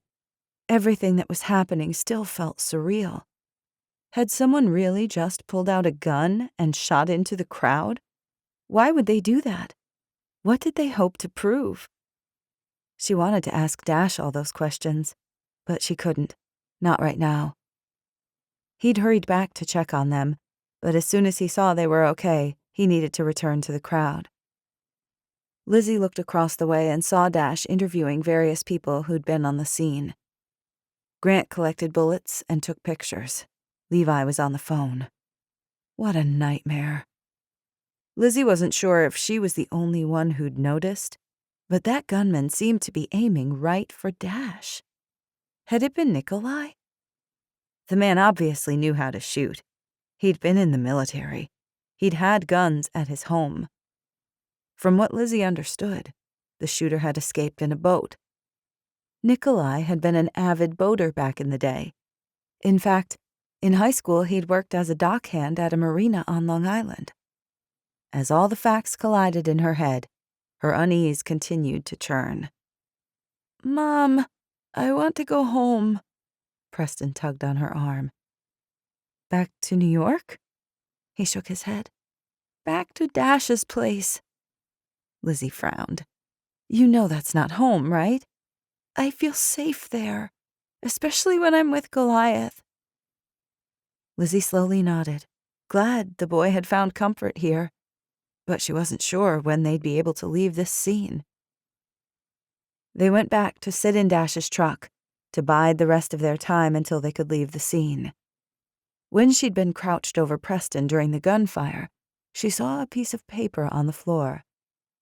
As she sat in the driver's seat now, she spotted it again and tugged it from beneath the floor mat. Her eyes widened at what she read. It appeared that she wasn't the only one keeping secrets. Dash had a few more of his own. Chapter 32. Dash took Lizzie and Preston to the station. Someone would be here while Preston did schoolwork, and while Lizzie worked on her computer. Time was of the essence right now, as his team searched for this shooter. Things had already been ugly today, but that outcome could have been a lot worse. Thankfully, nobody had been hurt when that gunman started firing. But Dash couldn't stop thinking about the possibility that the man who'd been shooting was Nikolai, and if so, he'd been aiming at Dash. Why did this man, who was possibly obsessed with Lizzie, feel the need to take Dash out? Did he see Dash as a threat? The questions left Dash feeling unsettled. The Coast Guard had searched the waters for the shooter's boat, but they hadn't found it yet. They hadn't given up, but Dash knew the chances they'd locate it were becoming slimmer and slimmer. In the meantime, they would send the bullets out for ballistics, but Dash knew the results would take time. He wasn't sure, in the end, that the report would help them identify the shooter, but it might. Meanwhile, none of the witnesses they'd talked to had seen anything. For that matter, no one had recognized the picture of Nikolai that Dash had been showing people around town the past several days. If this man was on the island, he was doing a fantastic job hiding. In some ways, Dash didn't even see how that was possible. Either way, pressure mounted on his shoulders with every passing moment. They needed to find this guy. Because now, not only were Lizzie and Preston in danger, but this man was putting other people in this town in danger as well. And that wasn't okay. The day passed in somewhat of a blur. Mrs. Minnie stopped by the station and brought everyone some battered fish and fries for lunch, along with some coleslaw and cherry pie. Finally, at 6 o'clock, Dash knew it was time to head back to his house for the day. The ride back was quiet, but Dash sensed that Lizzie had things she wanted to ask him. As soon as they were inside with the doors locked, she turned to him. "Can we talk?" "Of course." Dash glanced at Preston. "Hey, P-Man, would you mind taking Goliath upstairs and tossing the ball down the hallway?" "You don't want me to take him outside?" Preston squinted in confusion. In other circumstances, Dash would have said yes, but he couldn't risk the two of them being outside right now, not with everything that had happened. "I think the hallway will work out great. It's getting chilly outside."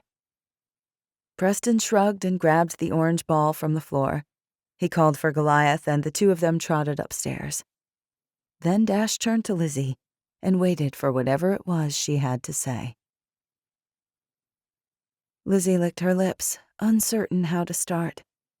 Yet she didn't feel she could keep this to herself, even if it wasn't any of her business. "You're the one who's been buying property here on the island, aren't you?" she finally blurted. Dash's face lost its color, and he rubbed his neck. "Why would you think that?" "I saw a paper in your truck. Plus, I can tell you're keeping secrets. Your gaze shifts whenever somebody talks about the property that's being bought up.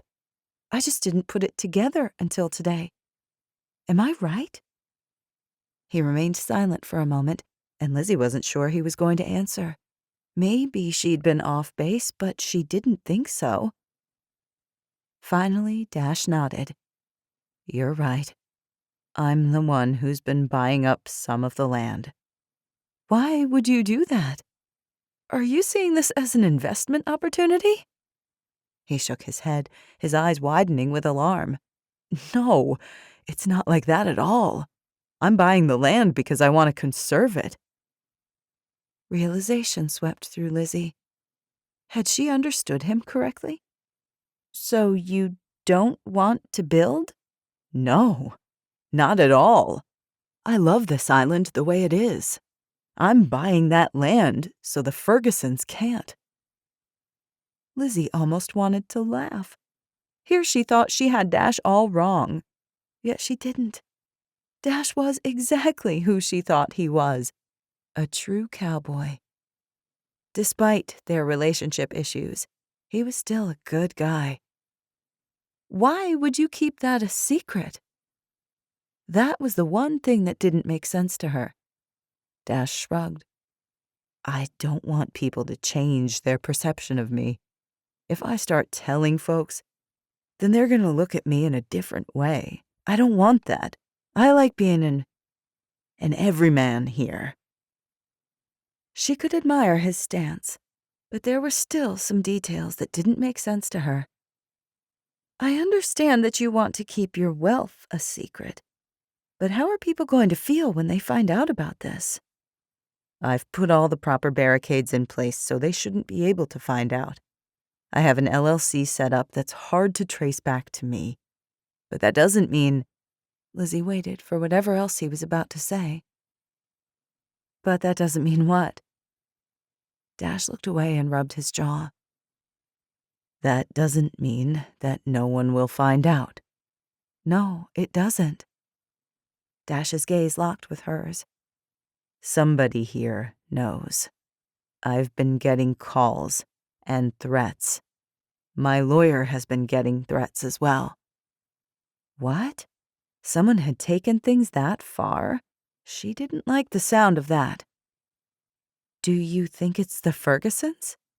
"I think that even if it is the Fergusons, they're too smart to let it be traced back to them. But if somebody thinks that sending me nasty emails is going to get me to change my mind, they're wrong." Lizzie's mind continued to race. "Do you think that shooter today was somebody who knows what you're doing?" Dash rubbed his neck again before shaking his head. "I don't think so, Lizzie. This person who knows what I'm doing, they're more the type to take legal action. Honestly, I suspect the shooting today had something to do with you. Of course, we're still investigating." She shook her head, trying to process their conversation. It felt nice to focus on Dash for a change, even if the subject was sobering. A better picture of the man in front of her was coming together in her mind. "I think it's great what you're doing, Dash," she finally said. "I just don't want it to come back to bite you in the bum." "Believe me, I tried to think all the details through. This was the best solution that I could come up with. I want to protect this island, but I also want to protect myself from the scrutiny that comes with having money." Just as Dash said the words, a loud knock sounded at the door. Dash bristled beside her.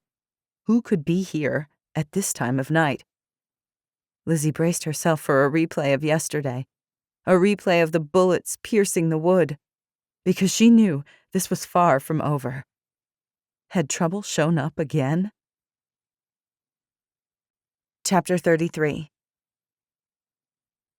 Dash motioned for Lizzie to go into the kitchen. When she was safe, he peered out the window. He braced himself to see a gunman, to hear gunfire, to feel pain. Instead, he spotted Levi standing at his front door. Dash released the breath he held before striding to the door and opening it. But as soon as he saw his friend's red face, he knew that something was wrong. Levi stared at Dash and shook his head in disbelief. "You're the one who's been buying up properties on Cape Corral?" Dash ran a hand through his hair. This wasn't the way his friend was supposed to find out. "It's not what you think," Dash started. Levi's hands went to his hips. "I can't believe you. I can't believe you would keep this from us." "I can explain." Levi sliced a hand through the air, all his passion bubbling to the surface. "I don't want to hear any explanations." "How did you even find out?" Dash had been so careful. Levi shook his head, his jaw still hard and his eyes angry. "The Fergusons told me. Gloated about it, for that matter." Dash rubbed his neck. He shouldn't be surprised. "The only reason they told you is because they want to divide us. I don't care what their motivations are. I expect shenanigans like this from them. I don't expect secrets from you." Dash knew he needed to explain himself soon, before everything crashed around him. "Levi, you need to hear me out. Just answer me this. Is it true? Have you been buying lots here on the island?" Dash sighed, wishing Levi would realize it wasn't that simple. Finally, he nodded. "I have been." Levi stared at him another moment before shaking his head, his gaze still unyielding. "You're not the person I thought you were, Levi." Without saying anything else, Levi turned on his heel and stormed away. Dash took a step, about to go after him. Then he changed his mind. He'd let his friend cool down. Then they would talk when they were both more level-headed.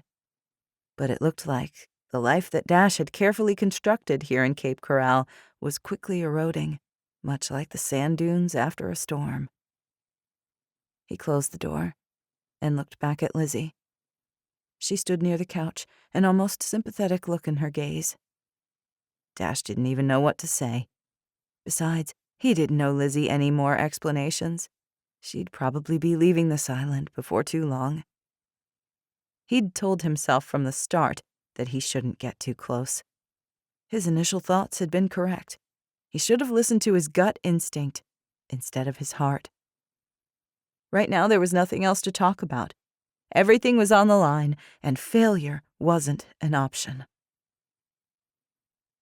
Lizzie sensed that Dash needed some time by himself, so she'd gathered Preston, and they escaped to the bedroom where they were staying. Preston sat on one bed reading a book while she lay in the other bed trying to catch up on some emails she'd gotten behind on. But her mind wasn't on work. It was on anything but work, actually. She could understand, on one hand, why Dash had kept the fact that he'd been purchasing land a secret. Wealth could change the way people viewed you.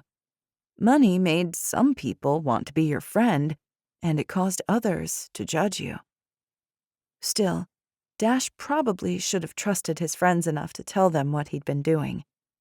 As soon as Lizzie realized the truth, she'd feared that something like this might happen. Part of her wanted to go downstairs, to be with Dash in his moment of struggle. But he'd made it clear her comfort wasn't welcome, and Lizzie needed to respect that boundary.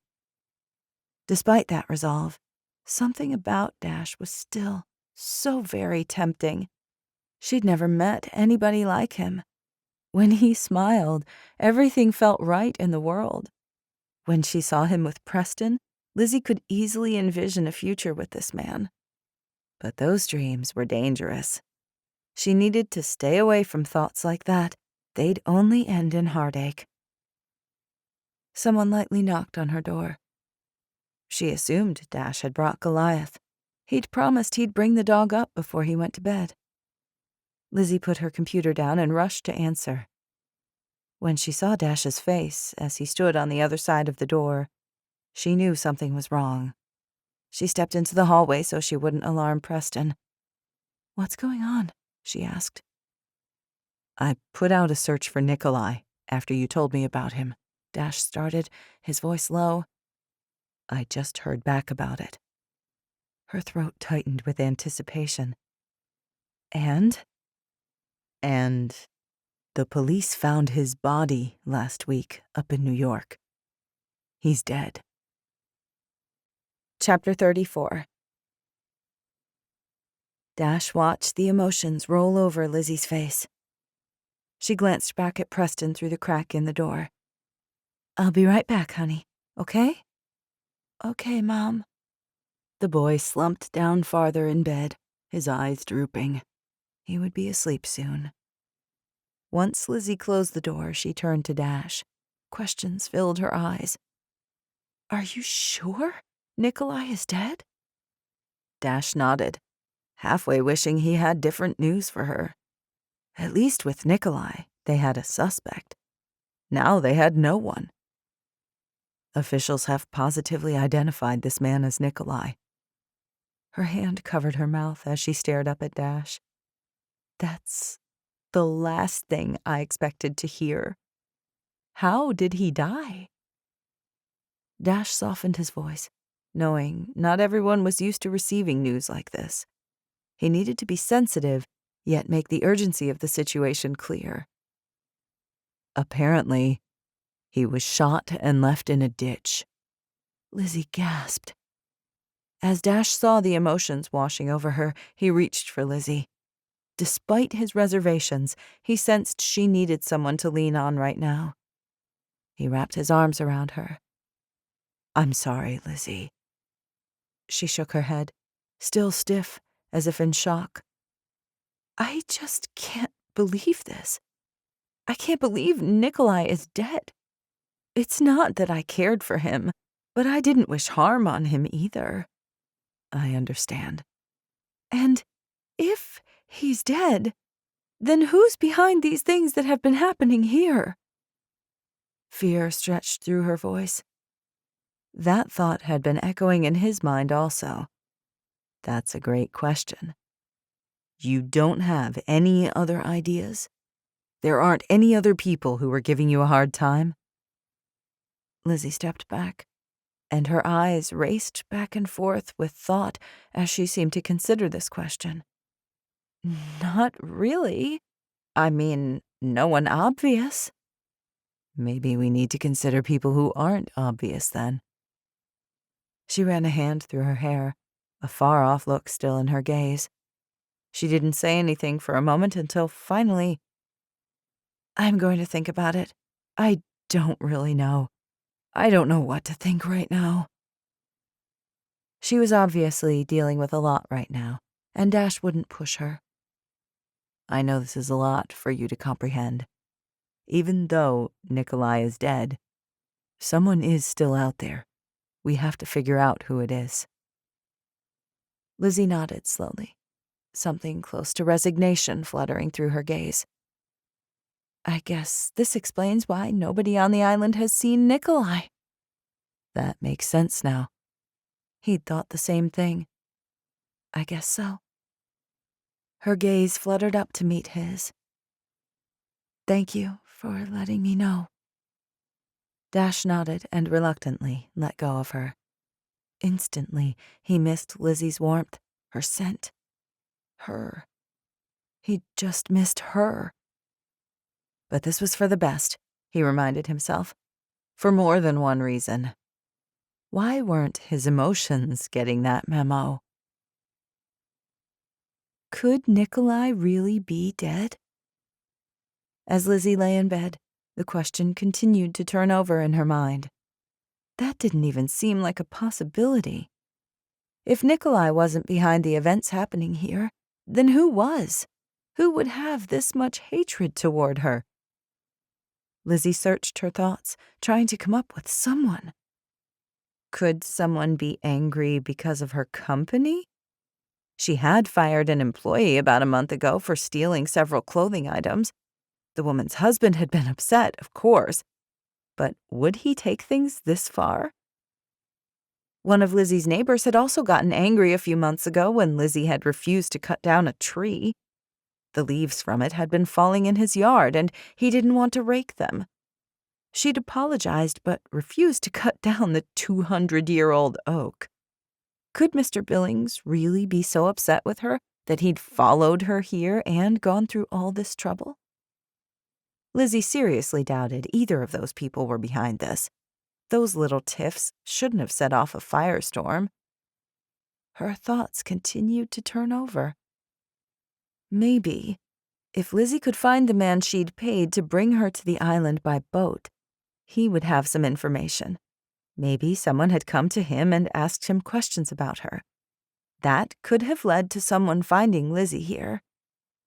Or maybe she should track down the person she'd sold her car to at the harbor. Even though everything was done through a cash transaction, could someone have gained information about her whereabouts that way? The only other possibility of where this person had discovered information about her was the management company. Lizzie had to put her credit card on file in order to stay at the house, but the rental agent had promised not to run her card. Could that be the way Lizzie's hideout had been discovered? Who would have gone through all that trouble just to locate her here? It would have to be someone either desperate to find her or full of absolute contempt. Lizzie didn't like the sound of either of those things. Dear Lord, what am I going to do? She closed her eyes, wishing she could sleep, but she knew that was an impossibility.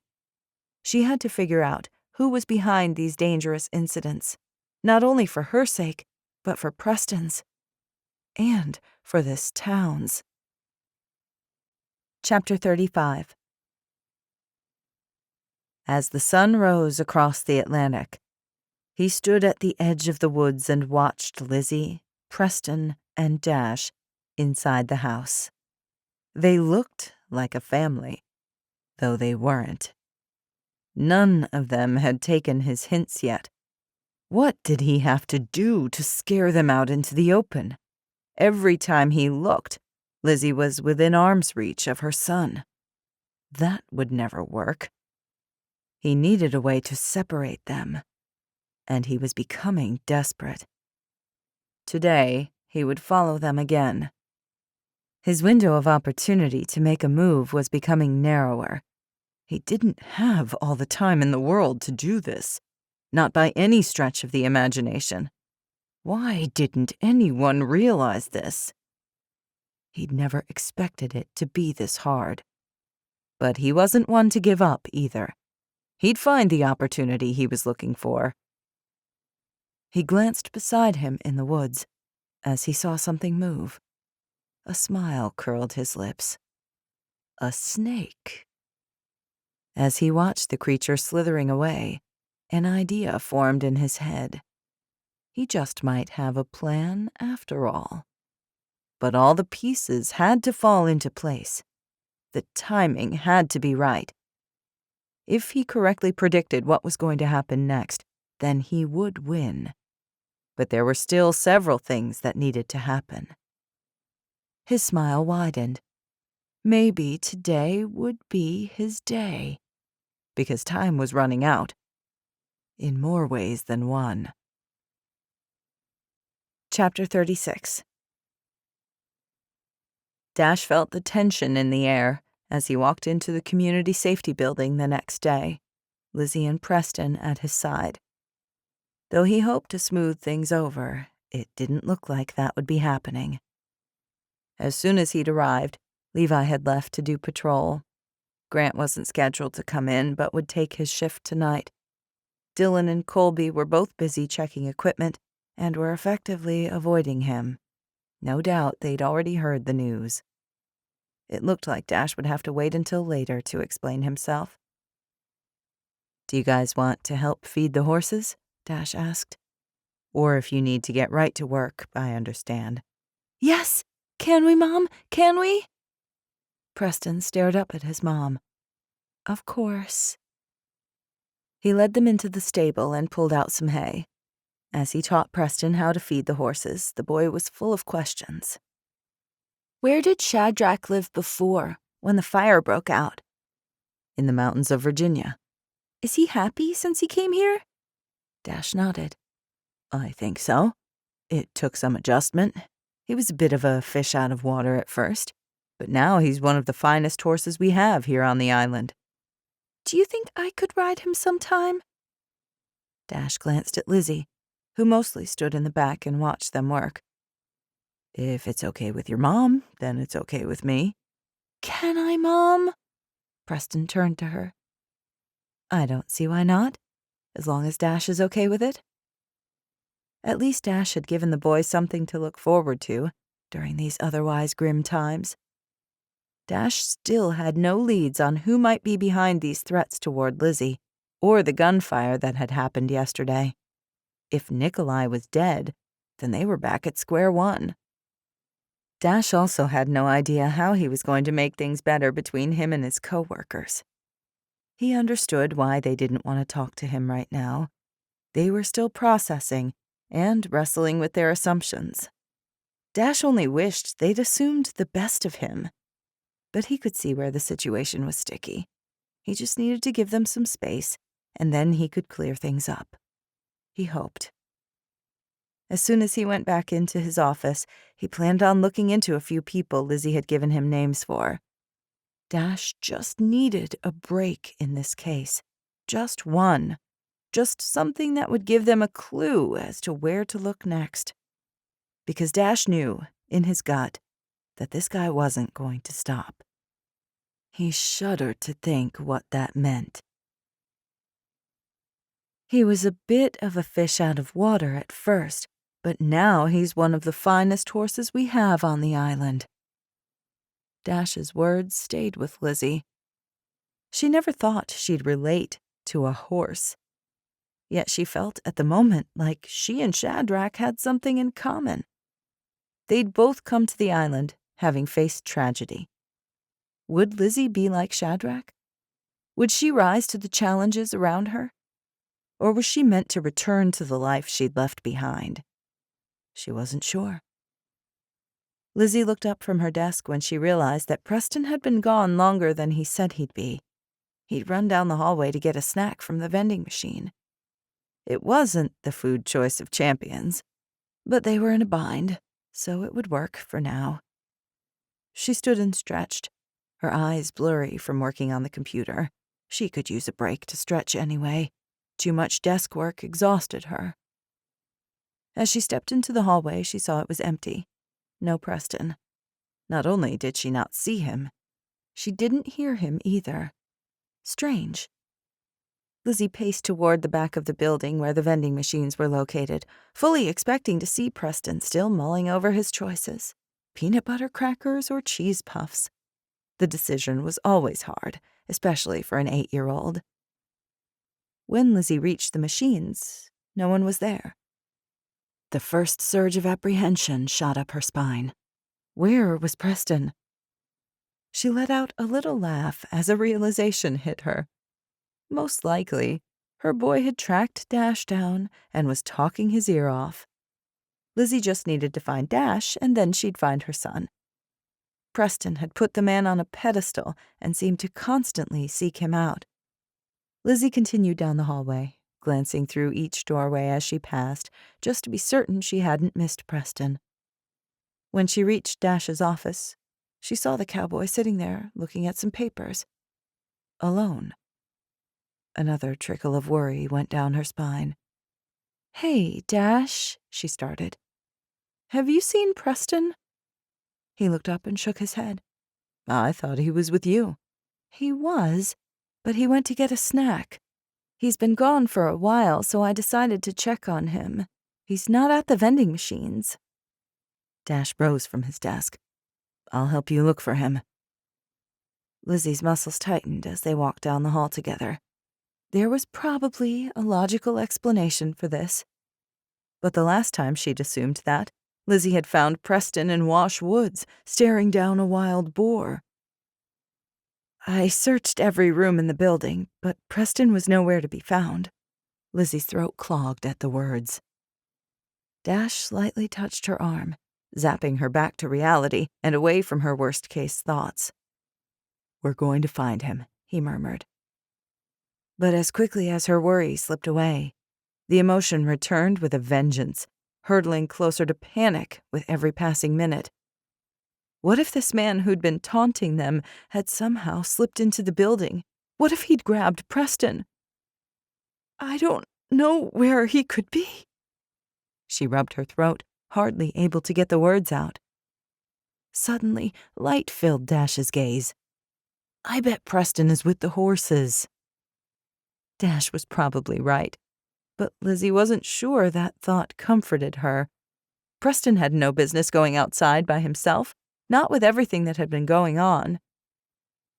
They jogged toward the back of the building and then outside to the stable. Just as they stepped inside, Lizzie spotted Shadrach. The horse stood out of his stall, the sunlight behind him illuminating his strong silhouette. She sucked in a breath. Preston sat atop him, attempting to ride him, alone. "Preston!"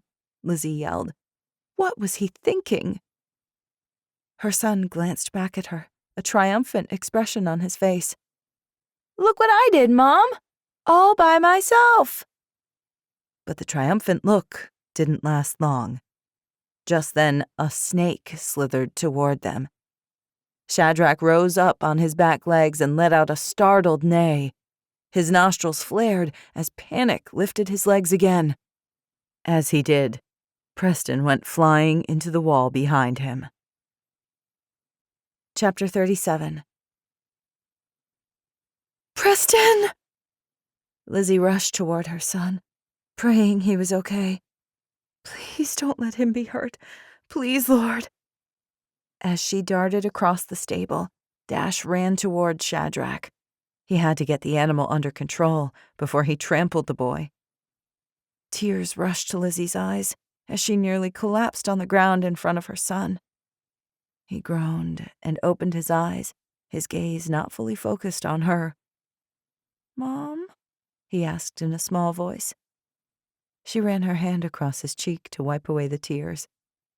"I'm here, sweetie. I'm here." Behind her, Dash had led Shadrach away. Now it sounded like he was on the phone calling for backup. Lizzie wanted to pull her son into her arms, but she knew better than to move him. What if Preston had injured his neck? She couldn't risk that. But the thought made a cry stick in her throat. Preston could have been killed. She should have put aside her work for the day. She should have suggested they play games together, do something. Instead, this had happened. "Where's that man?" Preston whispered, his voice almost a moan and barely discernible. "What man?" Lizzie had no idea what her son was talking about. Was he seeing things? "Before I saw you, there was a man at the other end of the stable. He had a snake." Lizzie and Dash exchanged a look. Had the man who'd been hunting Lizzie left that snake? Was he trying to hurt Preston?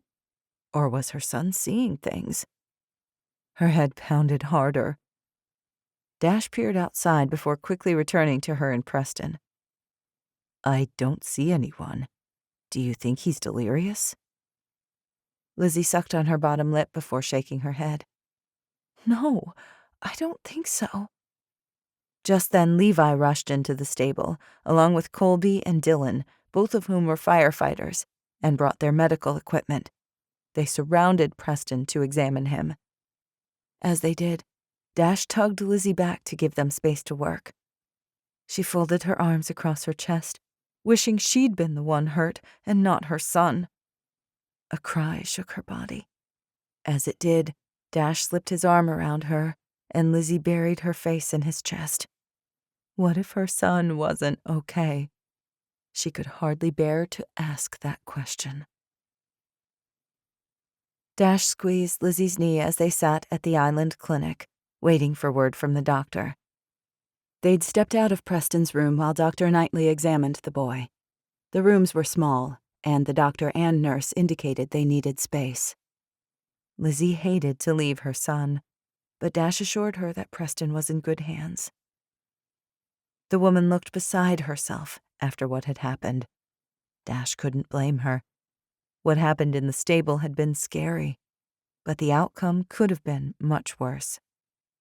The two of them hadn't had a chance to talk since the incident, but they needed to.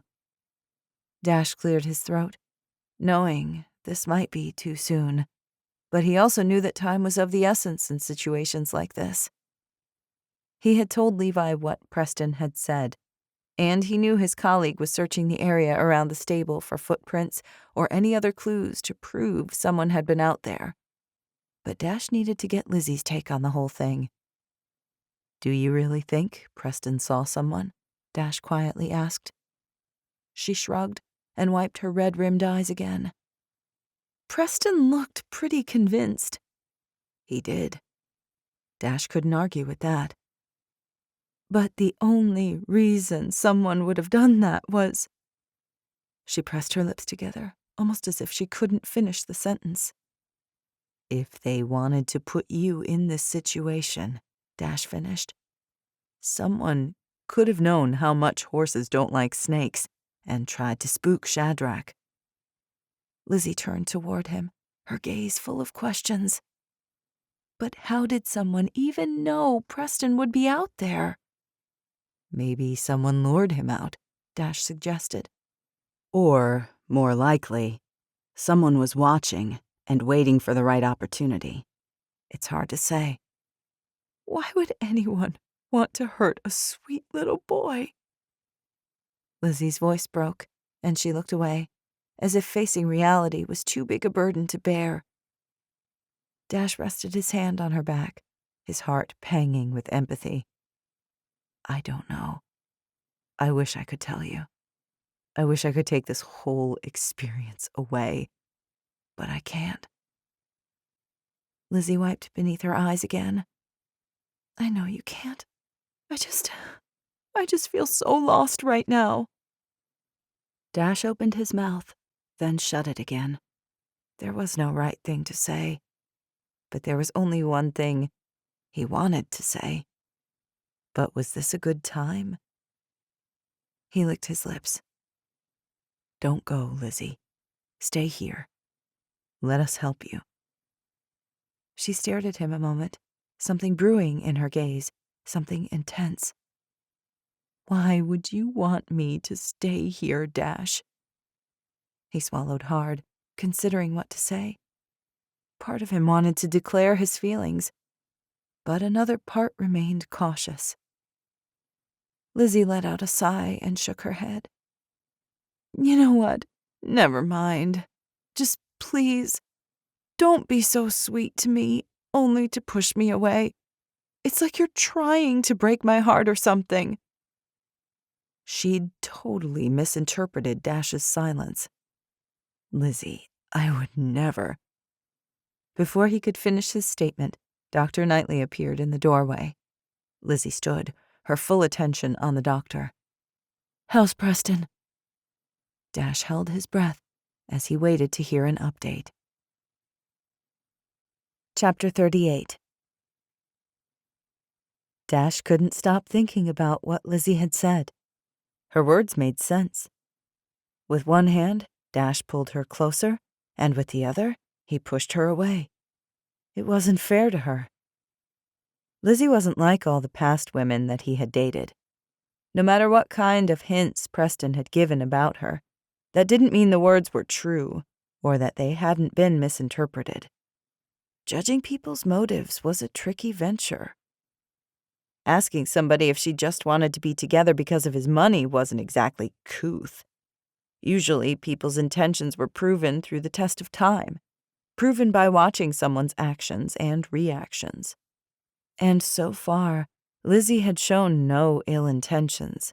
She'd never asked Dash for anything. Even when he tried to give her things, she always hesitated before accepting. Throughout everything, she'd been grateful for his help. He'd been stupid, and Dash should have never pushed her away. Images of Isabel flooded his mind more often than he wanted. The woman had really done a number on his heart. Now it seemed like anyone Dash dated in her aftermath would pay the price. Except that wasn't the way this was going to work. Dash wasn't going to let Isabel have that kind of control in his life anymore. He glanced at Lizzie. She leaned over Preston as the boy rested in his bed. 2 hours had passed since Dr. Knightley had given her the good news that Preston was okay. He had a slight concussion, but nothing was broken. He should be just fine. Lizzie had so much love and affection for her son. Dash couldn't tell her everything on his mind right now, but he would tell her how he was feeling soon, when the time was right, before it was too late. He'd meant what he said when he promised to keep her safe. He'd never forgive himself if something happened to her or Preston on his watch. Too much had already happened. Dash glanced at his watch. It was already 9 p.m. Visiting hours were over, except Lizzie could stay with her son, of course. Dash was only allowed to stay because he was law enforcement. He hated to leave her alone at a time like this. And he wouldn't, as long as he was welcome here. Lizzie hadn't pushed him away yet. Lizzie kissed Preston's forehead again before stepping toward Dash. I think I'm going to go get some water. Now that I know he's okay, I realize I'm feeling lightheaded. You want me to grab some for you? She shook her head. I need to stretch my legs a moment. I can walk with you. She glanced back at Preston and frowned. I don't want to leave him alone. Dash peered into Preston's room again and saw the boy's eyes were closed. When Dash glanced back, a familiar figure appeared in the hallway. Dash waved him over. Hey, Colby, can you stand here by Preston's door while we get some water? Colby sauntered toward him. Of course. Whatever I can do to help. I just brought someone in for a jellyfish sting. Another exciting night here in Cape Corral. Sounds like it, Dash said. We'll be right back. Colby didn't bother to go inside Preston's room. Instead, he leaned against the doorway outside and propped a leg up against the wall. Dash started to put his hand on Lizzie's back to lead her toward the vending area, but he thought better of it. Instead, he stuffed his hand into his pocket and walked beside her down the hallway. Lizzie was so thankful that Preston was okay. Things could have turned out so much differently. For the second time since they had arrived here in Cape Corral, Preston could have been killed. If Lizzie counted the bullets that had been shot through the front door at Dash's house, that would make 3 times. And the protest would be 4. Lizzie couldn't fathom what was going on. Whenever she tried, her head started to pound. None of this made sense. That man who had been following her at home had to be Nikolai. But Nikolai was dead. Who had killed him? And why? But questions didn't comfort her. Not at all. She started to reach into her pocket to grab some change when Dash put some coins in the vending machine for her. Go ahead. My treat. You don't have to do that. But I want to. She wasn't in the mood to argue. Instead, she punched in the numbers for her selection and, a moment later, a water bottle dropped to the bottom of the vending machine. Lizzie picked it up, unscrewed the cap, and took a long sip. She hadn't realized just how exhausted she was from the emotional day. Even though she could use some sleep, there was no way Lizzie would leave Preston here by himself tonight. To her son's credit, he had already charmed the doctor and the nurses. In fact, one of the nurses had taken to calling Preston her favorite patient ever. Preston ate up all the attention. Lizzie fought a smile at the thought of their interactions. She needed to look for whatever good she could in this otherwise horrible situation. What are you thinking? Dash leaned closer and studied her face. She glanced up at him, realizing how close he was standing. Despite that, she didn't step back. Do you really want to know? Of course I do. To be honest, I'm wondering why such a good boy has to go through all of this, she blurted. It doesn't seem fair. The corner of Dash's lip flickered down in a frown. Life definitely isn't fair sometimes. That's for sure. I understand that a little too well. Lizzie took another sip of water, her throat dry and achy. He's a strong boy. Losing my sister was a tragedy, but being able to raise Preston, it's been a privilege, a blessing. Every single sacrifice I had to make was worth it. You're a good mom, Lizzie. He's lucky to have you. Warmth stung her eyes. I don't feel like a good mom. I feel like all of this is my fault. Lizzie. As Dash reached for her, she raised a hand. The last thing she needed was to add confusion about their relationship on top of the stress she already felt. Quietly, they walked back down the hall toward his room. But as they turned the corner, Lizzie spotted Colby slouched on the floor, almost like he'd passed out. Lizzie dropped her water bottle and sprinted toward Preston's room. Something was wrong. She felt it in her gut. Chapter 39. Dash darted into Preston's room. As he feared, the bed was empty. As Lizzie let out a cry, Dash rushed toward Colby and patted his cheek. The man's eyes startled open, and his gaze darted around. What happened, Colby? Dash demanded. Where's Preston? He let out a groan before instantly alerting.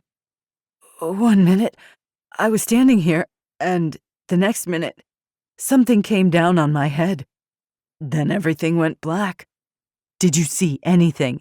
Dash rushed, urgency in every syllable. Colby shook his head before flinching again. No, I'm sorry.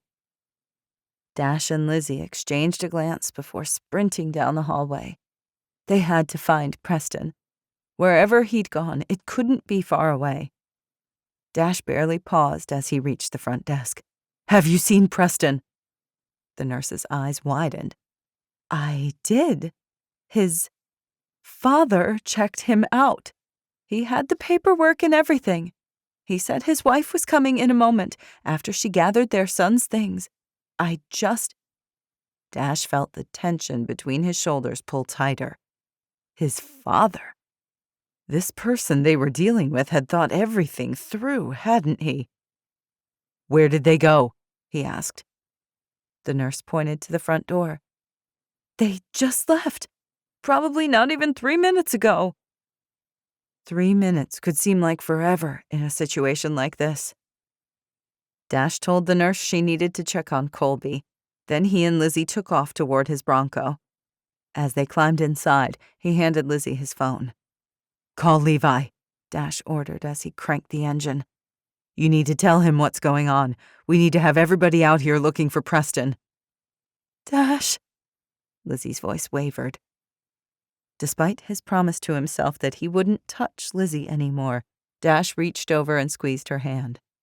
It's going to be okay, but you need to make that call, now. Lizzie looked at him for only one more second before nodding and finding Levi's number on his phone. As she did that, Dash took off, scanning the landscape around him.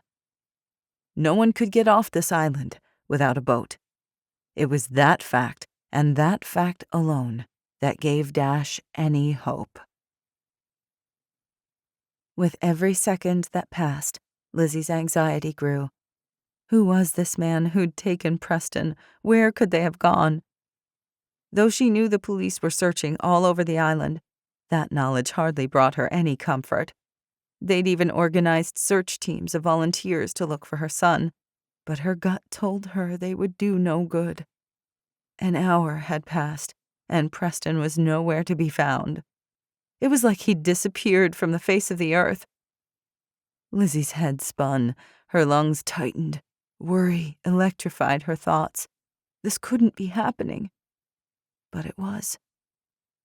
Finally, Dash stopped in front of the community safety building, which served as ground zero for their search efforts. Dash turned to Lizzie, some of the hope fading from his eyes also. He didn't have to tell her that. Lizzie could see it, could sense it. "We're going to find him," he assured her. Lizzie squeezed the skin between her eyes. "I wish I believed that."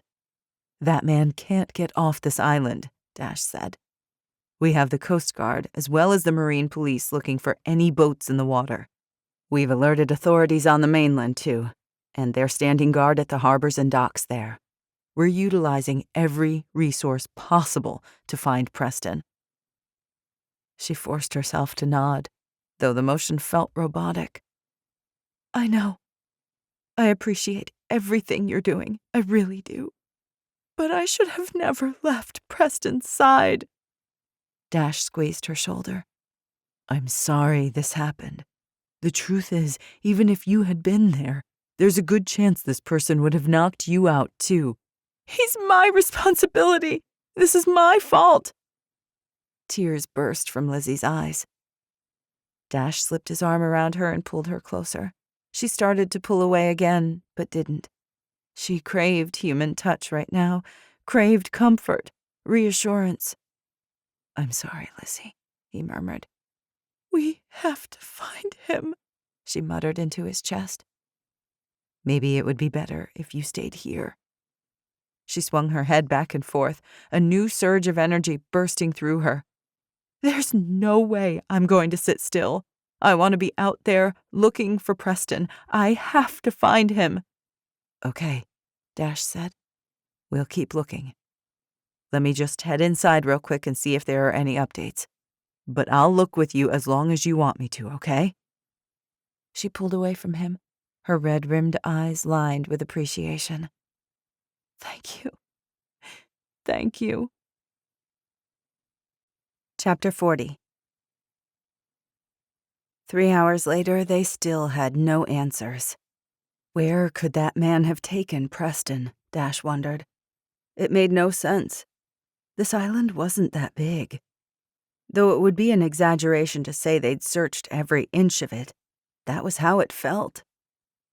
Levi had pulled out a map of the island and spread it over a table in the conference room. Levi, Grant, and Dash looked over it now, marking off quadrants that needed to be searched again. Dash was thankful his colleagues were taking this seriously. As they should. An abduction was serious, whether you knew the people involved or not. Things like this just weren't supposed to happen here on Cape Corral. Lizzie stood beside Dash as they waited for Levi's instructions. With every passing moment, she seemed more and more frail. Dash knew that she was a strong woman, but something like this could break even the most courageous person. "We're going to divide into search groups, and we're going to go door to door until we have answers," Levi finally said. "I'm going to divide everybody into 8 groups and assign each group a different quadrant from this map. We're going to search every crevice in each of those quadrants until we find this boy." "Any word from the Coast Guard?" Dylan, the fire chief, asked. Levi shook his head.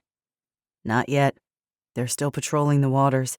There are whitecaps out there tonight, so not very many people have boats out. In some ways, that's making their search a little easier. As soon as they hear something, they'll let me know." Dash squeezed Lizzie's elbow again as he felt her shudder. He couldn't even begin to imagine what was going through her mind right now. As Grant began to divide volunteers into groups, Levi strode across the room toward Lizzie. His expression was both no-nonsense and compassionate. "I think you should stay here," Levi told her. Lizzie sucked in a breath. "But I want to be out there." "I know." His voice remained calm and even. "But when we find Preston, we're going to need you here. It's important that you're one of the first people your son sees." Her eyes widened before she squeezed them shut again. With resignation, she finally nodded. "I guess that makes sense. I just hate not doing anything." "You're doing plenty. Right now, I just need you to hang in for a little bit longer," I understand. Lizzie nodded again, more slowly this time. Thank you for everything that you've been doing. Levi patted her shoulder. You've got this whole town behind you right now, Lizzie. We're searching and we're praying. We're going to find Preston. With that reassurance, Levi walked away. Dash started to pull Lizzie toward him again. He didn't want to do the whole push her away and pull her closer thing again. He hoped that's not what Lizzie thought, because all Dash could think about was how she needed someone to be strong for her, and he wanted to be that person. Lizzie alternated between pacing, drinking coffee, and praying as she passed time at the community safety building. Levi and Dash's words made sense. She should be here when they found Preston. If they found him. She shook her head. No, she couldn't think like that. They were going to find him. She just needed to be patient. But where could her son be? Why had this man taken him? She tried to shut out the worst-case scenarios that continued pounding her thoughts. Dwelling on those wouldn't do her any good right now, and Lizzie knew that. Time seemed to crawl around her. Even though she knew everybody was doing everything they could, nothing moved fast enough for her taste right now. She wanted Preston to be back with her. She wanted him to be here now. She sighed and leaned against the wall, feeling another wave of lightheadedness. She had to keep herself together right now. There was no other choice. What would Amanda think if she knew what was happening? She wouldn't be happy. Lizzie had promised to take care of her little boy. Lizzie felt at this moment like she'd failed miserably. Oh, Amanda, I'm so sorry. I don't know what I was thinking. Maybe every decision I've made has been a bad one. I thought I was doing my best. I really did. But Lizzie knew that wasn't what her sister would think. Her little sister had thought Lizzie hung the moon. Lizzie often thought about her sister. Lizzie suspected that Amanda had begun dating someone from her high school. It wasn't until she was 7 months pregnant that their family realized she was pregnant. Amanda had covered her baby bump by wearing large sweatshirts and baggy clothing. When they'd tried to find out who the father was, Amanda had refused to tell them. It never made sense to Lizzie why Amanda had kept the father's name quiet. She'd only said that he wanted nothing to do with their baby, that he'd already left town, and that he wouldn't be coming back. Lizzie hadn't understood it, but every time she tried to ask questions, her sister only clammed up even more. Lizzie finally realized that the best thing she could do was just to offer to help Amanda out at a time like this. Her interrogation was doing no good. There were times now when she wished she'd asked more questions. Back then, she'd assumed Amanda would tell her more later after time had passed. But that chance hadn't come. Amanda had suffered from extreme bleeding that the doctors hadn't been able to stop in time after she gave birth. Lizzie looked up as somebody ran into the building holding something in his hands. "Look what I just found." Lizzie recognized the man. It was Mr. Henderson, the person she'd bought her truck from. In his hands, he held a flannel shirt, just like the one Preston had been wearing when she'd taken him to the hospital. Chapter 41. 3 members of the Nag's Head K-9 team had come into Cape Corral to help search for Preston. They'd arrived just in time. The crew was now searching the area near Wash Woods, in the area where Preston's shirt was found, trying to follow the boy's scent. Part of Dash wanted to head out there himself, but Levi said he needed him here, helping with logistics. That was just as well, since the other part of Dash wanted to stay close to Lizzie. Dash looked over and saw Lizzie talking to Danny, Levi's girlfriend. Seeing that she was occupied at the moment, Dash strode toward Levi. His boss stood near the operations table, marking areas off on the map. Dash paused in front of the table. "Maybe we should get a copter out there looking for Preston." Levi's gaze flickered toward him, before focusing on the map again. That would be a great idea, but we'd have to have something like that approved by the town council before we could pay for it. Dash rubbed his neck, hesitating for just a second before saying, I could pay for it. Levi jerked his gaze toward Dash before narrowing his eyes. I suppose you could, couldn't you?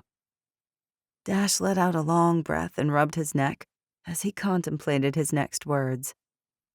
Look, I know this isn't the best time to talk about this, but I didn't want people to think I was some rich guy who rode into town trying to save the day. Would that have been all that bad?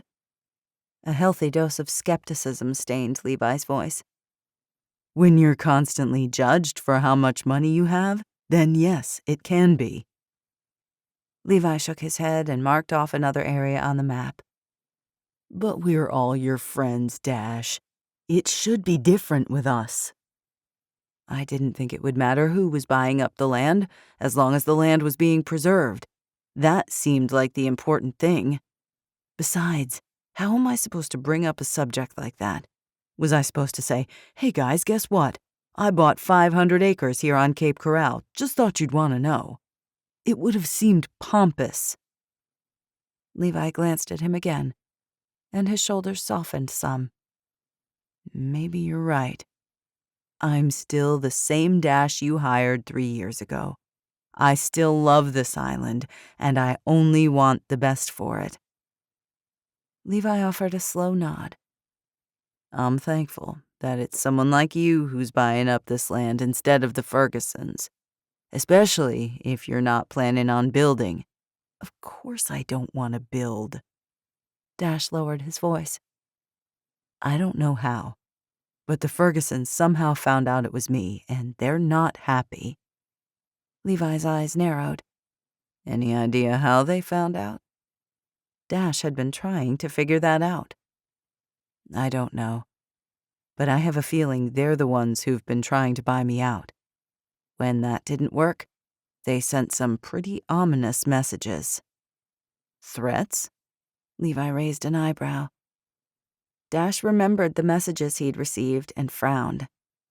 Probably subtle enough not to count as a threat. They're too smart for that. Levi frowned again. Good to know. I'll keep that in mind, because I'm still determined to preserve this place. But right now we need to find Preston.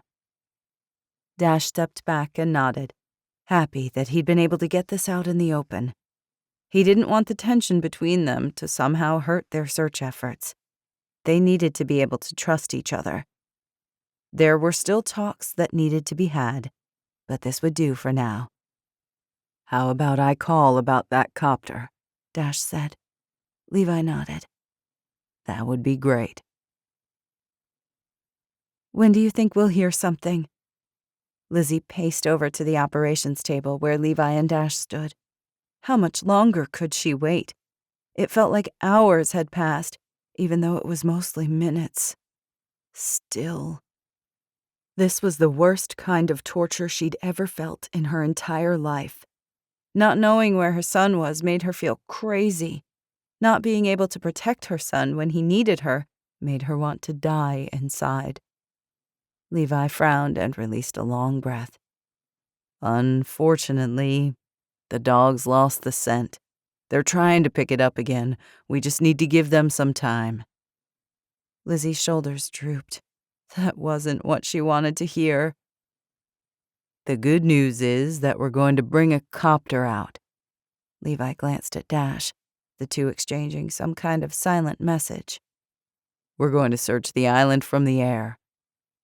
Why do I feel like there's a but in there? She held her breath as she waited for his response. The only problem is that the woods are so thick, it's going to be hard to see through the canopy, Dash explained. Still, it's worth a shot. We need to give this everything that we can. Lizzie nodded. Of course. And if the copter doesn't work? And the dogs? Levi grimaced, but the look quickly disappeared, replaced by a professional, non-emotional expression. We'll still keep searching by foot. We're not going to give up, Lizzie. I promise you that. She nodded, though she felt tattered inside. This wasn't the way things were supposed to work. Up until a year ago, things had been going so well in her life. Her business had never done better. She'd been able to socialize more as Preston got older. She'd even met Nikolai, which seemed like a positive thing at the time. Then, quickly, everything had fallen apart, including her. Lizzie felt like she was barely keeping herself together right now. She looked up as she felt Dash's gaze on her. He studied her, that worried expression still present on his face. She quickly looked away before he saw too many of her thoughts. For someone who didn't want to get that close to her, he was certainly concerned and attentive. A big, confusing mess, if you asked her. Either you liked someone or you didn't. But Lizzie just couldn't figure Dash out. Either way, she had bigger concerns to deal with at the moment. Levi's phone rang, and he stepped away to answer. Lizzie waited, hoping this might be some kind of update. She wasn't leaving the spot until she found out. A moment later, Levi returned with a grim look on his face. "That was a call from up in New York," he started. "From the detective who's working the case of Nikolai Rossi." Did they discover something? Her heart pounded in her ears as she waited to hear what he'd learned. "They have a suspect for his murder." "Who?" Lizzie didn't bother with pleasantries. Levi probably wasn't allowed to say, but she wanted to know anyway. "They think someone named Stephen Hodge is responsible," Levi said. "Does that name ring any bells?" Her heart pounded in her ears. The name did sound familiar, but why? Where had she heard that name before? She had to remember. Preston's life might depend on it. Chapter 42. Levi, Dash, and Lizzie all sat around Levi's computer, trying to find out everything they could about this Stephen guy. Dash hoped something they learned might lead them to answers. With every second that passed, Preston was most likely farther and farther away. That wasn't okay. "It looks like he went to high school up in Pennsylvania." Dash pointed to the computer screen. Lizzie's back straightened. "Was it Hickory Ridge High School?" "It was." Levi glanced at her. "How did you know that?" Lizzie didn't answer the question. "When did he graduate?" Levi rattled off the year. As soon as he did, Lizzie's head drooped toward her lap, almost as if she was defeated. "I think I know who he is." "Who is it, Lizzie?" Dash turned to her, intent on getting her to focus right now. She lifted her head and drew in a deep breath, as if composing herself. "I can't say this with any certainty, but that man graduated from my high school a couple of years before I did." Realization spread through Dash. "Of course. You think this is Preston's father, don't you?" "It's the only thing that makes sense. Maybe this guy has been determined to try to get Preston back this whole time. It would explain his obsession." "But he never tried to contact you?" Dash asked. "Seems like a more logical step. If he fought hard enough, he'd probably be able to get some type of paternal rights." Terror shot through Lizzie's gaze at the statement. "I can't even think about that. My sister never said much about Preston's dad, but I had the impression he wasn't everything she hoped he would be. When he found out that Amanda was pregnant, he didn't want anything to do with the baby. Honestly, part of me thinks Amanda was relieved when he left." Levi frowned and leaned back into his chair. "Still, this seems like a lot of trouble to go through just to get his son." Lizzie shook her head and folded her arms over her chest as if chilly. "I don't know what to say. This whole time I thought it was Nikolai. This is going to take a moment to process." "If Nikolai was intent on winning you back, maybe he saw this Stephen guy hanging around and confronted him," Dash suggested. Lizzie nodded. That makes sense. I can totally see that happening. But now we need to figure out how to find him. Dash stared at the man's image on the screen. No doubt this guy would be a tough opponent. He was 6'5" tall and had muscles built like a professional wrestler. But the look in his eyes confirmed Dash's fears. The man just looked mean, like someone without a soul. Lizzie's phone rang, and she nearly jumped out of her seat at the noise. Quickly, she pulled the device from her pocket and glanced at it. Her panicked gaze met his, then Levi's. I don't recognize the number. Should I answer? Answer and put it on speaker, Levi instructed. Her hands trembled as she did as Levi said. Dash resisted the urge to reach over to help steady her. Finally, she rested her arms on the desk, and they waited to hear who was on the line. I have Preston, a deep voice said. Lizzie could hardly breathe when she heard the man's ominous tone. What do you want? I'll do anything to get him back. I need you to meet us. Alone. Lizzie gripped the phone harder. Just tell me where. I mean it, the man growled. If you come with somebody else, it's not going to end well for any of you. Mom! Preston yelled in the background. As Lizzie heard the terror in her son's voice, her blood froze. She'd meant her earlier words. Whatever this man wanted, Lizzie would be willing to give him if it meant getting her son back. She glanced at Dash and Levi, waiting for any instructions. Levi jotted something on a piece of paper. Keep him talking. Levi and Dash were probably trying to trace the call, she realized. She nodded and swallowed hard. Can I speak to him? To Preston? He's fine, the man barked. You're going to have to trust me on that one. Why did you take him? Her voice trembled. Where are you? You're asking too many questions. I need you to meet me in 30 minutes. I'm going to text you the address, but I mean what I said. If you get law enforcement involved, you're not going to like the outcome. I understand. She glanced at Dash again, watching for his confirmation. He gave her a nod to let her know she was doing fine. Send me the address. I'll be there. Before she could say anything else, the line went dead. Lizzie nearly dropped the phone onto the desk. Her hands wouldn't stop trembling, no matter what she did. This all seemed surreal, like a nightmare. But at least she'd heard Preston's voice. What's going to happen once I meet him?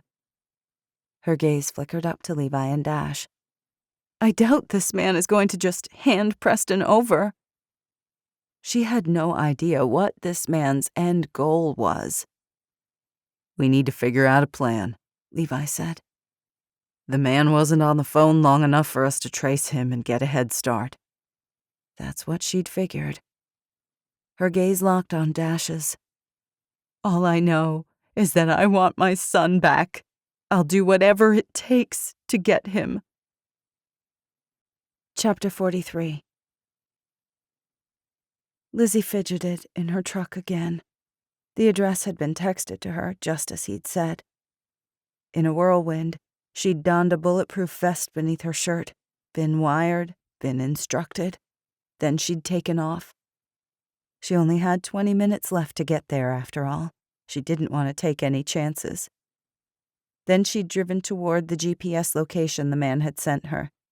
Dash crouched on the floor beside her, out of sight from anyone watching, but near enough to help. Levi and his guys would remain close, but not close enough to give away their location. This whole thing felt risky. Too risky. But Lizzie would do anything to get Preston. Still, questions swirled in her head. She just couldn't figure out this guy's game plan. If he wanted Preston, why hadn't he used other means to get the boy? Why hadn't he tried to do it legally? Though Lizzie was glad the man had called her, what good would it do for her to meet him? How did she fit into the plan? She glanced at her phone again and sighed. Why haven't I gotten another text yet?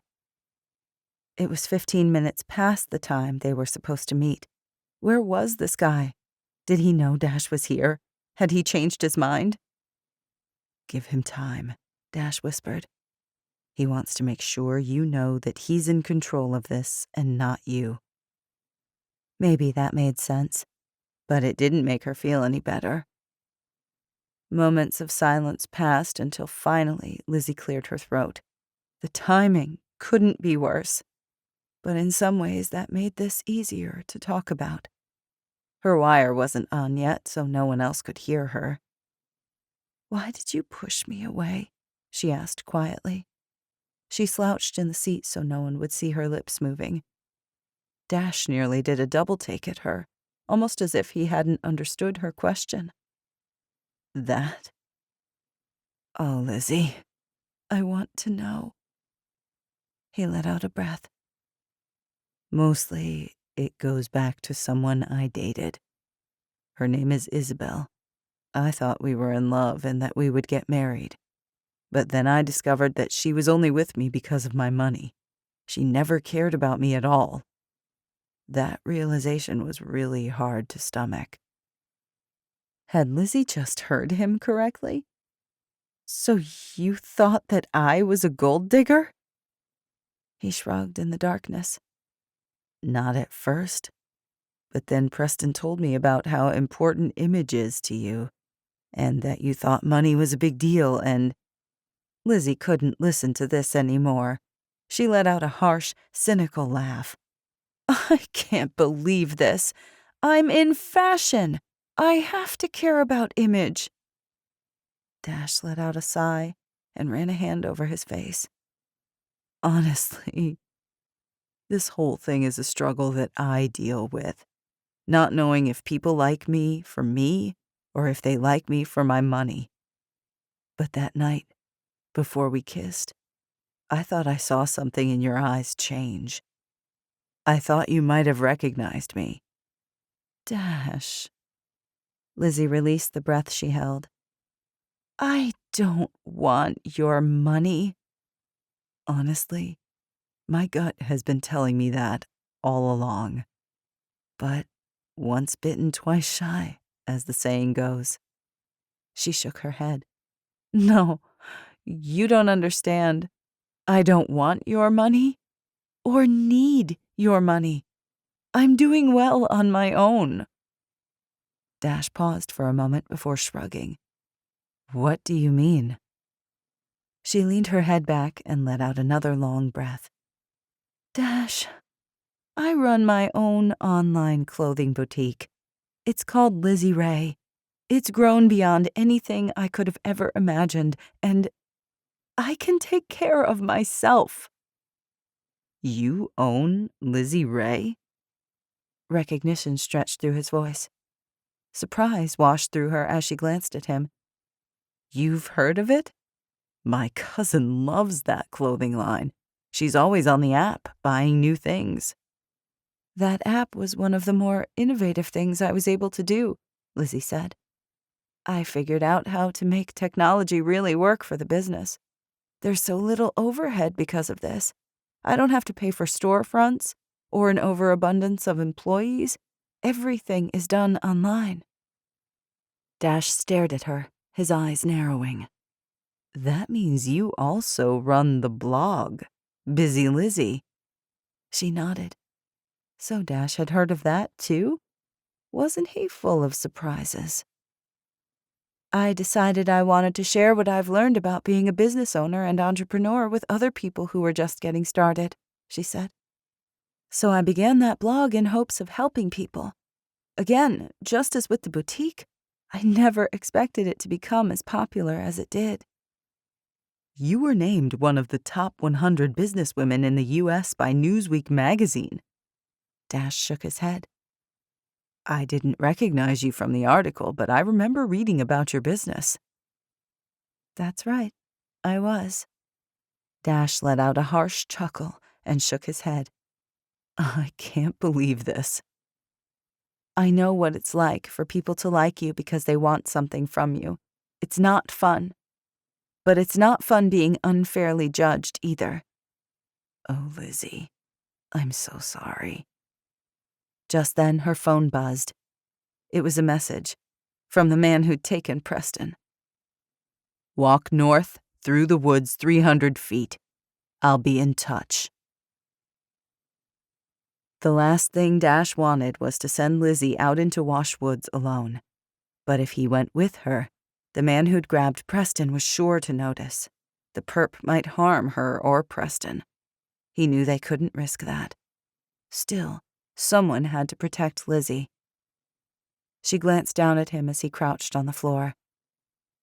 If I don't come back from this... Grief clutched Dash's heart at the thought of that. Don't talk like that. You're going to come back. But if I don't, thank you for everything that you've done. You've been a real lifesaver. Lizzie started to reach for the door handle when Dash grabbed her hand. I mean it, Lizzie, he told her. You're going to make it through this. Then you and I are going to have a long talk. Promise me that.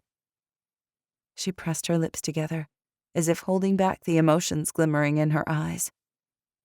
I wish I could promise you that, but I have no idea what's going to happen tonight.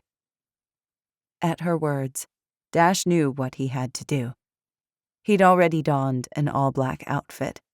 He'd blend in out there, and he knew the area well enough that he could maneuver through the terrain better than most. Most likely, better than this man who'd taken Preston. Dash only knew they didn't have time to waste. Not only were Wash Woods dangerous, but so was the man who'd grabbed Preston. So much wasn't on their side right now. Dash prayed that God surrounded them with an army of angels to guard their every move. Chapter 44. Lizzie could hardly breathe as she wandered through the woods. The trees felt like they reached out to grab her. At any moment she expected the sand to disappear from beneath her, making her a prisoner to this forest. She waited to be confronted by a wild animal, another boar, or a snake. But she would face all those terrors if it meant getting Preston back. In her gut, she knew that this was too easy. There was more to this story, more that would play out here tonight. Just what was this guy's game plan? A tremble spread from her core all the way to her fingertips. She wouldn't do anything to ruin this, yet she couldn't deny the anxiety she felt.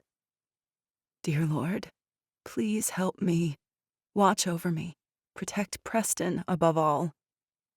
Lizzie may not have given birth to Preston, but he was hers. She knew that without a doubt. She couldn't love a child more than she did him. She shoved a branch out of the way as she continued deeper into the dark wilderness. Could she see herself in Cape Corral long term? It felt like a real possibility. Maybe she would think about the opportunity more when this craziness was over. If this craziness ever did end. A cry lodged in her throat at the thought. What if this didn't end the way she'd hoped? No, she couldn't think like that. She had to stay positive. Finally, Lizzie paused in the woods. 300 feet. She had to have arrived. As a breeze rushed over her, she almost wished she could keep walking. At least when she was moving, she could concentrate on something other than the sounds of the forest around her, something other than the snapping of branches and the leaves as they scratched together. She pressed her hands together, trying to ward away a chill that began deep inside her. What now? Was the man here? Was he watching her? Lizzie's throat tightened as she glanced around, looking for any signs of life. It was too dark. She couldn't see anything except cryptic branches and a thick, fortress-like wall of maritime forest. The sand would mask the sounds of anyone coming.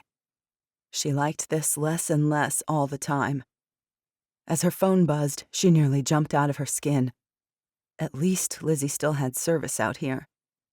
In this very spot she did at least. She knew reception could be temperamental out here. She glanced down at her screen and read the words there. Go deeper. Walk north until I tell you to stop. Dash was careful to remain quiet as he crept through the woods. He'd always been nimble on his feet, and he prayed that today would be no different. Remaining in the shadows, he trailed Lizzie. She didn't know he was there. He hoped the man who had Preston didn't know that either, but Dash had to be careful. For all he knew, this guy could be hiding nearby. The last thing Dash needed to do was to stumble upon him. He had to be careful. Preston's life depended on it. So did Lizzie's.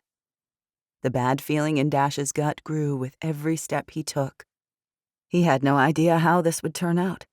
Had no idea what this man's game plan was. Had no idea what to expect. Dash did find comfort in knowing that Levi and Grant, along with the backup officers from Nag's Head, were also waiting just out of sight. They had to plan each move very carefully in order to assure that nothing backfired. But Dash knew enough to realize there was no assurance of that. Anything could happen out here. He paused behind a tree and glanced out. Lizzie had stopped walking. She stared at a small opening on a patch of sand in the middle of the woods as gnarled trees curled their branches around her. Even from where he stood, Dash saw her shudder. Just enough light came from the waning gibbous moon to make that out. He'd do anything to take Lizzie's place right now, to try to take some of this burden from her. He couldn't do that. But when this was all over, Dash prayed that he could make things right. As he stood there, he listened, watched. He didn't see anybody else around. Where was this man? Where was Preston? Finally, he heard Lizzie's phone buzz. She glanced at it before moving through the woods again. Again? Just how far would she go into this wilderness? Every step deeper she went only made the risk greater. But that man probably knew this. Just as before, Dash continued following. When Lizzie stopped again, he glanced around, trying to get his bearings. The Jezebel tree. The notorious tree already had so many stories surrounding it.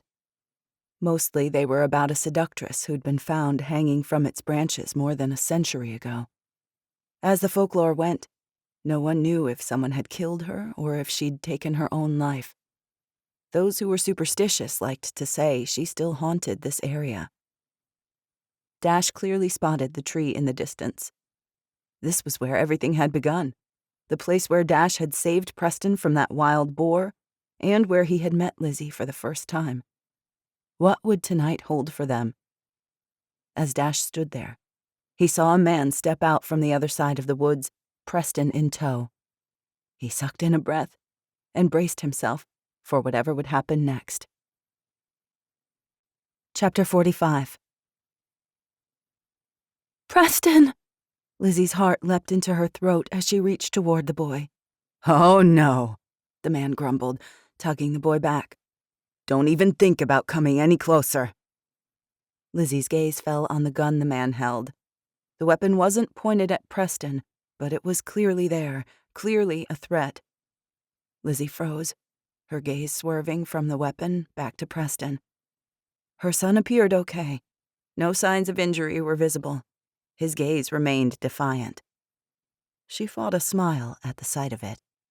Lizzie always knew Preston's stubbornness would serve him well one day. This situation just might be that time. But a lot could still go wrong. Lizzie's gaze flickered up to the man, Stephen Hodge, just as they'd suspected. Anger trickled through her fear. How dare this man show back up in their lives like this? He'd had a chance to be a father to Preston, had a chance to make a life with Amanda. He hadn't been interested. What do you want? Her voice cracked as she stared at him. Stephen glowered down at her, his meaty figure puffed up as if to maximize intimidation. You're going to need to come with me. Why would I do that? Because the three of us should be together. The three of us? Lizzie asked. I don't understand. He shook his head. I started with different intentions. I started watching you because I needed you to sign some papers. What kind of papers? Lizzie's voice sounded thin, even to her own ears. papers giving me permission to use Preston's blood. Nausea swirled in her gut. Why are you doing this, Stephen? Why do you need his blood? Lizzie decided to play that card, to let him know that she knew his identity. It gave her a small amount of control in the situation. His gaze darkened. How did you know my name? I put the pieces together. She glanced at Preston again, wishing she could shield him from this conversation, but she couldn't. Not right now. Why are you back in my son's life now, after all of these years? That's not important. I just need you to come with me. I promise you, we'll be happy together. We all will be. Where would we even go? We're in the middle of the woods. A chill washed over Lizzie as she felt eyes watching them. A wild animal? Or were the guys with the forestry division out here? She had no idea. You don't worry about that, Stephen said. You just come. If everybody listens and cooperates, then nobody else will be hurt. Lizzie drew herself up to full height. You mean, like you hurt Nikolai? The man grunted. He wasn't supposed to see me. Then he had to go get all brave by confronting me. It was his own fault. He should have stayed out of it. His words caused her breath to catch. This man had justified murder. What else would he justify? She didn't want to know. I'm sure that whatever you want, we can deal with this in a rational manner, Lizzie said. There's no need for all the dramatics right now. You have no idea what you're talking about. His voice swooped lower. Then why don't you tell me? Because I've been trying to figure things out. Something cracked in the distance, and all three of them tensed. A moment later, a tiny critter scampered from branch to branch. Lizzie let out the breath she held. At least it wasn't a boar. Not yet. We don't have time to talk now, Stephen said. I have a boat waiting to take us away from here. The three of us. We can start again. It's how it should have been. How it should be. A boat. The Coast Guard was out on the water. That's what Dash had said. Certainly, officials would see Lizzie and Preston. Maybe this would end. Could that really be possible? But there were also a lot of things that could go wrong. There were whitecaps out there. It was dark. Or what if this man somehow made it to the mainland? What would he do with them? I know what you're thinking, Stephen said. But the captain I hired is an expert at covert operations. He can navigate these waters without any light. But that means we need to move before that sun starts to come up. A sick feeling churned harder in Lizzie's gut. This man sounded confident that this was all going to work out in his favor. What if it did? Lizzie didn't want to ask herself that question, but she had no choice. Dash listened from behind a tree. Sure enough, Stephen Hodge stood there. What exactly did this man want? That was what Dash couldn't figure out. But Dash feared, if Lizzie and Preston got on that boat, that Dash would never see them alive again. This man would get whatever it was that he wanted from Lizzie, and then he'd finish them off. Dash had no doubt about that. He needed to think of a way to stop them without getting anyone hurt. The situation was precarious at best, deadly at worst. Dash wiped his neck as an insect landed there. They were so isolated out here in Wash Woods. He wished he could quietly ask Levi what he and his guys were doing, but he couldn't do that without drawing attention to himself. So Dash remained quiet. It was a risk he couldn't take. I don't want to go anywhere, Preston announced, stomping his foot. If the situation had been different, Dash might have smiled at the boy's feistiness. Dash only hoped right now that the boy's stubbornness didn't get anybody hurt. Stop acting like a brat, Stephen muttered. His hand squeezed Preston's arm. If I say we're going to go, we're going to go. You're not my dad. Stephen jerked the boy closer and leered down at him with an eerie smile.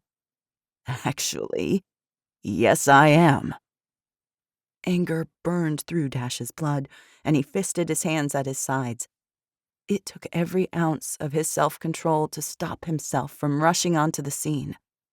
Why did Stephen have to pull the boy into this? I don't care what you say. You'll never be my dad. Preston's defiant gaze stared up at the man. You know why? Because I don't like you. You're a bad person. Watch your mouth. The man raised his hand as if he might slap the boy. No! Lizzie lunged closer but stopped herself as the man raised his gun. Instead, her gaze turned to her son. Preston, I need you to calm down, okay? But, Mom! Not right now, she told him. We're going to get through this. I need you to remain calm. Yeah, son. Stephen said the words with disgust. You'd be wise to listen to your mom. Or should I say, your aunt. You're not going to hurt him with those words. Lizzie's voice trembled, but an underlying confidence grounded her statement. Preston knows the truth. I haven't withheld anything from him. Stephen grunted, as if her declaration surprised him. He quickly recovered and grabbed Lizzie's arm. Come on, he ordered. Let's go. There's no more time to waste. I've run out of patience. Chapter 46. Lizzie needed to think quickly. Stephen was becoming more and more unhinged by the moment. She couldn't risk what might happen if he totally lost it. What changed? She blurted, trying to buy a little more time. You left us alone all this time. Why come back now? The man grunted as he glared at her. I went to the doctor, that's what. Realization settled over Lizzie at his words. You need something. Only a blood relative can give, don't you? It was the only thing that made sense. That's right. Turns out I have a blood cancer and need a transfusion. Except I have a rare blood type that only 0.6% of the world has. In order to have the transfusion I need someone who matches me. I need Preston. How do you know his blood type matches? I was able to break into his doctor's office and find out. Lizzie shook her head as she realized the desperation of it all. Why didn't you just ask? Why go through all this trouble? Stephen snarled. I knew you guys would never forgive me after what I'd done to Amanda. I knew that wasn't going to work. I'm not ready to die yet. His voice weakened, just for a moment, before he squared his shoulders again. You could have tried us. If my dad finds out that I had a child out of wedlock, he'll write me out of his will. I'll lose everything. That's why I had to do this on the down low. Lizzie sucked in a breath as more puzzle pieces clicked in place. Now I can see why Amanda didn't want me to know who you were. I'm not sure why she ever fell for you. What can I say? He shrugged, not bothering to hide his smugness. I can be charming when I want to, but I get bored very easily. She should have never gotten pregnant, but she refused to take care of things. That's when I opted out. I offered Amanda money to terminate things, and she refused. That's because my mom wasn't a buffoon like you are, Preston blurted. His eyes narrowed with contempt. Stephen scowled again. Listen, how many times do I have to tell you, you little brat? You need to keep your mouth shut. So you killed Nikolai, Lizzie said. He caught me watching you. And you followed us here. I lurked in the shadows. You were clueless. And when you got here, Lizzie continued, trying to buy time, all I had to do was ask a few questions, and I was able to figure out where you were staying. Easy peasy.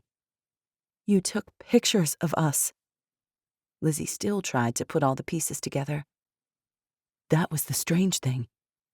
As I watched you, I realized that the three of us, we're meant to be together.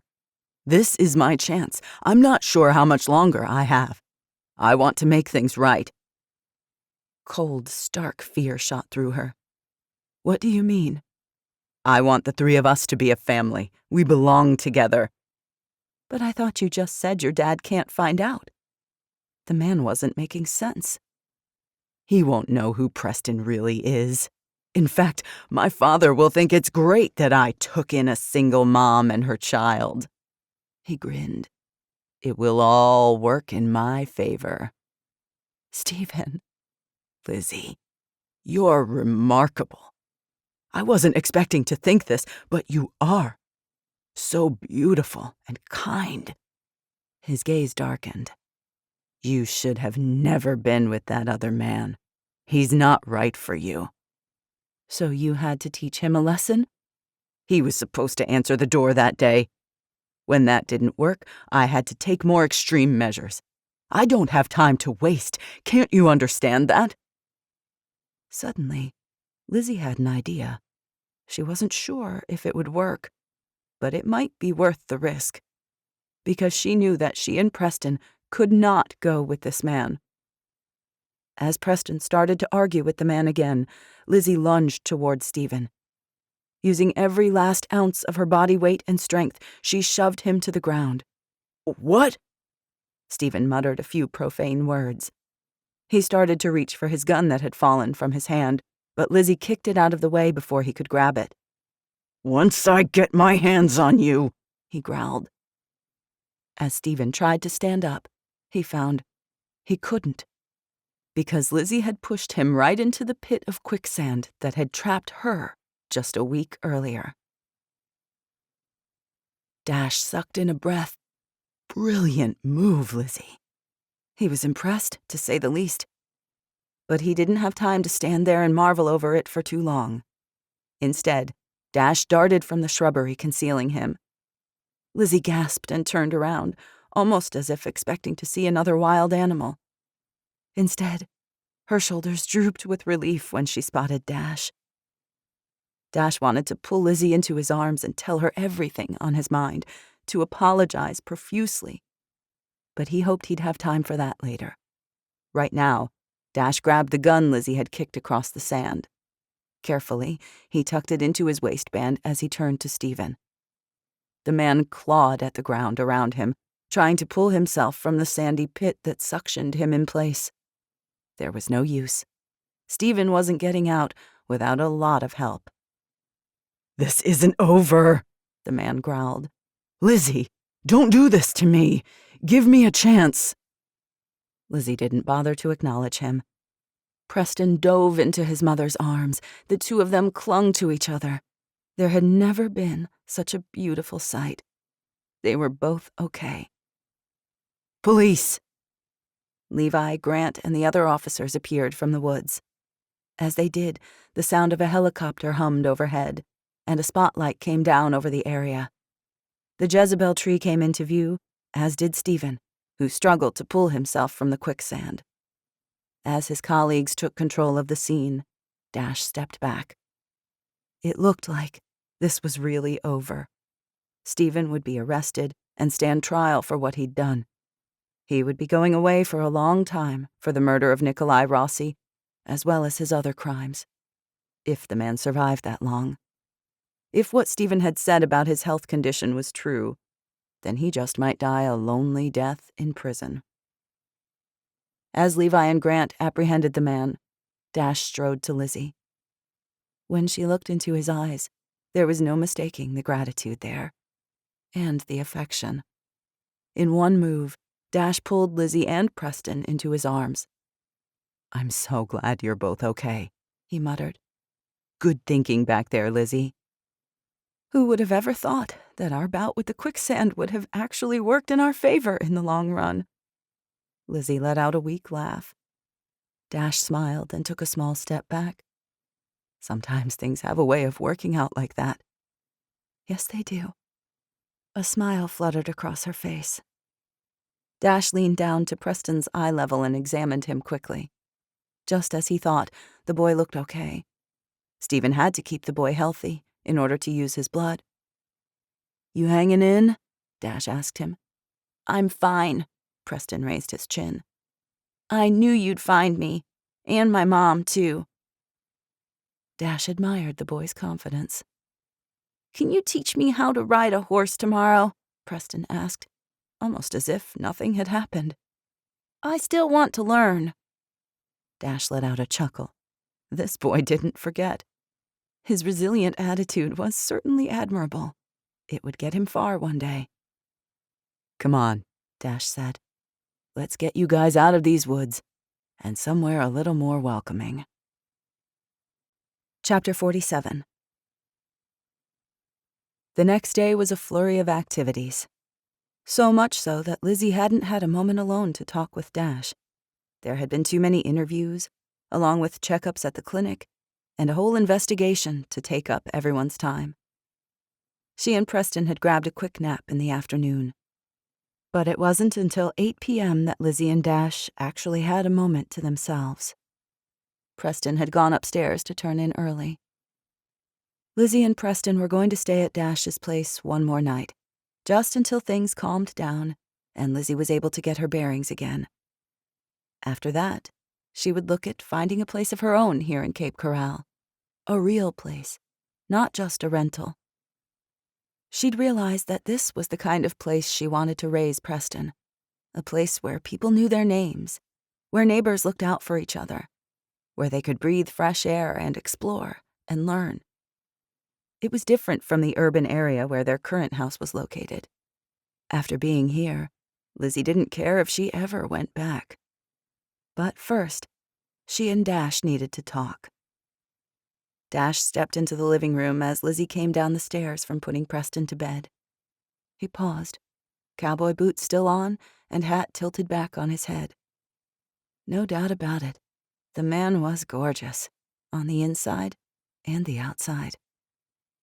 Lizzie had never imagined herself dating a cowboy, but now it was all she could think about, especially the cowboy in front of her, with his leather-scented back-in-the-saddle cologne and his smoldering smile. The fact he'd been willing to give up everything to pursue an admirable career was the icing on the cake. She paced closer to him. "Thank you for everything you did back there. I couldn't have done any of that without you." "But you did," Dash reminded her, his eyes twinkling with respect. "You were the one who realized that quicksand was there. You used it to your advantage. It's all the guys at the station are talking about. We've seen a lot, but that was a first." "I figured the move was worth a shot. I knew that we couldn't go with Stephen anywhere, or we'd never be seen again." Lizzie paused, her thoughts still racing through the details. "Were you able to catch the man who was going to give Stephen a boat ride across the water?" "We did find him, but he was innocent in this. Stephen told the man he was having a medical emergency and needed to get back to the mainland ASAP. The man had no idea all the details of what was going on. At least, that's how it seemed." "The man wasn't from Cape Corral?" "No, he was from Virginia. He has a house close to the state line. He actually used to work in the military, so he knew his way around these waters, even in the dark." "I'm just happy it didn't come down to us getting on that boat." Lizzie shivered as she said the words. Dash stepped closer and rubbed her arms. "Me too. Things were really sticky back there for a while." "Yes, they were. I guess Stephen needed me to sign the paperwork for Preston in order for the transfusion to happen. He was convinced that we would have said no if he asked us." "He was concerned about his father's money, it appears. And in the process, it sounded like he fell in love with you." Lizzie shivered again. "Or something like that. Of course, you are easy to fall in love with." Lizzie felt her cheeks heat and let out a soft chuckle. "Is that right?" Dash's warm gaze remained on her. "It is." She raised a finger, trying to slow the conversation. "Before we get to that, I thought I'd let you know that I did some research while you were at the office. I discovered Stephen's dad owns a big financial firm. He's known for being very demanding, with very high standards. Stephen stood to gain millions if he met his father's approval. I'm still not sure why he had to go through all of the theatrics, though. Honestly, I don't think that he was in his right mind. He was just desperate. That's what happens when people face death. I suppose you're right. Lizzie shook her head. Part of me feels sorry for him, and the other part hopes he goes away for a long time. We all do. Lizzie shifted. Not to change the subject, but I need to get these details out of the way before we talk about... Dash raised his eyebrows. Us? Yes, before we talk about us. Why did that thought almost make her feel giddy? She cleared her throat. What about the land you bought? Any updates? Not really, Dash said. The texts I got weren't enough to qualify as threats, so I can't charge the Fergusons with any crimes. For now, we're just going to keep an eye on the situation. I hope it resolves for you. I know it must be stressful. I hope it resolves also. Lizzie took a deep breath as she looked up at Dash. The conversation they had was definitely important, but there were other things they needed to talk about. Things involving Lizzie and Dash. Personal matters. Where did she even start? Before she could figure out where to start, Dash said, Look, Lizzie, I feel like I need to explain myself to you.